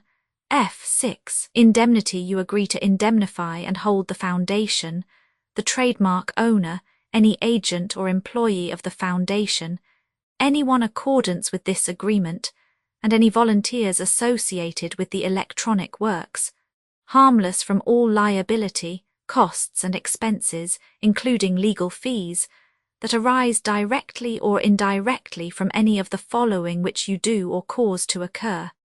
A. Distribution of this defect you cause. Electronic works in formats readable by the widest variety of computers, including obsolete, old, middle-aged and new computers.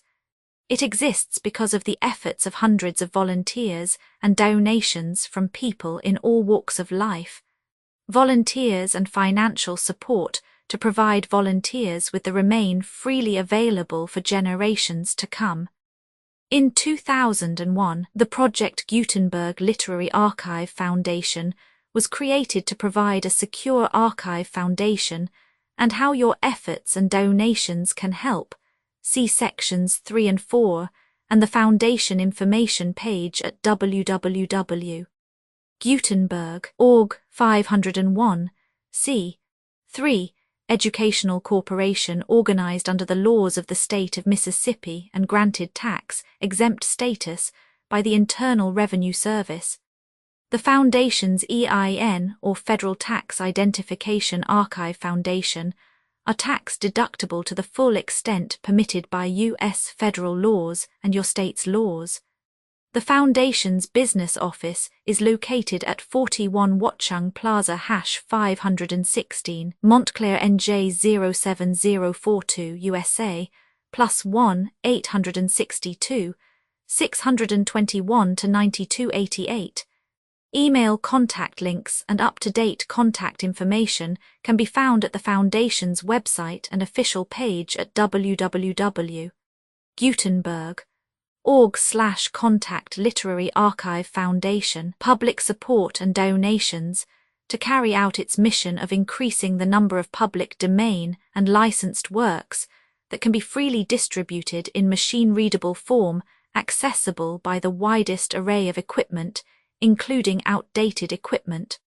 Many small donations, $1 to $5,000, are particularly important to maintaining tax-exempt status with the IRS. The Foundation is committed to complying with the laws regulating charities and charitable donations in all 50 states of the United States. Compliance requirements are not uniform, and it takes a considerable effort, much paperwork and many fees to meet and keep up with these requirements. We do not solicit donations in locations where we have not received written confirmation of compliance. To send donations or determine the status of compliance for any particular state, visit www.gutenberg.org/donate. While we cannot and do not solicit contributions from states where we have not met the solicitation requirements, we know of no prohibition against accepting unsolicited donations from donors in such states who approach us with offers to donate. International donations are gratefully accepted, but we cannot make any statements concerning tax treatment of donations received from outside the United States. U.S. laws alone swamp our small staff. Methods and addresses. Donations are accepted in a number of other ways, including checks, online payments, and credit card donations. To donate, please visit www.gutenberg.org/donate. Professor Michael S. Hart was the originator of the Project Gutenberg concept of a library of electronic works that could be freely shared with anyone. For 40 years he produced and volunteer support editions, all of which are confirmed as not protected by copyright in the U.S., unless a copyright notice is included. Thus, we do not necessarily keep e-books in compliance with any particular paper edition. Most people start at our website, which has the main PG search facility, www.gutenberg.org Archive Foundation, how to help produce our new e-books, and how to subscribe to our email newsletter to hear about new e-books.